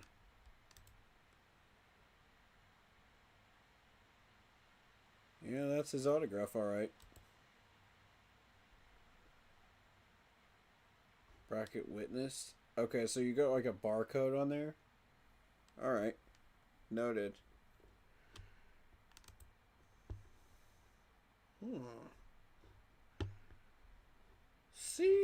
See, that's something I might jump on right there. If that number goes a little lower, I might jump on that. That's a unique item. Because that type of helmet design isn't out there very often. That's different.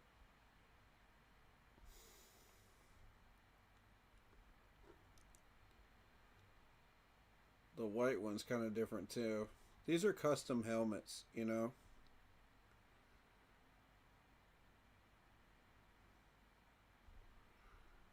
Tempting, tempting, tempting. I'll tell you what. Y'all drop that price just a little more. Just a little more. That's what I'm looking for. You know what I mean?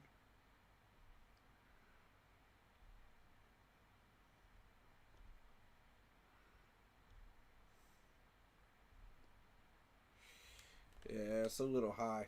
Just a little high. But I like it though.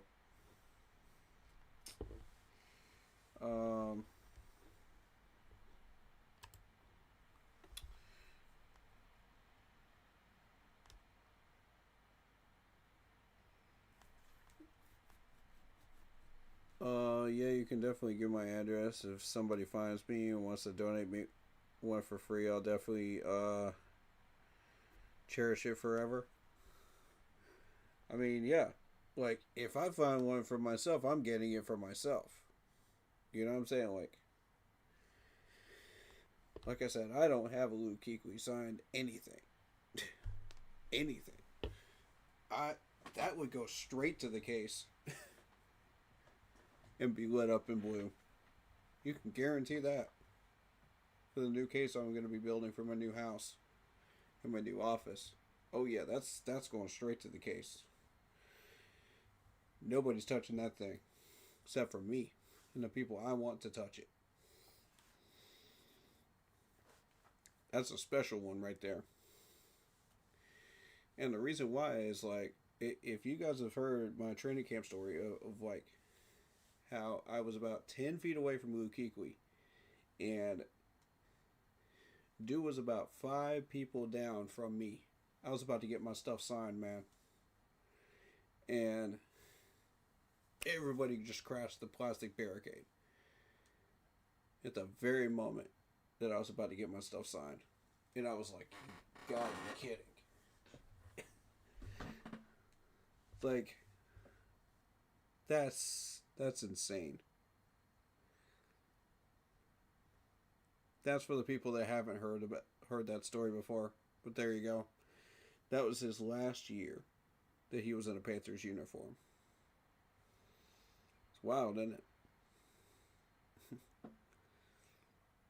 I would never give that helmet away if somebody would actually make that wish come true, because my birthday is February 11th. And you'll be 39. Yeah. Anybody want to make that wish come true for him? Anybody got about $200 they want to throw around to help him out? I mean,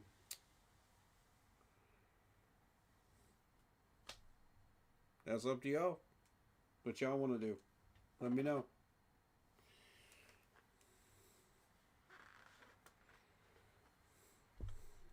Y'all buy it for him, I'll send it to him. That's up to y'all, though. Like, I don't have that kind of money to toss around right now. I got all kinds of other expenses, so yeah, I don't have that kind of money. But perhaps somebody else will. Good luck, man. Hope somebody does give it to you. Alright, let's continue. Kind of ascended to being a starter pretty early after being an undrafted free agent. He's going to be an exclusive rights free agent, can only negotiate with you guys. How do you weigh rewarding a player like that, plus also keeping an eye on the future and, you know, his limited amount of reps and games in the league? Yeah, I mean, I'm really proud of Jalen. You know, just another guy that has been through adversity, you know, with injuries and has overcome it. And a credit to him. He put the work in. He got his body right, reshaped his body. He looks like a different player, and it shows on the field. You know, and again, it goes back to the work. You put the work in the off season. You put the work in during the season. Like, it's going to show on the field. And that's correct. Jalen's a prime example of that. Just put the work in, and you know, he's a resilient guy. He came back and he played great. So. In terms of the, you know, contract and stuff, like that stuff, again, me and Brand are talking through, and, you know, timing on when to extend him and give him a deal, that's all stuff we're going to talk about. Did Bryce's ankle bother him the second half of the season at all? I wouldn't mind giving Coker a long-term deal, to be honest. I think he's earned it. What do y'all feel? Y'all think Coker should get a long-term deal? I like the idea of that a lot. I think, you know, second half of the season, I think it's not just Bryce, it's every player. I mean, everybody's dealing with something. So Keep tweaking it. I didn't know if that was something that. Yeah, I mean, I'm sure it was. He's the type of guy, he's never going to complain. He's going to go out there, he's going to practice, he's going to push through, and that's what you really respect about Bryce is. Hold up. Now, are we sure we want to ask our quarterback to push through those types of injuries? Because remember, Ron Rivera was the head coach that decided, oh, we're going to push everybody through these injuries. Everybody's going to play. You know, whether you got a broken arm, whether you got a broken ankle, whether you got who knows what. Whatever gives me the best chance to win, you know, just to save my job. And the whole doggone training staff got investigated for that. I just want to let y'all know that. You know, I want to remind people of that. So was that really the best philosophy? Think about it. If we're not trying to win, meaningful games at the end of the year, if we're not trying to make a playoff push, don't put these players on the field. There's no reason to. Don't do it. You're risking their careers. That's exactly what Ron Rivera did. He risked everybody's careers. He did that to Luke Kuechly. He did that to Cam Newton. He did that to everybody. Everybody. Everybody that had an injury that year. In his last year. God, it pissed me off. Because we knew we had zero chance at the playoffs, and we still did this anyway.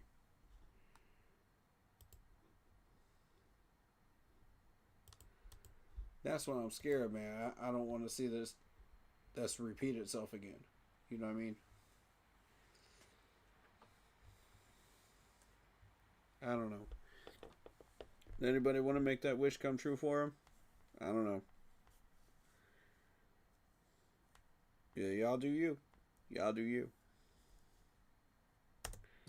He's a tough dude. He's a really tough dude.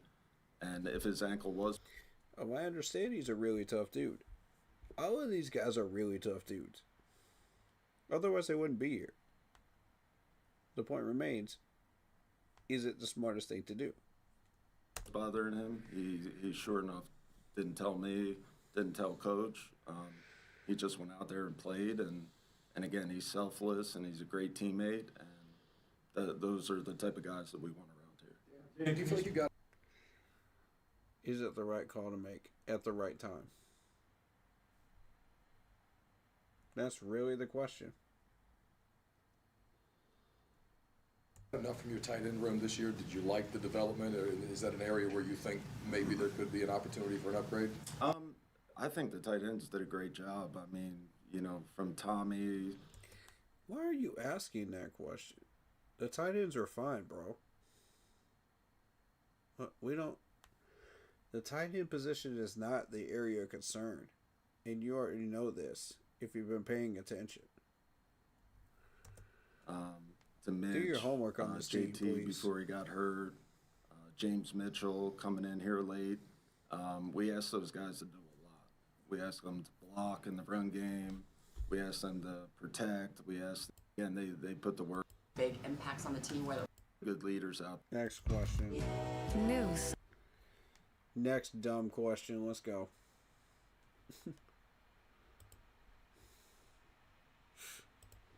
Type of guys that we want. We extended Mike Jack last year. And again, that's something me and Brand have to talk about. He'll have 1 year left on his deal this year, and then Mike Jack. Yes, so it's something that me and Brand will talk through, and we'll come up with a strategy. in terms of this year's rookie class, it seemed like there were so many players that made big impacts on the team, whether it was a starter or out on the scout team. Was there anyone that kind of exceeded your expectations or surprised you? I'm just really proud of all of them. I think that they all competed at a high level every single day. To come in as a rookie, it's not easy. Come on, Dan. Point somebody out. It's all right. You can.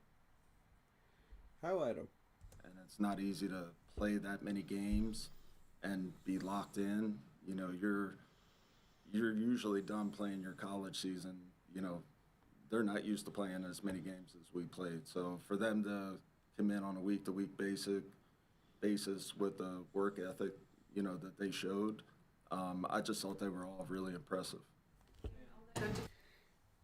You know, there's no reason not to highlight somebody here. You have an opportunity to put somebody in the spotlight, man, for good reasons. I mean, why not? I would. T-Mac finished leading rookies across like multiple categories. Good chance to win Rookie of the Year. When you drafted him, did you envision even this much? I mean, how much What has the season been like for you, just watching him?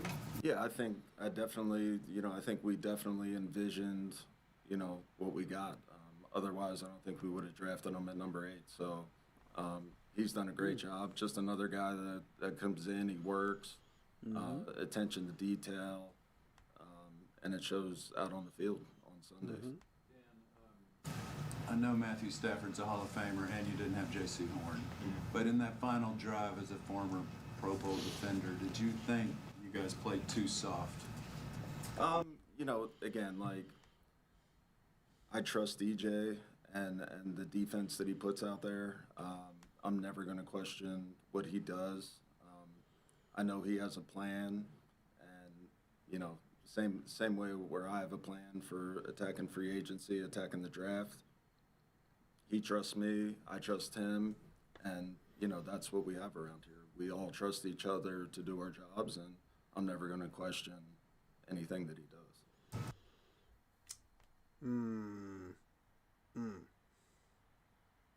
Okay. So, if Gyro falls off the table and we start playing terrible defense, would you question him then? How about Dave Canales? Would you question him then?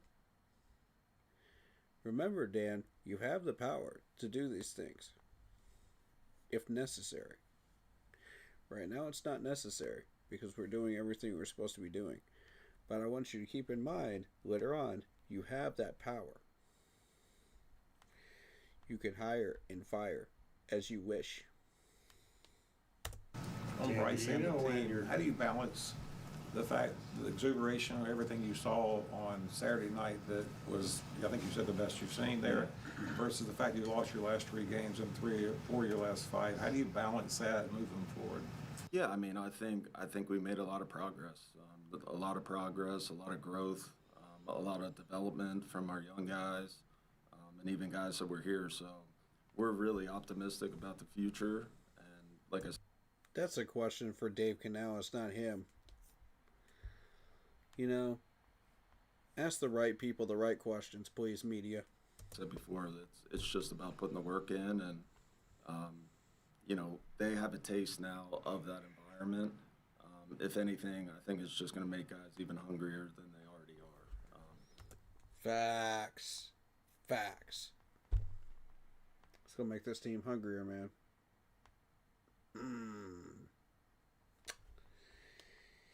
Oof. Isn't that what I said too? I said the same thing. The guys want to win around here. They want to bring a championship to this city, to the Carolinas, and that's their focus right now. You guys have obviously brought in kind of a youth movement over the last 2 years, but you have 3 guys over 35 in Sam Martin, J.J. Jansen, and Andy Dalton. How much longer do you believe that those guys can still perform at the level that they are? Yeah, they make our, we're the 5th youngest team, I think, in the NFL right now, so we'd probably be a little higher if we didn't have them on our team, but they're all good. They're all really good players, and they're guys that we value around here. I think that's something that we'll talk about, in terms of re-signing JJ, re-signing all those guys. So yeah, I think they can play as long as they want to, but it's a two-way street to where we have to figure out what's best for us, what's best for the Panthers. So we'll see moving forward. Would you be open to developing a young quarterback behind Bryce? Yeah, absolutely. And I think we want to add competition to every room. Quarterback's no different. So yeah, that could be something. Ooh. Did he just give away a secret? Did this man just give away one of our draft picks? Ooh. Or a potential free agent? Stay tuned. Something that we do this offseason. GM, a couple more. Is there a moment this season that will stick out to you as kind of like a core memory? I think obviously there were some ups and downs during the season. I was just really proud of like the way our guys in the biggest moments, like they came and they competed. So like you go into Green Bay to a hostile environment and you beat a team that arguably was like the best team in the NFL at the time. Then the Rams come here, another team that was arguably the best team in the NFL. We beat them. And then to play like we did against them, you know, on Saturday night. It just makes me excited about the future. They're performing in these big games. We know we have it in us to play that type of football all the time. So that's where we just have to become more consistent. We know who we are, and just play to our standard of play. Preach that message right there. Continue to preach that message, because that's exactly it. That message right there. We need more consistent play. We are a hungry team. We've done the work. We've beaten 3 of the most competitive teams in the NFC. And almost beat a 4th. You know? We just have to keep doing what we're doing. And play our brand of football. That's exactly it. Dan, continue to preach that message, sir. Preach it far and wide. Because that's exactly what we're doing.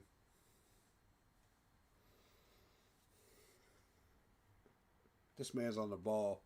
Yeah, y'all better get on the Dan Morgan train, I'm telling you right now. This man is about to absolutely have a phenomenal offseason. Watch this. The offseason, that's when this man really gets to work. Last two will have Joe, then we'll have Steve Reed. Do you have an update on when the indoor practice facility will be done and just that whole practice area? I don't. I think that's something. That's a question for David Tapper. You know, you could probably talk to, you know, the other side about, but it looks like they're making progress out there. It looks like it's going to be awesome, you know, just from all the things I saw. So that'll be really cool when that's done. And Dan, aside from Icky surgery, is there anybody else that's going to need any cleanup surgery? There may be a few guys here and there, but nothing really major to really report to you guys. Thank you very much. Yeah. Thanks, guys. Good. Excellent presser. Excellent presser. I'm very impressed with him. Dan Morgan, you have impressed me so much, brother. Like, this is your franchise, Dan. Make no mistake about it, this is your franchise. And you are doing a phenomenal job with it. You have fully represented what Carolina Panthers football is. You know, with everything you're doing.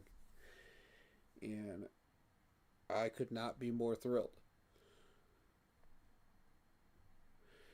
We have made progress, you know, visible progress. We've done everything that we're supposed to be doing right now. We're still on that path right now, and you're seeing real results. Real, actual results. This championship shirt, this is real. That wild card game, that was real. Everything you're seeing right now, that's real.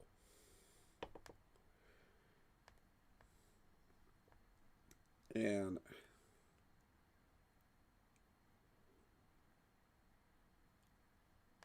I mean, I've been predicting this stuff since the start. I've been saying, we're going to do this, we're going to do this, we're going to do this.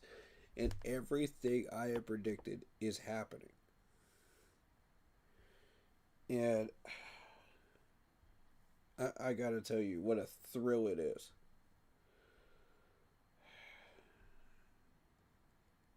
What an absolute thrill it is, and a privilege to understand what this team's vision is, what we're doing, how we're doing it, and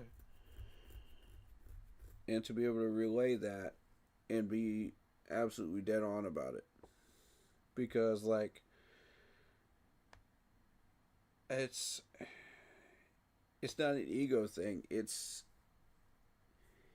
not a pride thing. It's the fact that this franchise is finally moving forward and we're doing what we're supposed to be doing. What we've been meant to be doing. What we've meant to be doing for the past 10 years. And it's finally happening. And it's a joy. It absolutely is.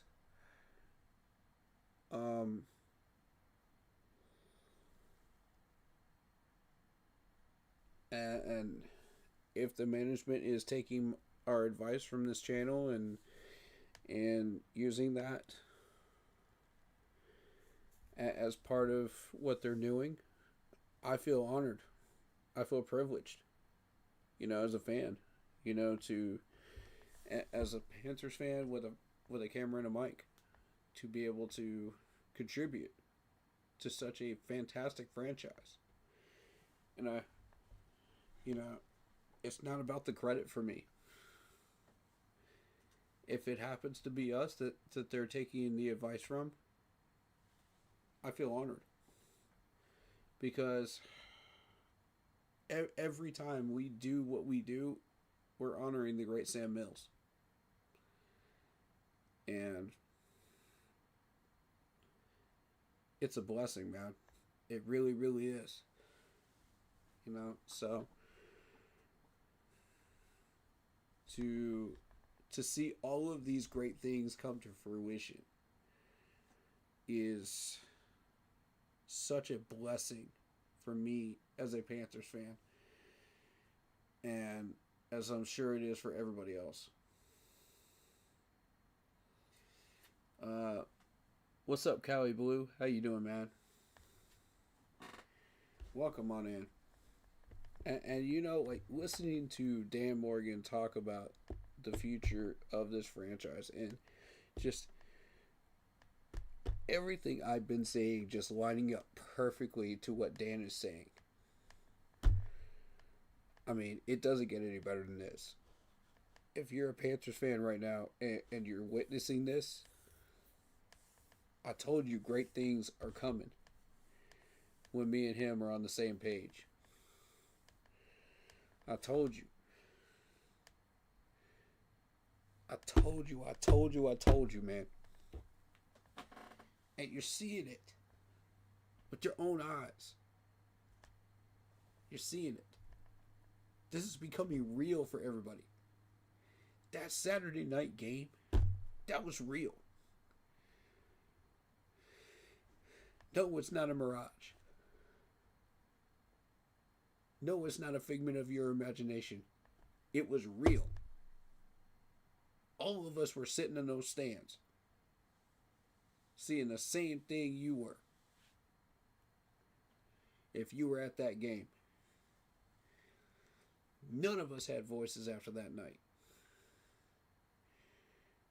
And seeing all those Panthers legends in one place meant, oh my God.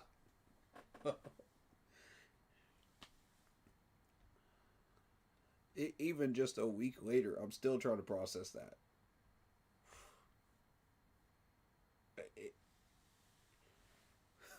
It's overwhelming. It was overwhelming, man. Imagine winning that game. Just picture it for just a minute. Just imagine winning that game. And seeing Sweet Caroline, after seeing all those Panthers legends, after seeing the Clydesdales, after seeing everything else. Like, after seeing Cam Newton, just...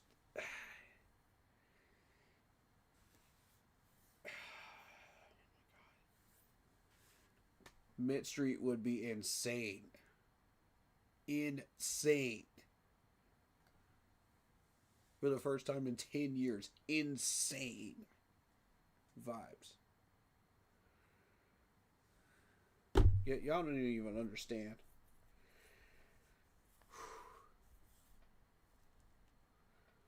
Oh, man. All of this is real. And this is just the beginning.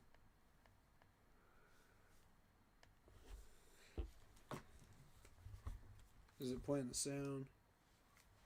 Okay, maybe it's delayed.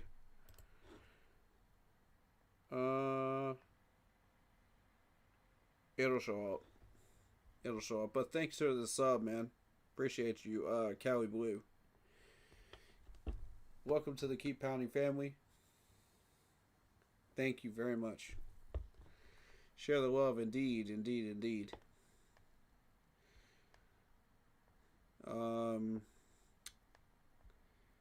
How did you become a Panther fan? That's what I want to know.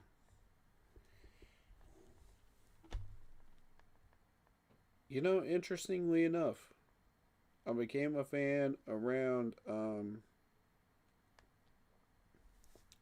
2002, 2003 season. And this was right around the time that we got Jake Delhomme, you know, Wesley Walls, all these great players around that time. And I've been watching casually, you know, Panthers football, but I was just like, you know, it's another trash season, you know. I was like, And then I saw us start to win games. And I said, hold up a minute.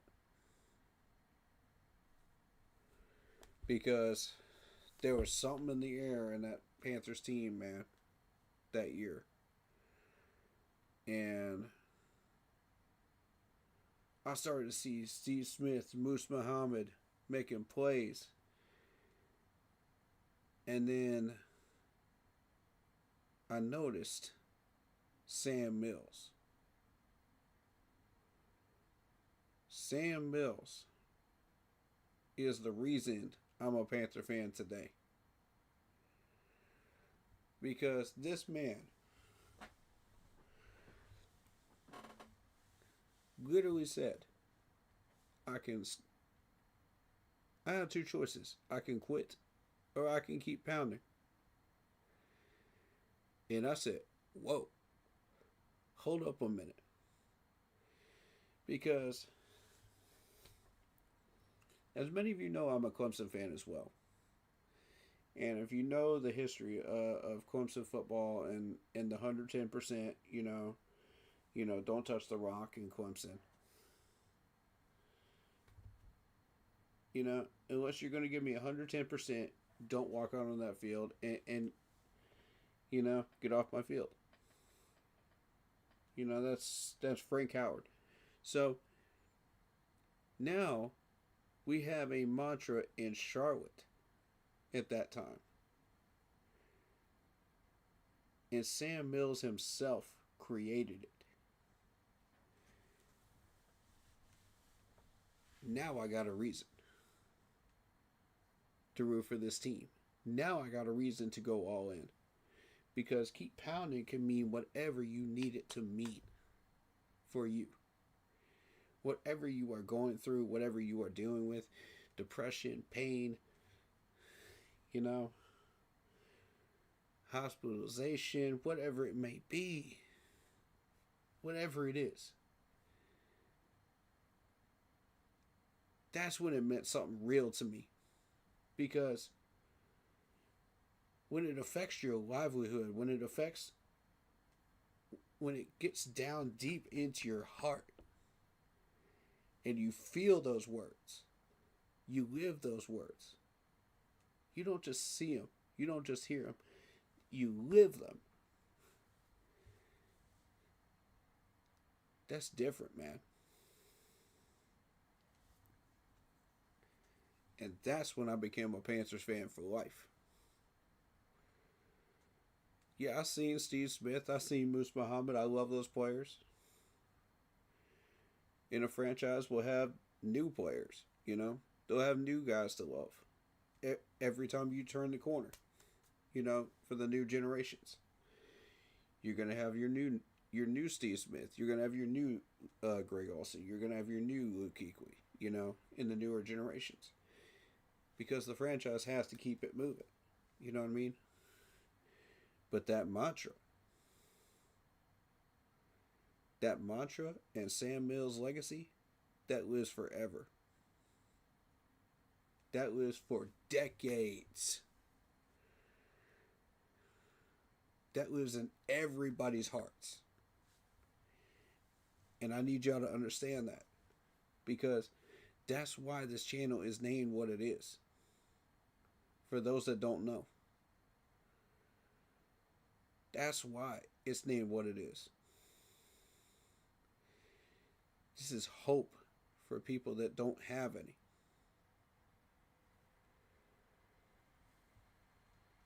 This is life for people that don't have it.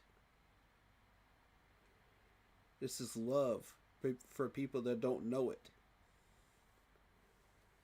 You know, that mantra means everything to people. Carol, our co-founder, went through back surgery. She had her stuff stolen from her. Her family abandoned her. You know, she had nothing. She had no home. She was living out of the back of a pickup truck with barely anything to keep her warm during the middle of the winter. And she kept pounding through it. Guess where she's at now?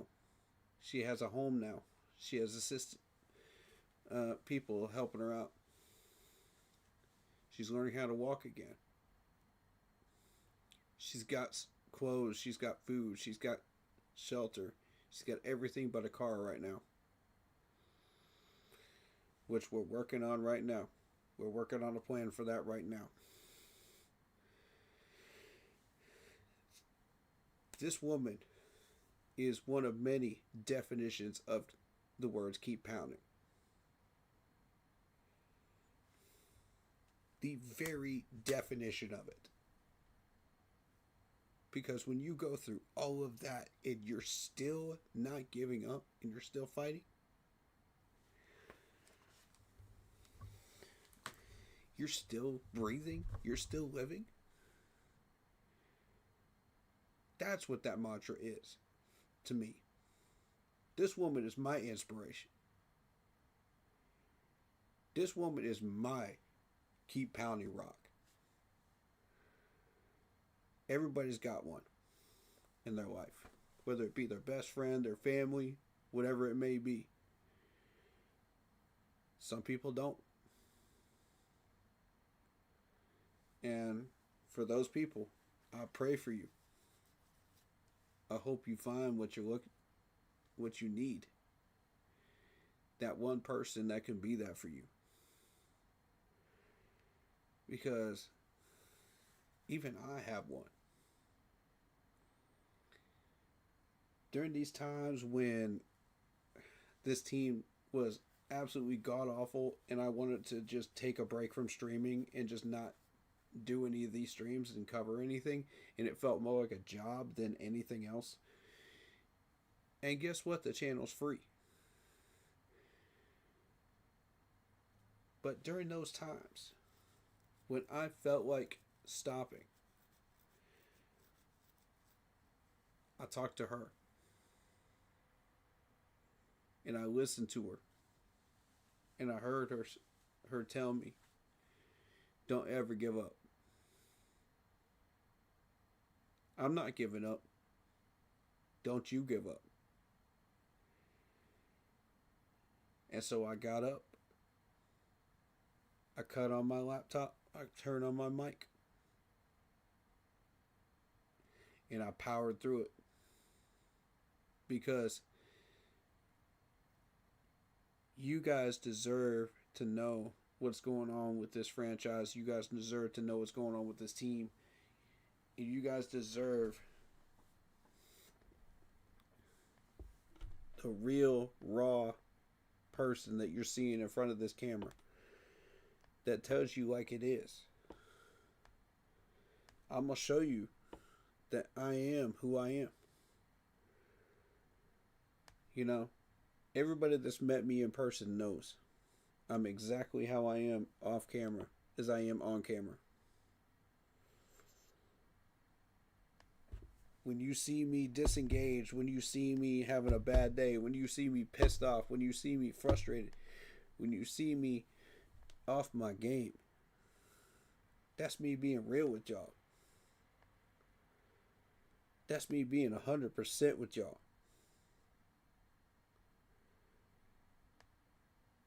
I'm not here to fake it, man. I'm not here to fake a performance or act like I'm here, you know, for no reason.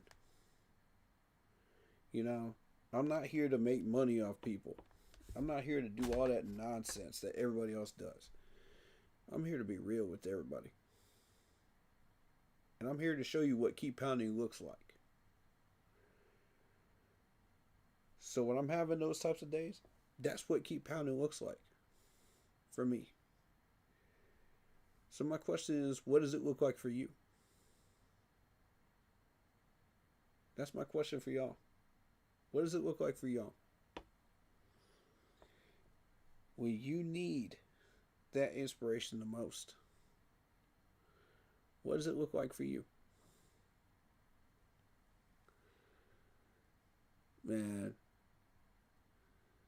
Cali Blue says, I feel truly as if you were my brother.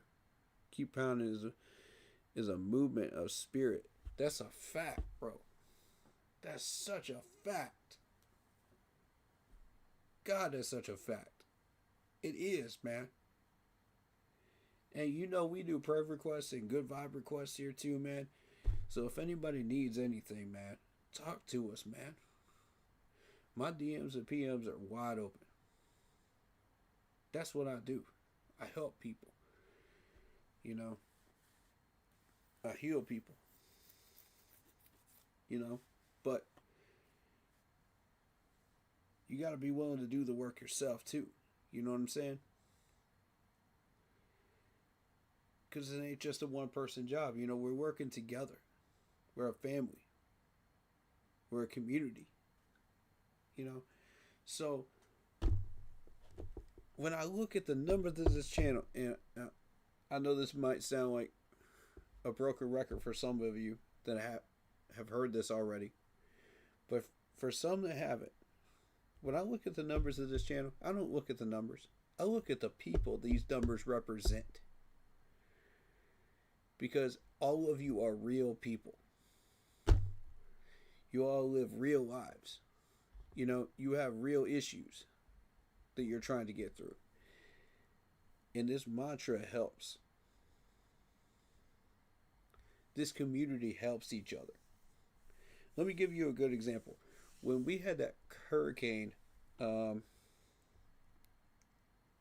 was sitting here with no power for 2 weeks. Half a tank of gas in a dream.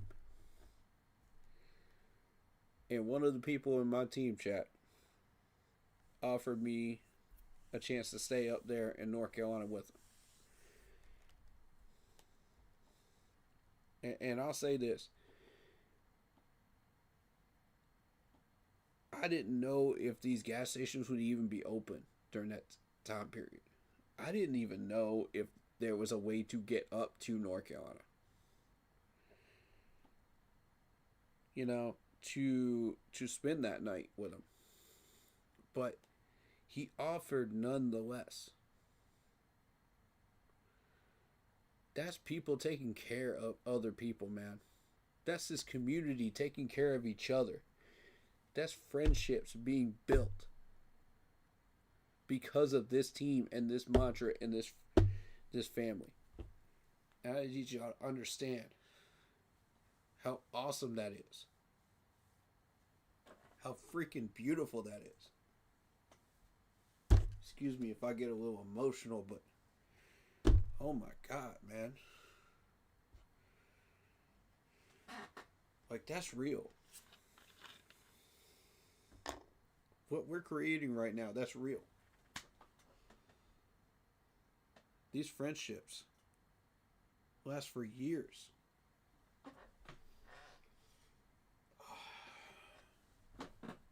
And just to have people like that in your life,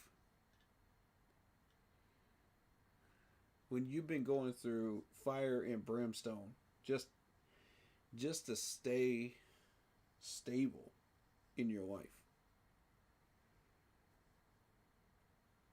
that's everything, bro. That's everything. Oh my God, that's everything.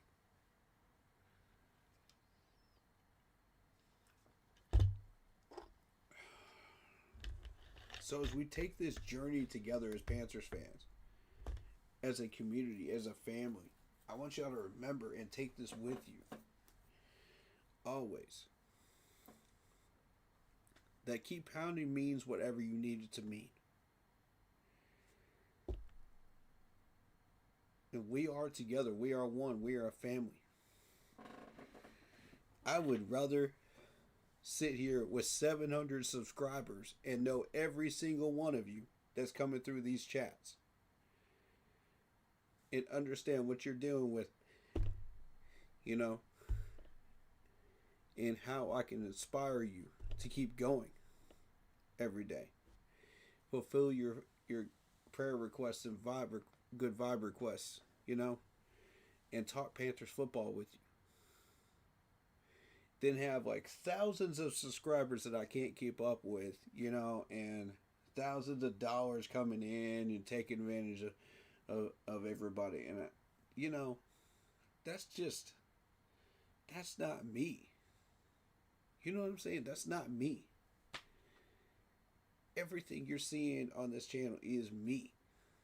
That's who I am. I don't BS you. Everything you're seeing is me. David will tell you that.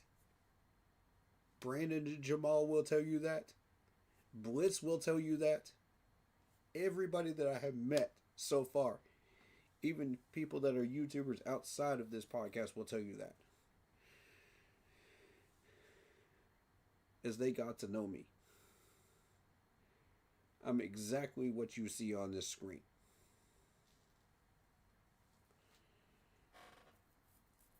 So, this is exactly the community I wanted to build with this YouTube channel. And I love every part of it. I love every bit of what I'm doing. Because it means everything to me. Just to be able to get up every day and talk Panthers football with you guys and just talk about life. And just what we're passionate about, what we like, what we enjoy. If it's video games, if it's music, if it's Panthers football, if it's sports in general, whatever y'all want to talk about, man, I love it. And I don't take this platform lightly at all.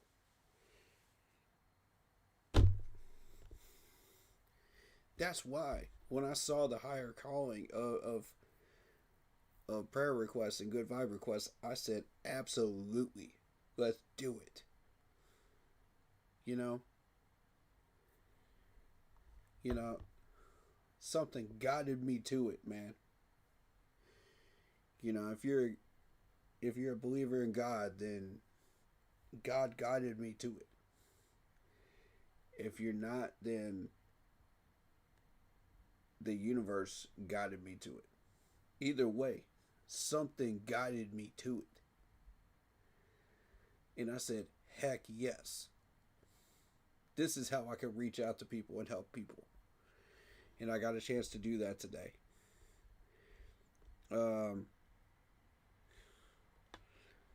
Even just today with Trenton Carey coming in, you know, and requesting a prayer for his people. And I feel so blessed to be able to fulfill that request, you know. Every chance that I get to do stuff like this, it's a gift. and I cherish every bit of it. So, you know,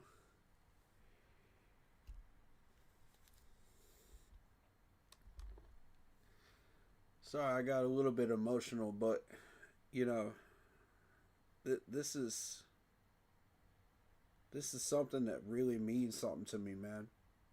Every part of this is passionate. My passion is this franchise and this community and what we're building. So, and to see the success of this team come through, maybe our suggestions from this channel, maybe, if they did, I'm honored. And they come from all of us. Not just me, but for all of us working together. We all share in the success together. You know? So we all share in the joy and the happiness and the good times together as Panther fans.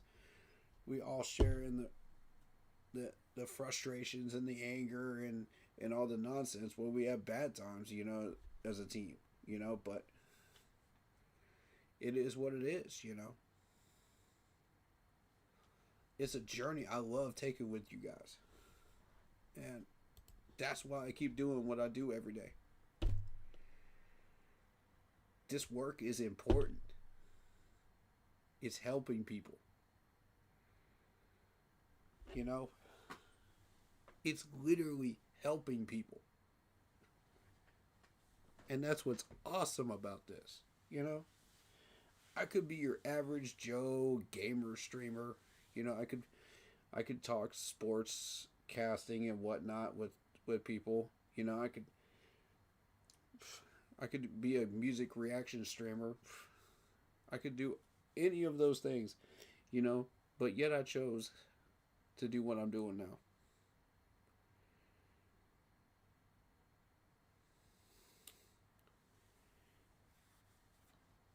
I chose to do this.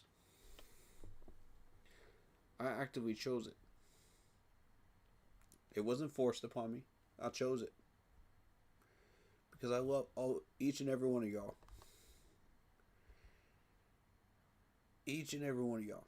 Cali Blue, Jeffrey Stamper, you know, we got Super Treybo, we got Big Chief 82, you know, we got Tom Brady 7 rings, even a Patriots fan. I love even a Patriots fan.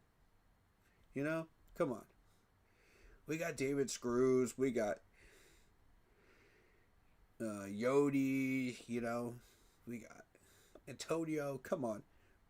Y'all bring it in, man. Bring it in. Because it's beautiful in here, man. It's a beautiful community. I feel like I'm just giving y'all, all y'all just one big group hug, man. All y'all one big Panthers group hug. And it's awesome.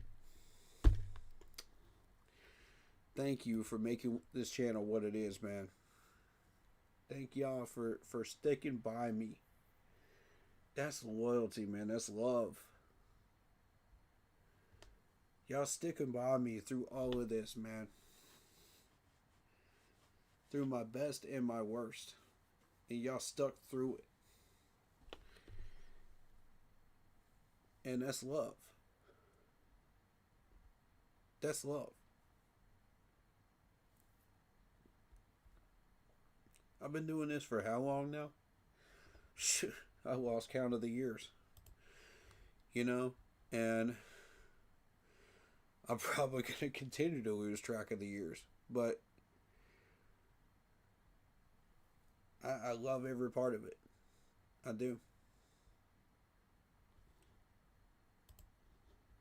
You guys make me what I am with this channel. And that's such a beautiful thing, man. We're finally starting to see some success visually, man. Right in front of us. Physically and visually right in front of us. I told y'all at the beginning of this journey, year one, you're going to see statistics jump stuff. You're going to see these players progress. You're going to see certain things happen. In the stat sheets, you're not going to see it on the scoreboard necessarily. Second year, you're going to see it on the scoreboard. This is the second year. You're seeing it on the scoreboard. You're seeing the physical things happen on the scoreboard that I've been trying to tell y'all were about to happen. Everything I have predicted is coming to pass with this team. I've been trying to tell y'all, I understand this team. I understand it inside and out. I understand what we're dealing with here. The vision, the opportunities, the development, the progress, all of it. And we're seeing it in real time. It's happening right now. The fact that we lured Cam Newton and Thomas Davis and Luke Kuechly out to the same place at the same time. How many times have we ever seen these three in the same place at the same time? Since they were wearing uniforms. How many times have you seen Steve Smith stand beside Jake Delhomme and Wesley Walls without a uniform on?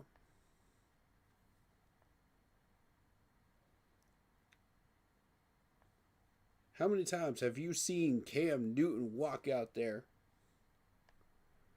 onto that stadium without a jersey on?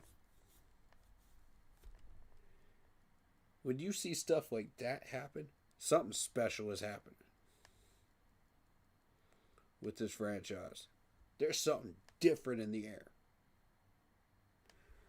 I've been trying to tell y'all it's coming. Now y'all are starting to see it. I'm so excited, man, because this before I became a YouTuber, I witnessed the rise of this team in 13, 14, and 15. I witnessed this exact same pattern. And it's happening again.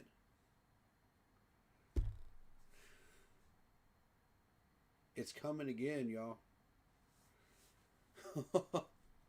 It's coming again. And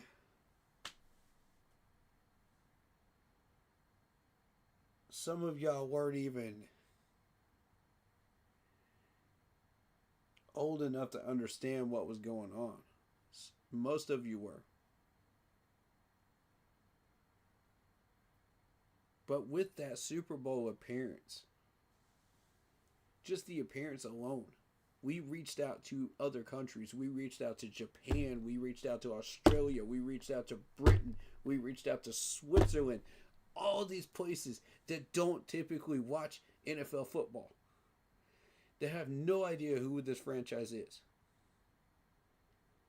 They've never even heard of the Carolina Panthers before that point. Because there wasn't social media back in 03 and 04 and 05. You had freaking MySpace back then. For God's sakes.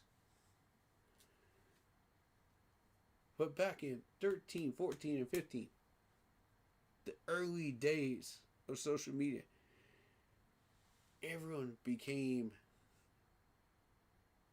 aware of this franchise and what we're doing. And who we are. In this mantra. And that, my friends, sometimes that can mean a lot more than just a trophy.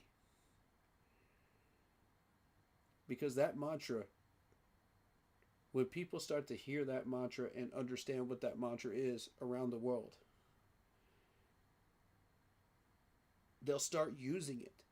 They'll start to understand the meaning of it. And how it fits them. And how it fits their hearts. And that's something you can't buy with a trophy. You can't put a paycheck on that. You can't put a dollar amount on that check for that. That's something that's got to come from here. You know what I'm saying? So when these people finally understood that, you know, in other countries, we had one person come into the chat from Japan. We had one from Australia. I was like, wow. I was mind blown. You know, once we got this channel up and running, I didn't realize how far this had reached. I knew that we went worldwide with the Super Bowl, you know, because millions upon millions of people watch that, you know, around the world. Even if they don't understand the game, it's still, you know, worldwide. And that entire week of just promoting this franchise and promoting who we are, God, it was the most beautiful thing ever.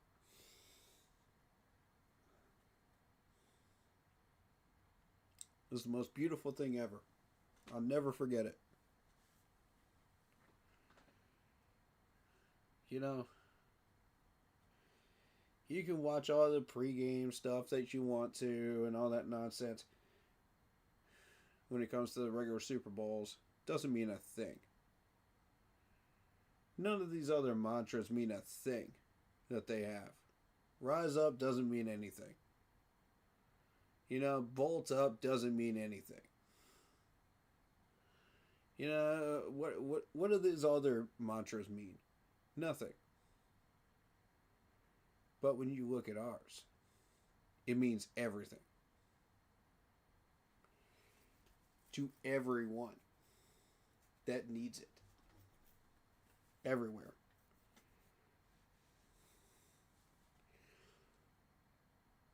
You know, you'll flip around during the Super Bowl week when we're in the Super Bowl and you'll see, oh yeah, these people made some delicious dishes from the Carolinas, you know, on the Food Network.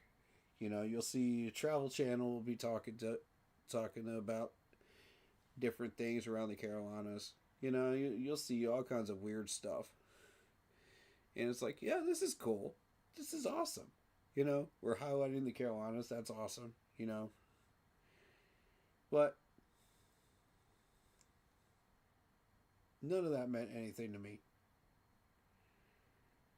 But when I saw them pregame hyping this team and making sure that everybody understood what that mantra meant, I saw one interview where somebody asked one of the players what keep pounding meant. And I paid full attention. And that player explained what keep pounding meant. And I saw the numbers that rolled in and the comments that rolled in from that particular interview. And I said, whoa.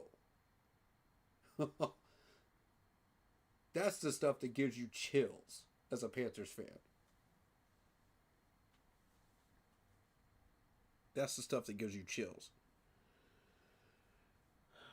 People don't understand that. People that aren't fans of this fan base don't understand that. And they likely won't, you know, until they become fans. And they understand what the mantra means. And especially kids, you know, growing up and emulating Cam Newton, emulating Steve Smith, you know, during their youth football games and learning about how to play the game. You know, if you want to become like a wide receiver, you got to learn like Steve Smith learned, you know, or Moose.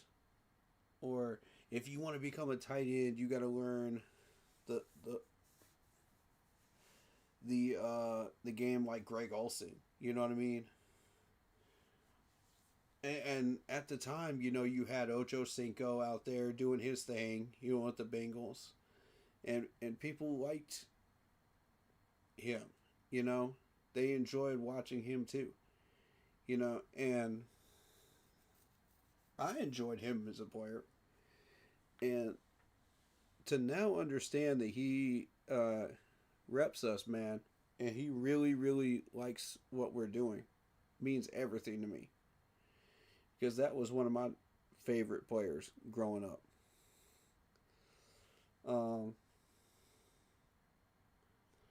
And these kids would emulate Ocha. You know what I'm saying? Like,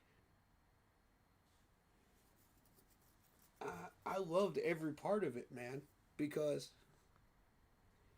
that was the golden age of football for me. Is like all these great players representing the league. And, you know, when these kids are learning the game, they learn it from the best possible players out there that could teach them that. You know, look at all these football camps, you know. It's so awesome. And every day now, you'll hear people say, "Oh, I was inspired by Cam Newton. I was inspired by Greg Olsen. I was inspired by Luke Kuechly. I was inspired by Thomas Davis. I was inspired by, you know, name your favorite player from back then." And I just think it's so freaking cool. You know, when these kids become teenagers, you know, and become college players, and then they work their way up to the NFL, and then they have those interviews where they talk about that, you know, and Bryce Young being one of them. Bryce Young grew up emulating Cam Newton. And I just went, whoa. This dude was in high school at the time that Cam Newton was in the Super Bowl. Think about that. Bryce Young was in high school at the time. And now he's our starting quarterback for 3 years strong now. Wow. Wow.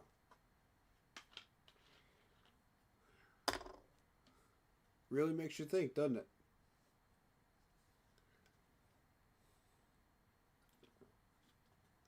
So when we talk about legacy with the Carolina Panthers, this is what we're talking about. Because 10 years, 15 years down the road, after we won our championships and we won our Super Bowl, you know, then the next generation will go, I want to be just like those players. I want to be the next Jalen Coker. I want to be the next McMillan. I want to be the next Chuba Hubbard. I want to be the next J.C. Horn. You know, that's what I want, man. That's what I want right there. I want the next generation to follow in the footsteps of the last and truly appreciate what the last generation did.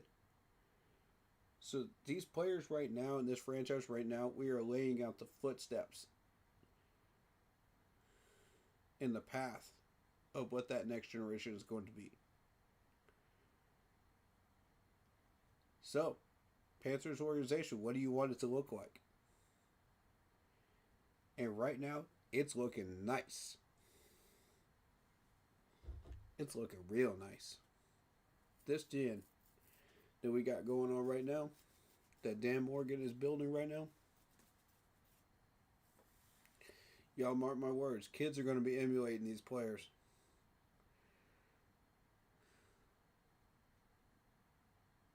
Kids are going to be looking at these players like, I want to be like them.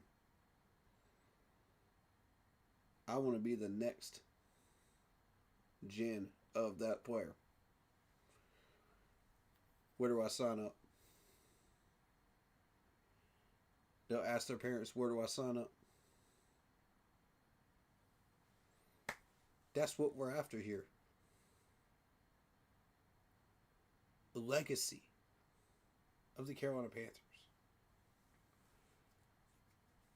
Who knows? That 1 out of 1,000 players, once they grow up, could be the next Carolina Panther.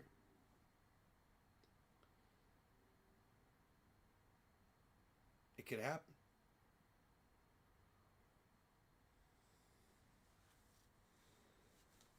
You know? And they'll get to say, I met the great Luke Kuechly. I met the great Cam Newton.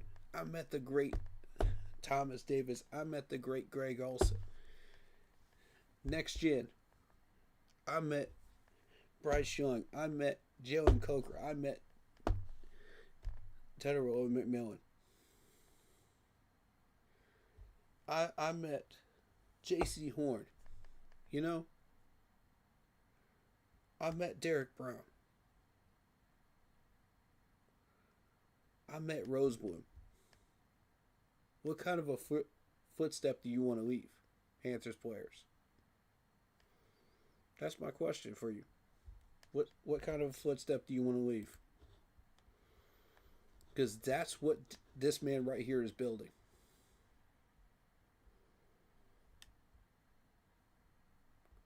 And he's saying, everybody, follow me. Follow me into the future.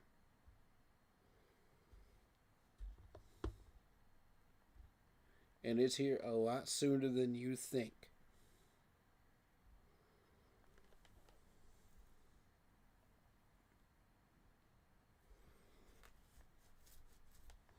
So with that, let's talk about this new schedule that we got going on for 2026, shall we?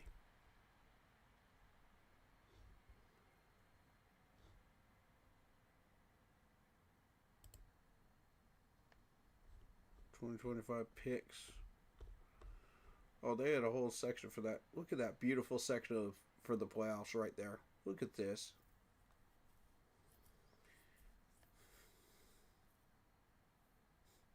Players, you did this. You created this. You got us here.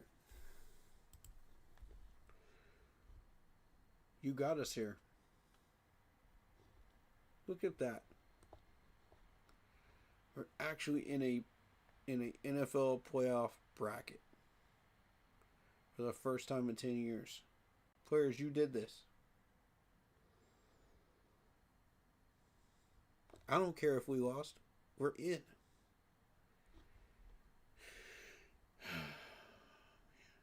Well, I do care that we lost, but we're in.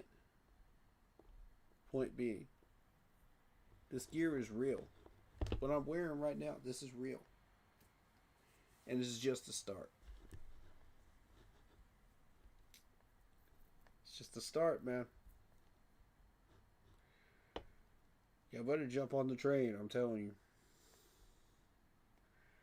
Because if you ain't on it, when it leaves the station, I don't know what to tell you. You missed out.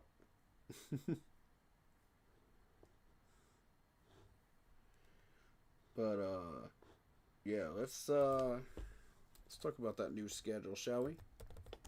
That's what we're here for. Panthers opponents 2026. All right.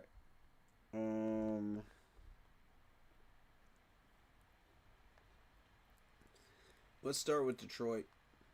Detroit, they had kind of a rough year. They may be looking for a balance of offensive and defensive pieces in free agency and in the draft. We'll see what we're doing with once this whole offseason fully unfolds. But that's one of those teams I'm keeping a very close eye on. Because when we play them, I don't want us to sleep on Detroit at all. Don't act like this team is a team that is down and losing, and you know they've lost what what pieces make them who they are. No. They're still well-rounded, and they're still very, very dangerous as a team.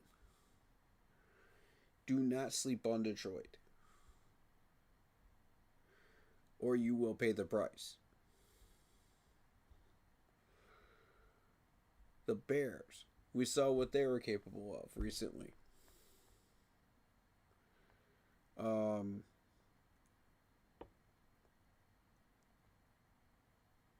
And you know, I think I speak for everybody when I say I'm so glad that that game is in Charlotte. Because, oh my God. Battling the Bears in Chicago is something you don't want to do right now. Not the way Caleb Williams is playing. And they're even more dangerous in Chicago than they are on the road.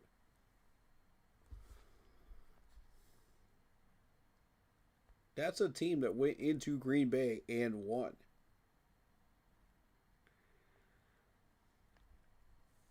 So, I mean, like,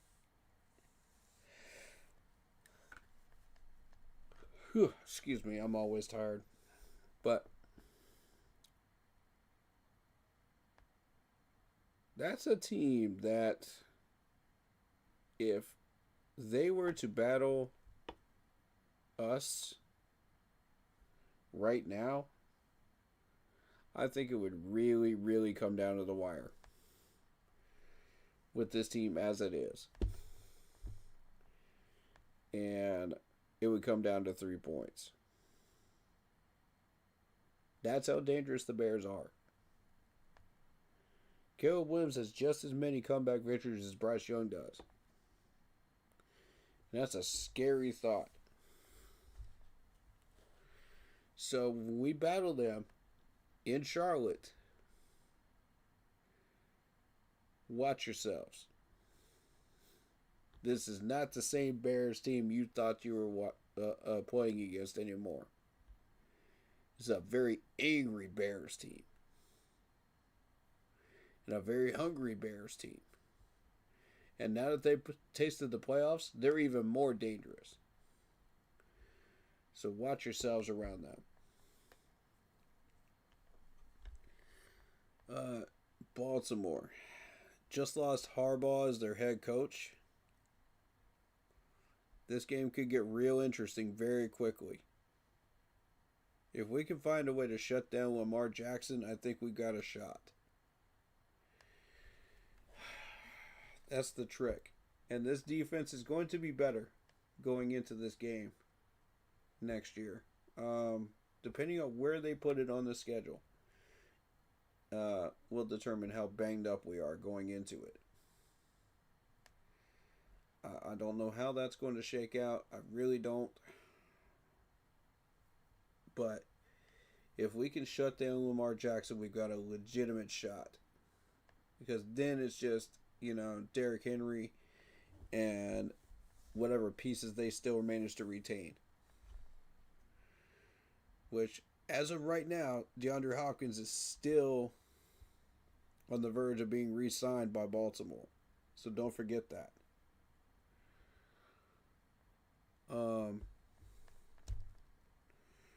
Alright, Bengals. Bengals, do not underestimate Joe Burrow. I'm telling y'all right now, if you underestimate Joe Burrow, he will cook you. Gyro, I'm talking to you. Do not underestimate Joe Burrow.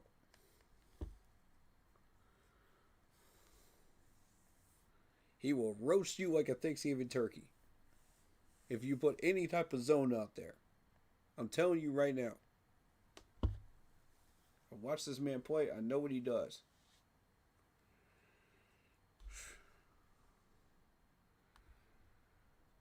That Bengals defense is weak, though. We can take advantage of it. We have the offense to keep up with them, and we should win. Even despite Joe Burrow. We'll see how our defense responds, though. This is assuming we keep a gyro, right? And we just add pieces. Seattle.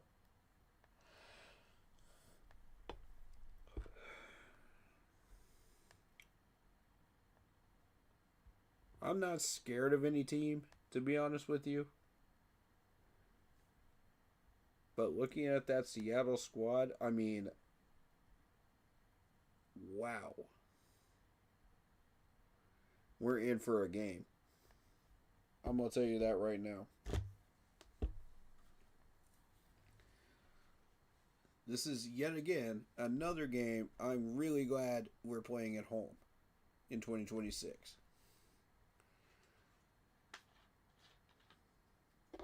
Because if we were playing that in Seattle, all bets are off. I'm just being honest. I'm being honest with y'all. We might, and I say might with a grain of salt, have a shot at that game. I don't know. Depends on what we do in the offseason. Depends on what they do in the offseason. So we're going to be monitoring them very, very closely. Denver. Bo Nix has been out for the playoffs, but once he returns for the 2026 season, we're in for a battle.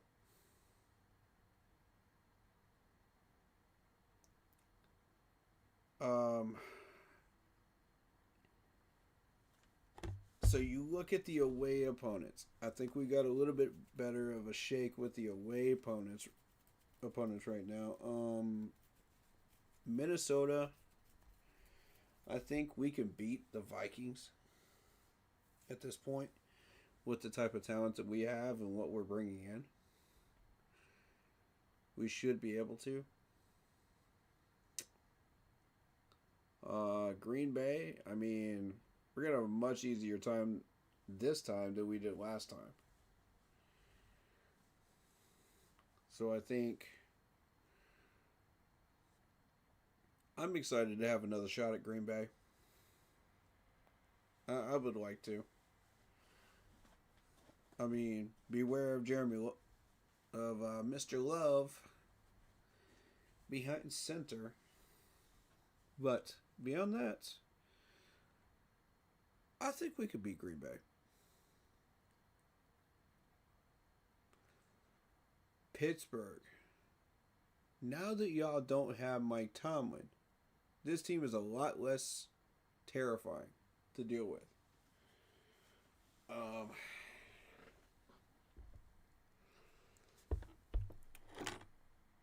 I'm seeing a win. It depends on who they hire. It very, very much depends on who they hire. And it starts in this coaching carousel right now. Of whether we have a shot at beating Pittsburgh or not.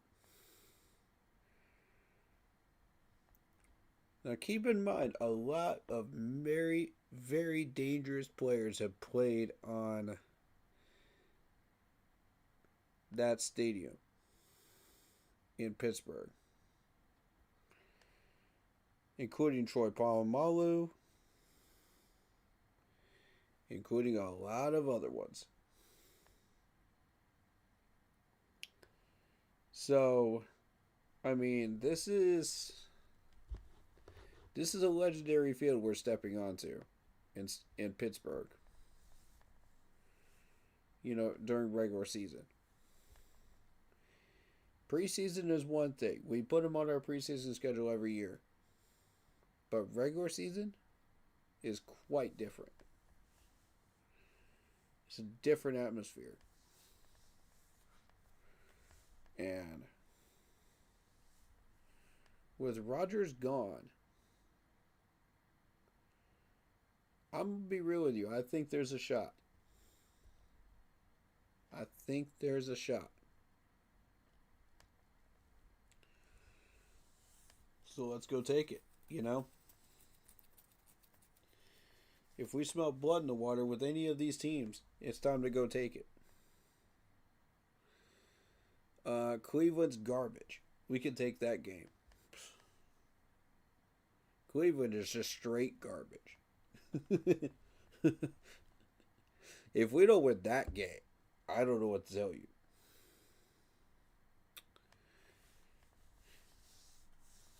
Losing to the Browns would be unacceptable. Completely unacceptable. I think everybody agrees to that.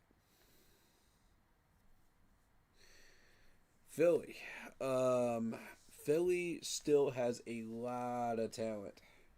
This is a very scary team. Yeah, they didn't get to the NFC Championship game, but still a very, very scary team. And they're not losing people, they're only gaining people at this point. So what you have to ask yourselves is, are we mentally tough enough to go into Philadelphia, push them to 4 whole quarters, and claim a win? And earn a win in Philly.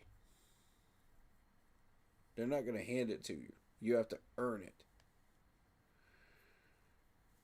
Just like every one of these teams has to come into Charlotte and earn it. Saints are still a garbage team. I would be very, very pissed off if we didn't at least take one of these games. I want the one at home. I want the game at home. We've got to at least have that one. If we can get the clean sweep, I'm happy with that. Falcons. You know, y'all Falcons fans seem to think that we owe you something just because you got us into the playoffs. And I mean, we are thankful for it. Very, very thankful for it. And I want to say that on stream. Thank you, Atlanta. Thank you for giving us our first division title in 10 years. But here's the thing. You tried to poach a Gyro.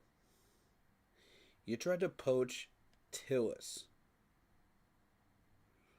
That's not cool. You know, we were going to be nice to you guys and maybe not blow you out this time. You know, and maybe make it a competitive game. But, nope. Nope. The rivalry's back on. The heat's back on, y'all. With Atlanta. No. Heck no. It's back on. Because I'm going to tell you, when you start poaching our people like that, that tends to piss off a lot of people in Charlotte.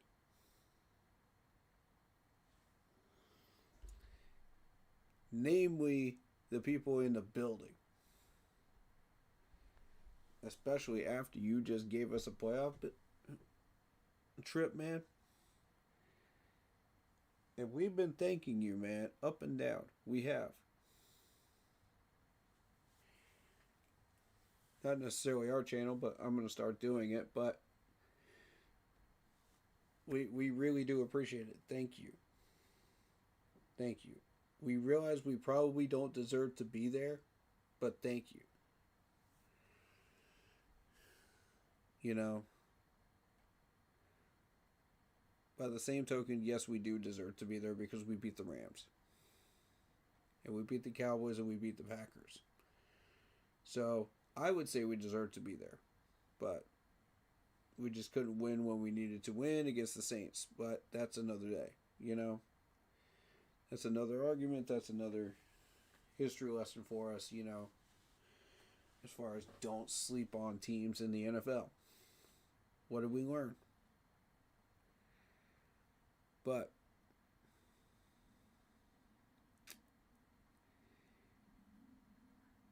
if y'all think we're going to take it easy on you dirty birds, After you just tried to take a gyro from us? And Tillis? No. Mm-mm. Nah. Y'all just pissed us off now. You thought we were scary the first time. You ain't seen nothing yet. As Rico says, buckle up. Y'all are in for it now. You trying to take Tillis from us? Buckle up. I know some people feel a certain way about a gyro. But Tillis? Nah. You try to take Tillis, we gonna have problems. We gonna go, boy. I can't wait for that Falcons matchup now. I want all the smoke from Atlanta in 2026. I want all of it.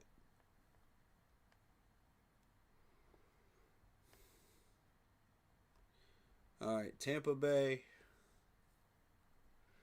We may end up splitting with this team, I think.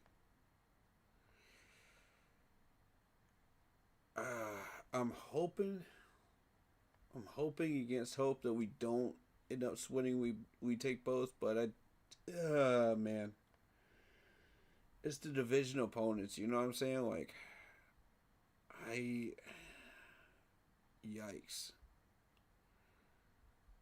You know what I'm saying? Like,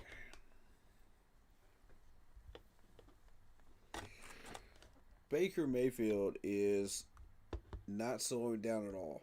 This dude is on fire. He's playing well, and he's got weapons. And Levante David's going to re-sign with them too. I guarantee it if he doesn't retire.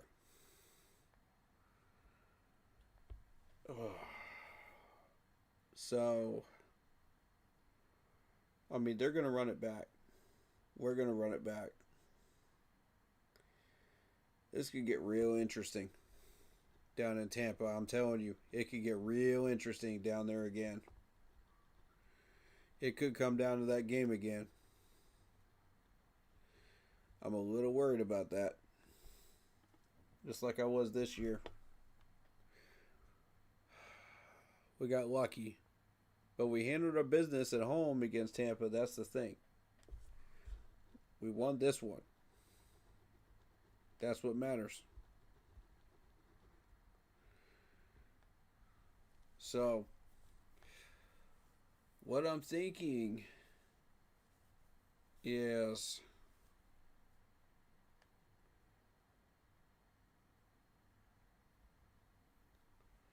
we might be in for it in 26.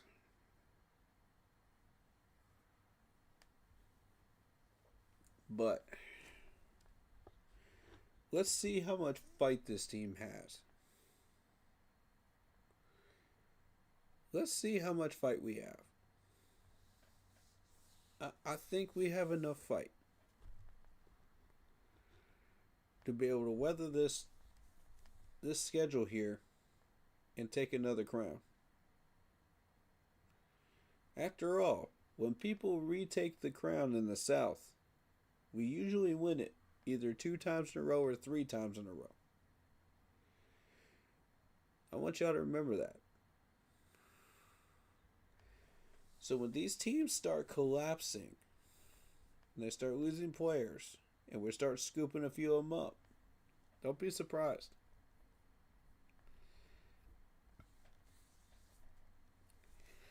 If Seattle goes into the Super Bowl and they lose to New England, they're going to have a fire sale. And we're going to start picking up players. Same with the Rams.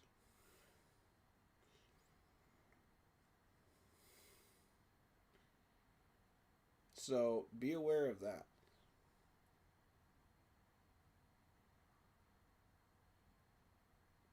I just have that feeling that it's going to be Patriots versus Rams or Seattle. I have that feeling. And whoever wins that thing,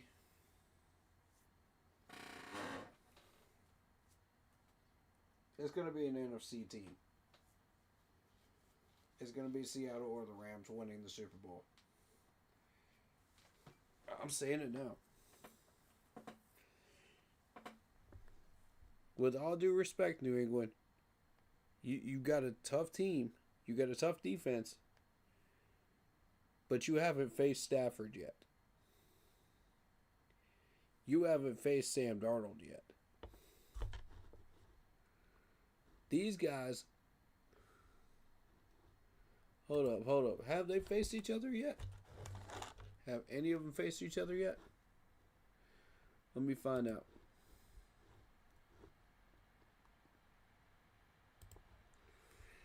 I need to know.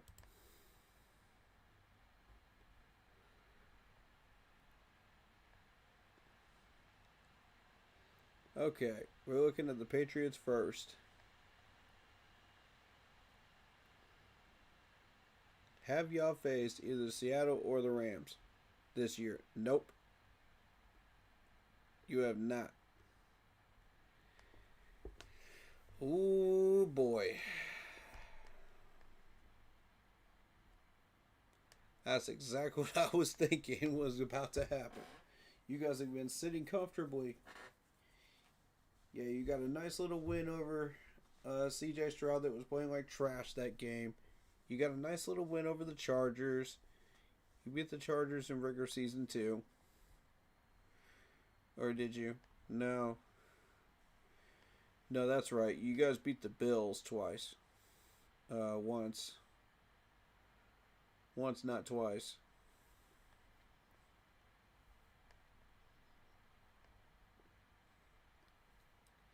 You did beat the Bucks, I'll give you that. You know,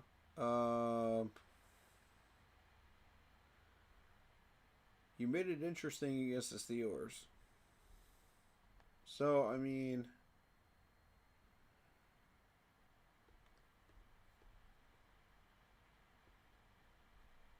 is this a New England team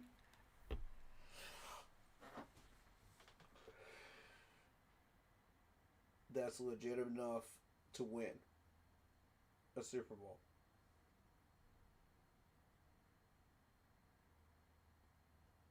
I'm warning y'all right now.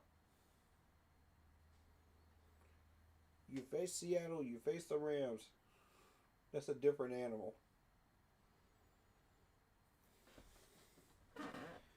Pats, y'all don't know what you're facing up against. We know because we played both of them. That's a scary team. Both of them are.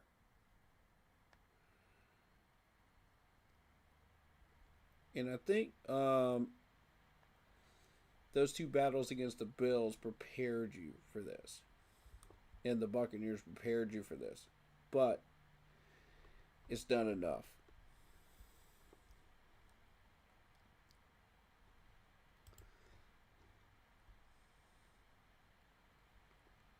Denver's going to upset New England? Not a chance. Bo Nix is out for the playoffs. I appreciate the comment, though. DRK.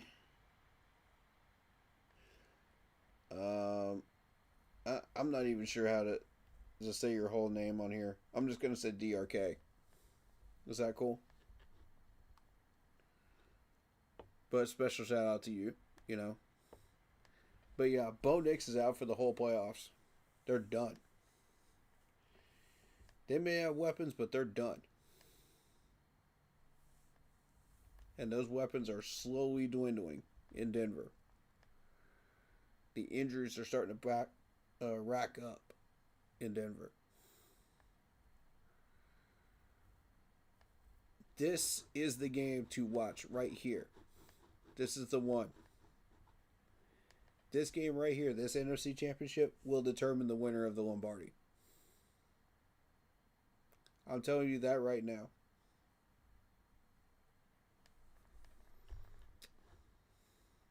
I'm telling you right now. Denver is going to show up with their defense. Yeah, but it won't be enough. Back,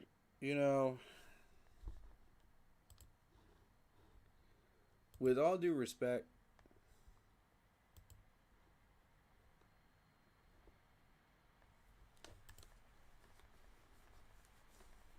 Drake May will start to shred that defense.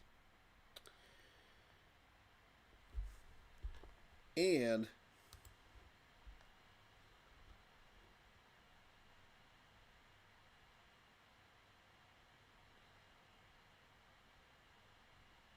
it won't take long.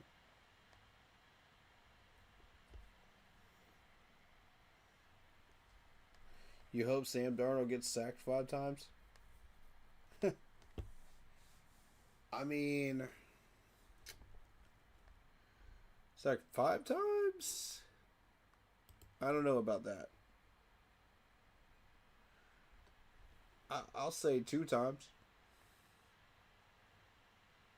I'll say 2 times at least. Because that Rams D-line is tough, man. That's a nasty D-line.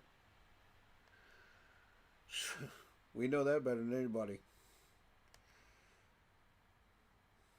They tore our O-line up, man. It was bad.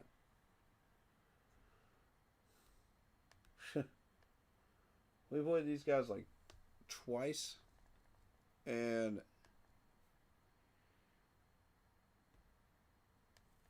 I'll be honest with you.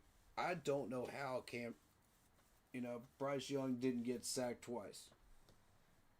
At least in that game. I don't know how it happened like that, but we got out of it. And we beat him the first time. So the Rams have some weaknesses. I did put a bet on the money line for this. In favor of Seattle. So I want y'all to remember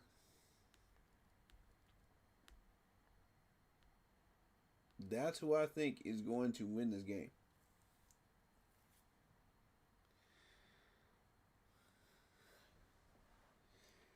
Why do I think that? Because the last time they did this, the last time they played in Seattle, Seattle won.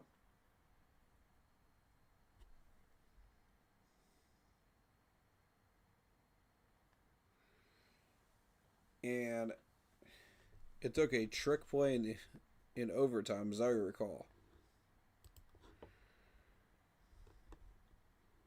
Let me double check that was the one I'm thinking of. No, that was the first time. Okay.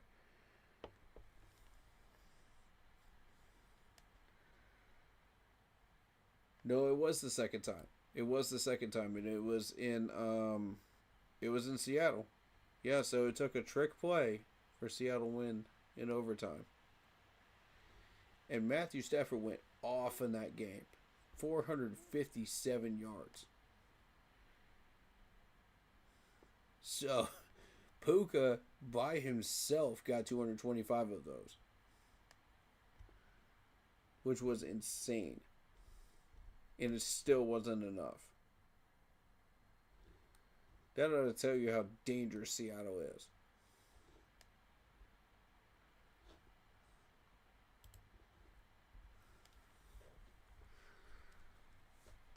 The dream of Sam Darnold is over. He couldn't do it for Carolina, so he's going to show you who he is for real. Oh, yeah. Okay.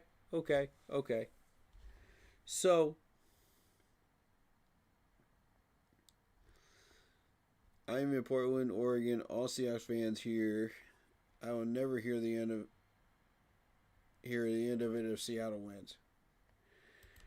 Well, get ready, because you're never going to hear the end of it. Because Seattle's going to win. They're 12-3 for a reason. Shall I show you what their schedule looks like right now? They have now they came close to beat the 49ers by 4 points. They beat the Steelers. They came within 3 of the Buccaneers.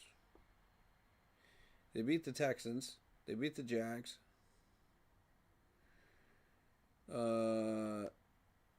They lost only by a couple of points to the Rams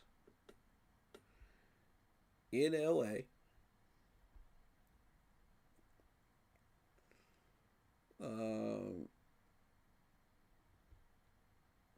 They destroyed the Falcons just like we did. They beat the Colts, the red hot Colts, I might add.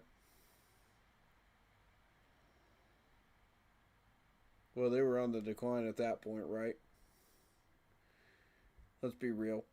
Then they beat the Rams in Seattle using a trick play in overtime. Then they beat us 27-10, which we played like crap because we let Dave Canales run the playbook instead of Bryce Young. That's why we lost that one. There's a couple of other reasons too, but we won't go into those right now. Niners, they beat the Niners. They got the proverbial monkey off their back and they beat the Niners at the end of the year. This is a 7 game winning streak to finish out the season. Plus, they beat the Niners again in Seattle.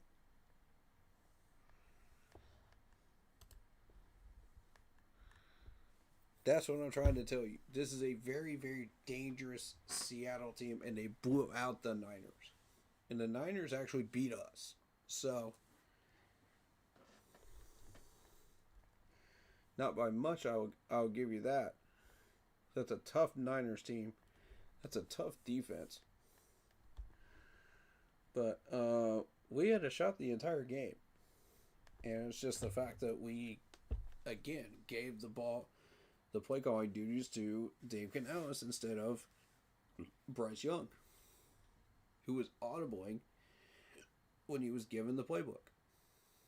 So,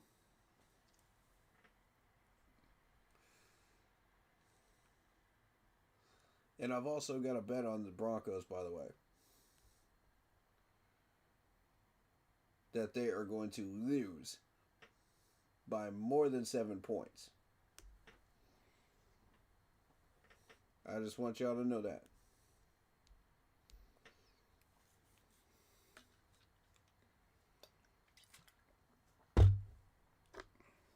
So if you're a betting person, I will get into this in just a second, because I want to read these comments.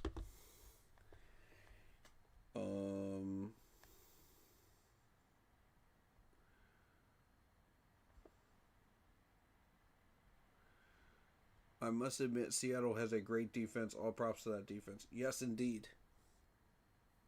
Yes, indeed. I mean,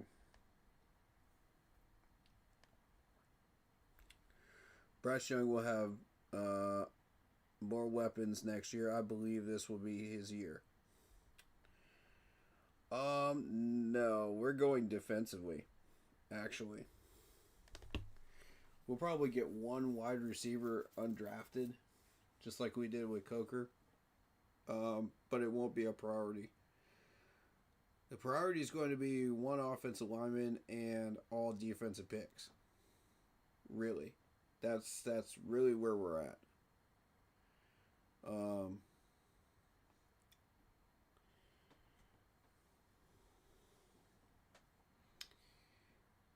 I think if we get this right,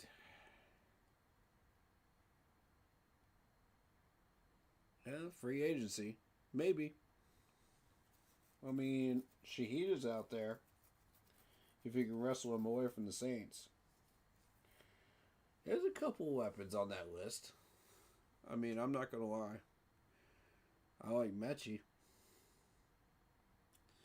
You know, I like a couple of them, but do we really want to spend money on that when we really need it for everything else? We got to go through re-signing period first. We got to make sure that we get everybody that we need. Then it's going to be rookie contracts. You know, how much do we want to save up for that? And then whatever's left is free agent money. That's typically how that works. For those that don't know. But the challenging thing is going to be the contracts. And that's where I actually brought a friend into team chat for that a couple of years ago. And he's been very, very helpful with that. Because that is not my area. I'm going to be straight up with you. That's not my area.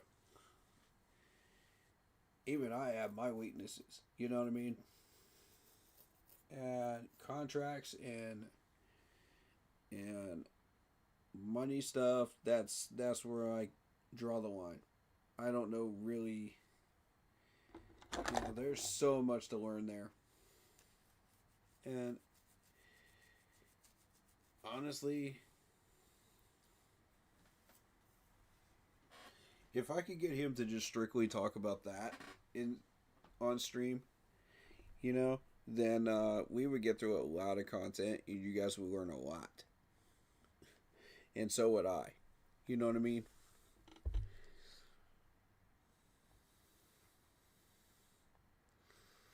Do you think the draft will be all defense because we're going to lose Rico Dowdle for sure? Yeah. For the most part, yes.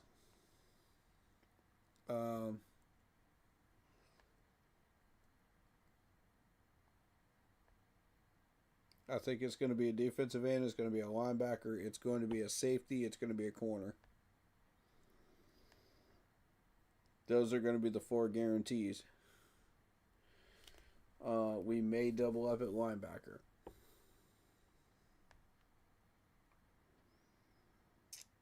I think we're okay at defensive tackle for now. And then offensively, it's going to be 1 offensive lineman. And 1 pick for whatever we can't re-sign. 7th round will be reserved for punter / holder, depending on which, you know, if we don't re-sign one of those. If we do re-sign one of those, that's a bonus. And I recommend we double up at corner just to be sure that we lock that down. You know what I mean? Matt Rule did the same thing, remember? Yeah, but Matt Rule didn't have a plan. That's the difference. Matt Rule had no idea what he was doing. That dude had no plan whatsoever. As far as I'm concerned, he was the best talking car salesman of the NFL. He could talk up a storm about what he wanted to do and what he was going to do and this, that, and the third, you know. He would make it sound so amazing. And yet he would not fulfill a single doggone thing he said he was going to do. Every single one of those players was a bust. Every one of them. Name one of those players that's still on this team right now. Because you can't.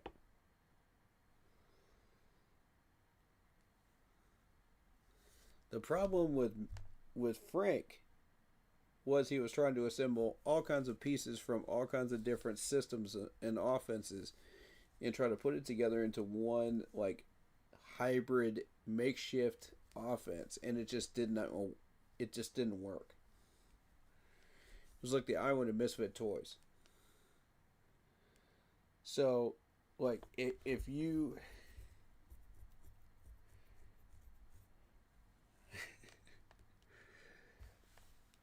I mean, if you really put it into perspective, it's also equal parts Marty and Scott as well. Because, and I do give Scott credit for a couple of those moves, with the trades. But, for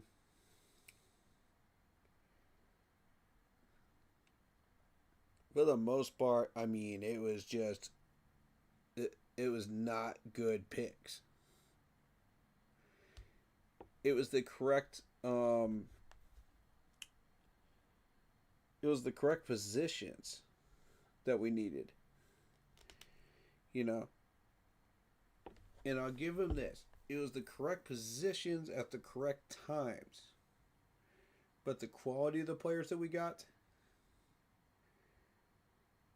at the time we thought they were okay. We thought they were going to be solid. And they turned out to all be duds.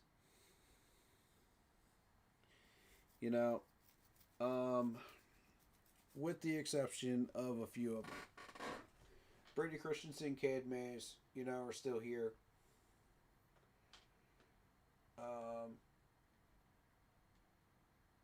And I mean, we kept maybe one or two other players. But that was it. That's why I'm like not completely bashing Scott Fitter. Because he had the right idea. He knew how to draft positionally. He knew how to trade. He knew how to do a lot of the most basic things. But when it came to getting quality, that's his Achilles heel. Marty put us in cap hell. He would draft all the right players, but he would put us in cap hell. And it really pissed me off because we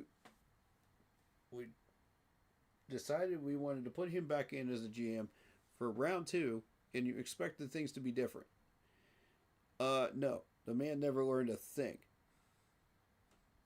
In the entire time that he was not here, he never learned a doggone thing.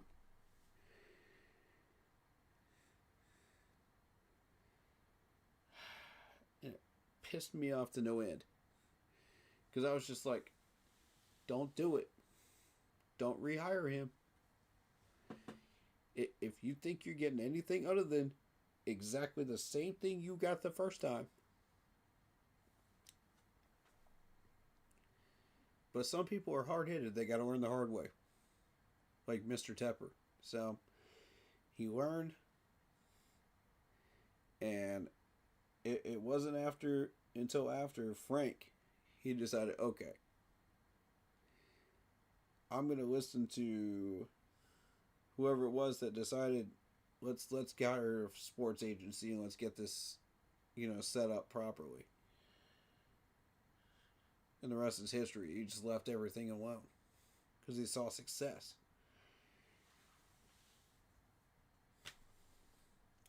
Dave Canales is the only head coach so far since Ron Rivera to say in these meetings with Tepper, here's what I expect to happen.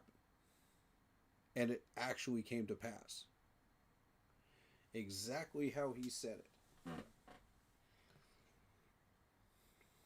Same thing with Dan Morgan. Now, I guarantee you he used Dan Morgan's pitch, to Tepper to say, look, here's what's going to happen. Boom, boom, boom, boom, boom. A, B, C, D, E, F. And every single one of those 5 things happened. So I said, okay, cool. As a fan, I'm watching this and I'm just going, this is awesome. We finally got a coach that's actually doing what he says he's going to do. We've got a GM that's actually doing exactly what he's supposed to be doing. It was a former player in a Super Bowl, by the way.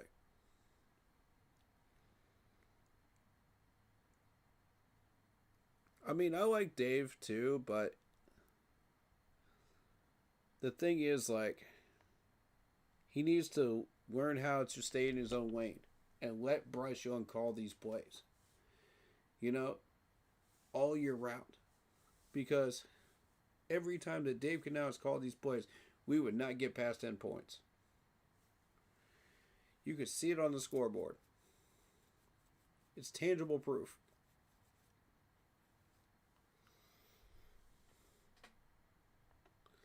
So if he would just stay in his own lane, get out of his own ego, get out of his own way, we could have won at least 3 more of those. I guarantee you, we could have won 3 more of those at least. Both the Saints games and the Niners game. Possibly the Seattle game too. I want to believe the Seattle game too, but, you know, again, that was on the defense too, so.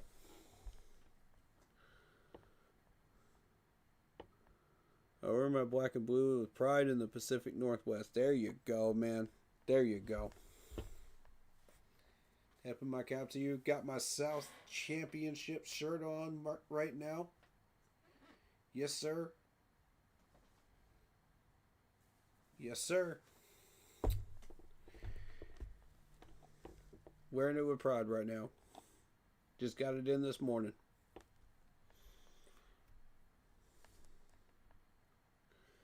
We could have beat Seattle, yeah. I absolutely agree. Again, like I said, if Bryce Young had been taking over the play calling in that game, and the defense had actually finished out the game without doing stupid things, yeah, I could see it.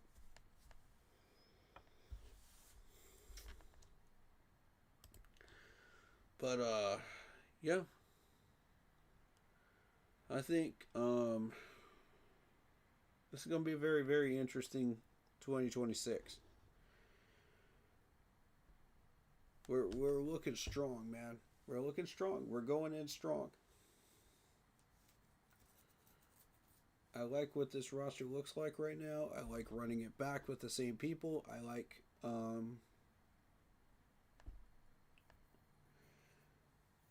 adding to these pieces. And I like what's going to happen. Only time will tell. You know?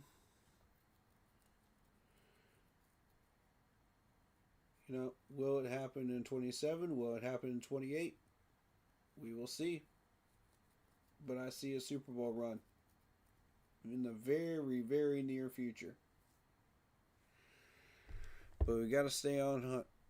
We got to stay on pace here. Got to stay on track. But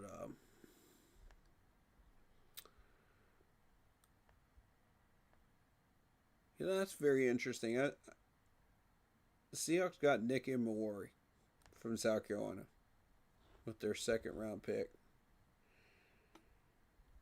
We have a ton of South Carolina Gamecocks players.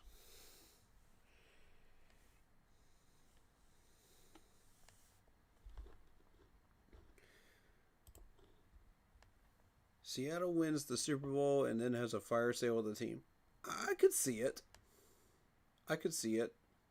If we pick up some of these pieces. That only benefits us, man. But here's the thing. We beat the Rams already. So if the Rams win the Super Bowl, that makes us look good. Because then we can say, officially, we have beat a Super Bowl champion in the 2nd year of Dave Canales. And the 3rd year of Bryce Young. Think about that, y'all. 2024, we came close to beating the Eagles and the Chiefs, both of which were in the Super Bowl in 2024. After that season. This year. Guess what? We came close to beating Seattle And we did beat the Rams. And we doggone almost beat the Rams twice in our own building. Once in regular season and once in the playoffs. Both of which are in the NFC Championship right now.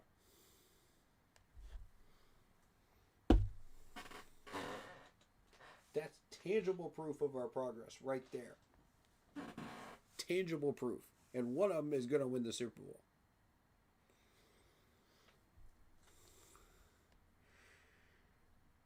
That's exactly right.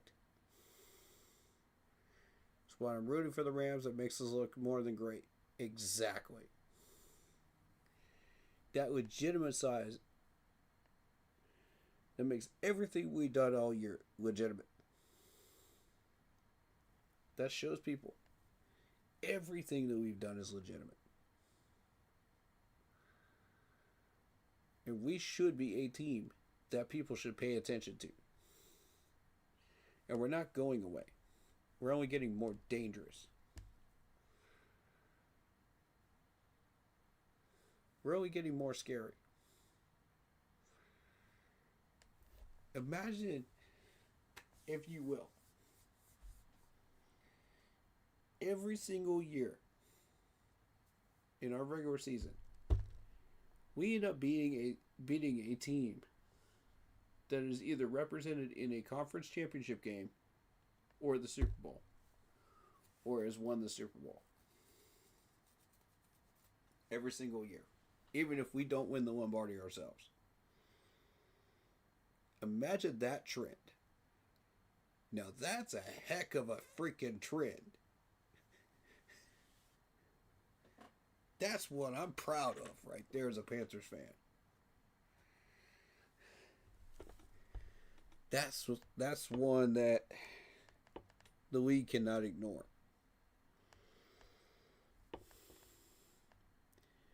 And I love it when we have positive trends that the league cannot ignore. Because the Rams hate us. The league hates us, man. The league hates us. So anytime that we can stick it to the league and we can say, yeah, these things are legitimate. We're not going away, and we are a positive role model for the kids coming into the league, and a positive role model for everybody around the world that wants to expand football into their countries. Namely Germany. You know, I'd say we're doing something right. Rams find a way to win, and Matthew Stafford is a winner. He is going to pull a win out. I hope so. I unfortunately did have to bet on the Rams because of the spot. I do think that Seattle will take it by 3. I did bet on Seattle. I did bet on them Seabirds. But we'll see what happens. You know, even if Seattle goes all the way and wins it, that still makes us look good. You know, because we beat the team that was in the NFC Championship game. But I'll tell you this, Pats, y'all ain't faced the Rams or the Seahawks yet. Y'all are in for a rude awakening in the Super Bowl. This will not go as cleanly as people think it will.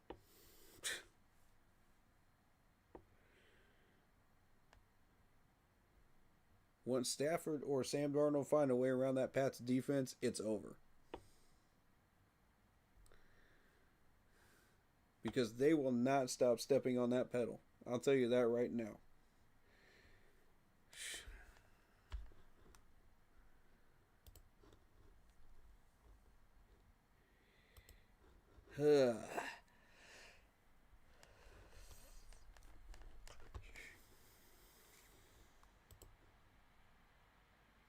Drake May better have the game of his life if he wants to compete with one of these two teams. I just don't see it. I don't see it. This Super Bowl is going to an NFC team this year.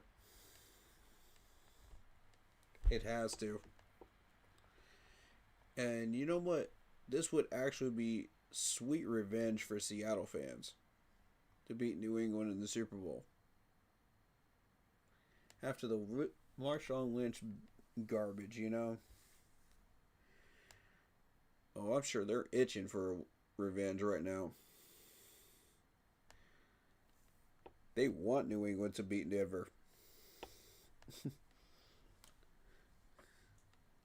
I can tell you that right now. They want it. And a lot of those players that are on that Seattle team were not even on that team at the time when that happened. So,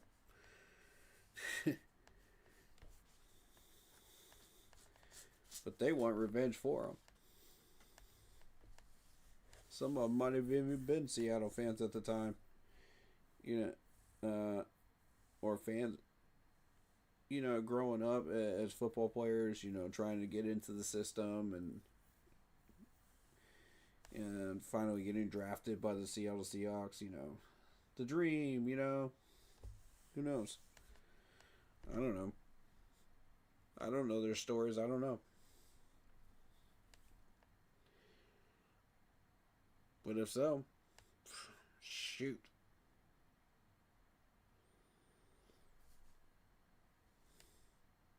I'm excited no matter who wins this game.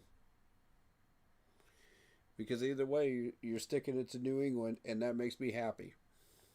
Because I cannot stand New England. So, whichever team wins, we all win. As far as I'm concerned.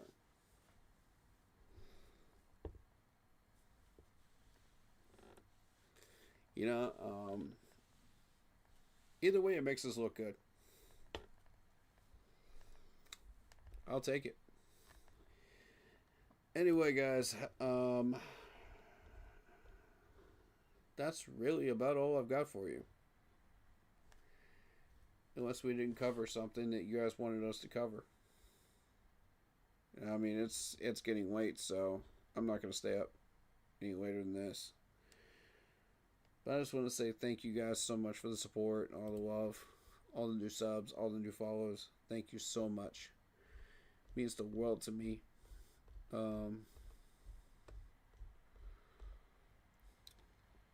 Shout out David Screw, shout out Antonio, shout out Yodi, shout out Trenton. Glad I was able to do that grant that prayer request for you. Shout out Big Chief. Shout out Super Trevo.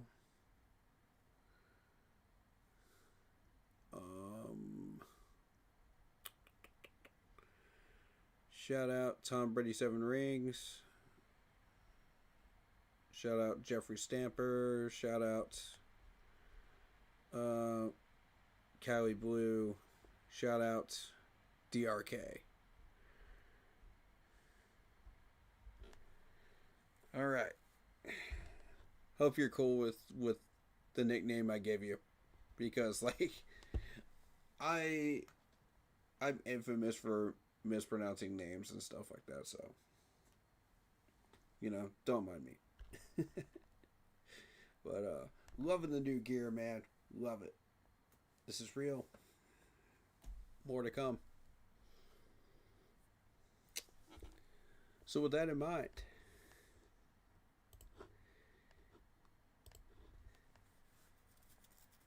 there's your opponents. There you go. Hit that like button, hit that sub button, hit that bell, select all, leave a comment down below if you feel like doing so, and don't forget to check out the Facebook group page. Keep pounding in all caps for in-game post polls, opinions, and reactions to NFL news, such as scheduling for the channel and for the Auto Sports app. Keep pounding Fantasy Football League.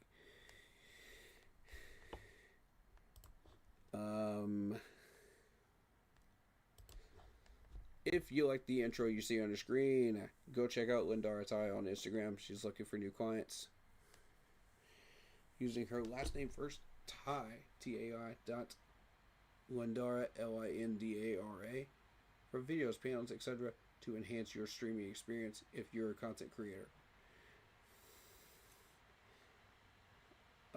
Fair pricing, awesome to work with, and just awesome in general. Lindara Tai on Instagram. Make sure to check out Monster Sub and Grub out in Spartanburg, South Carolina for a tasty sub. Tell them we sent you. Tell them we said hi. On the channel here. And he'll hook you up with something delicious. Of course, you got to still pay for it, but it's a tasty sub on game day or even when you're just stopping by. Monster Sub and Grub, Spartanburg, South Carolina. Vinny's Pizza out in Duluth, Georgia. Go check it out. Best pizza in the Southeast, in my opinion. Don't just take my word for it. Go check it out. Try it for yourself. The taste is unreal. For real.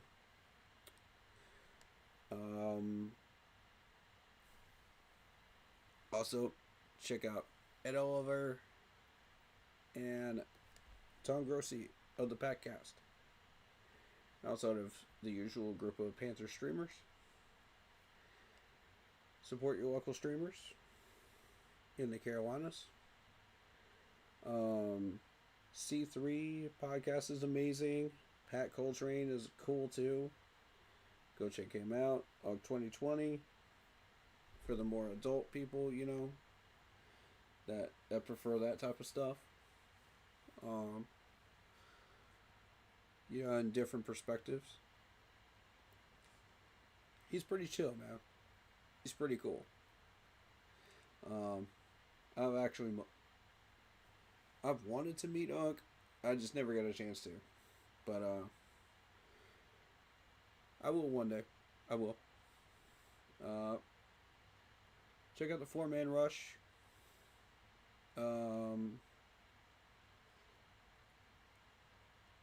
Go sign up for the Roaring Riot if you haven't already. Panthers fan base. I am a member as of this year. Shout out to their crew too. I love the Roaring Riot. They're great people. I actually attended a draft party like 4 or 5 years ago, and I wasn't a member, and they treated me like a member. So, great people. Go check them out. Show them some love. Tell them we sent you. Bring some back with you to the next streams. But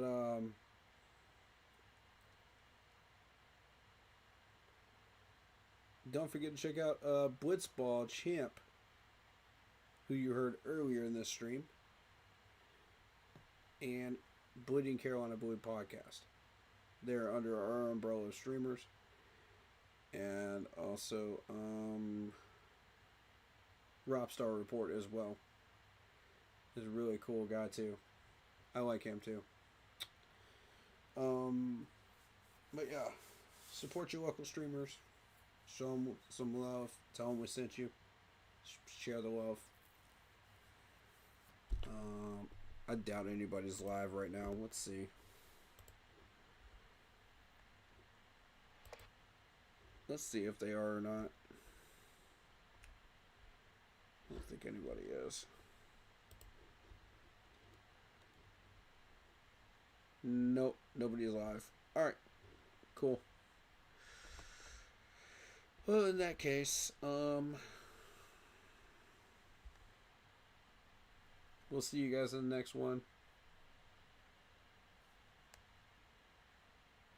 Thank you for all the new follows, all the new subs. Welcome to the Keep Pounding family. Keep pounding to you. Appreciate you. And we'll see you guys in the next stream.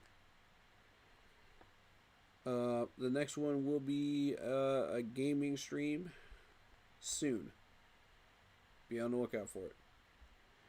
Alright, guys.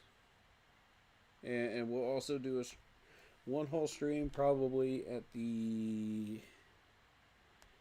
the middle of February with all of the new updates and whatnot. So we'll see when that stream is going to come up. I'll post the announcement on the Facebook page. Anyway, thank you guys. Stay happy, healthy, and well. And as always, you already know what to do. Keep pounding. Row, row.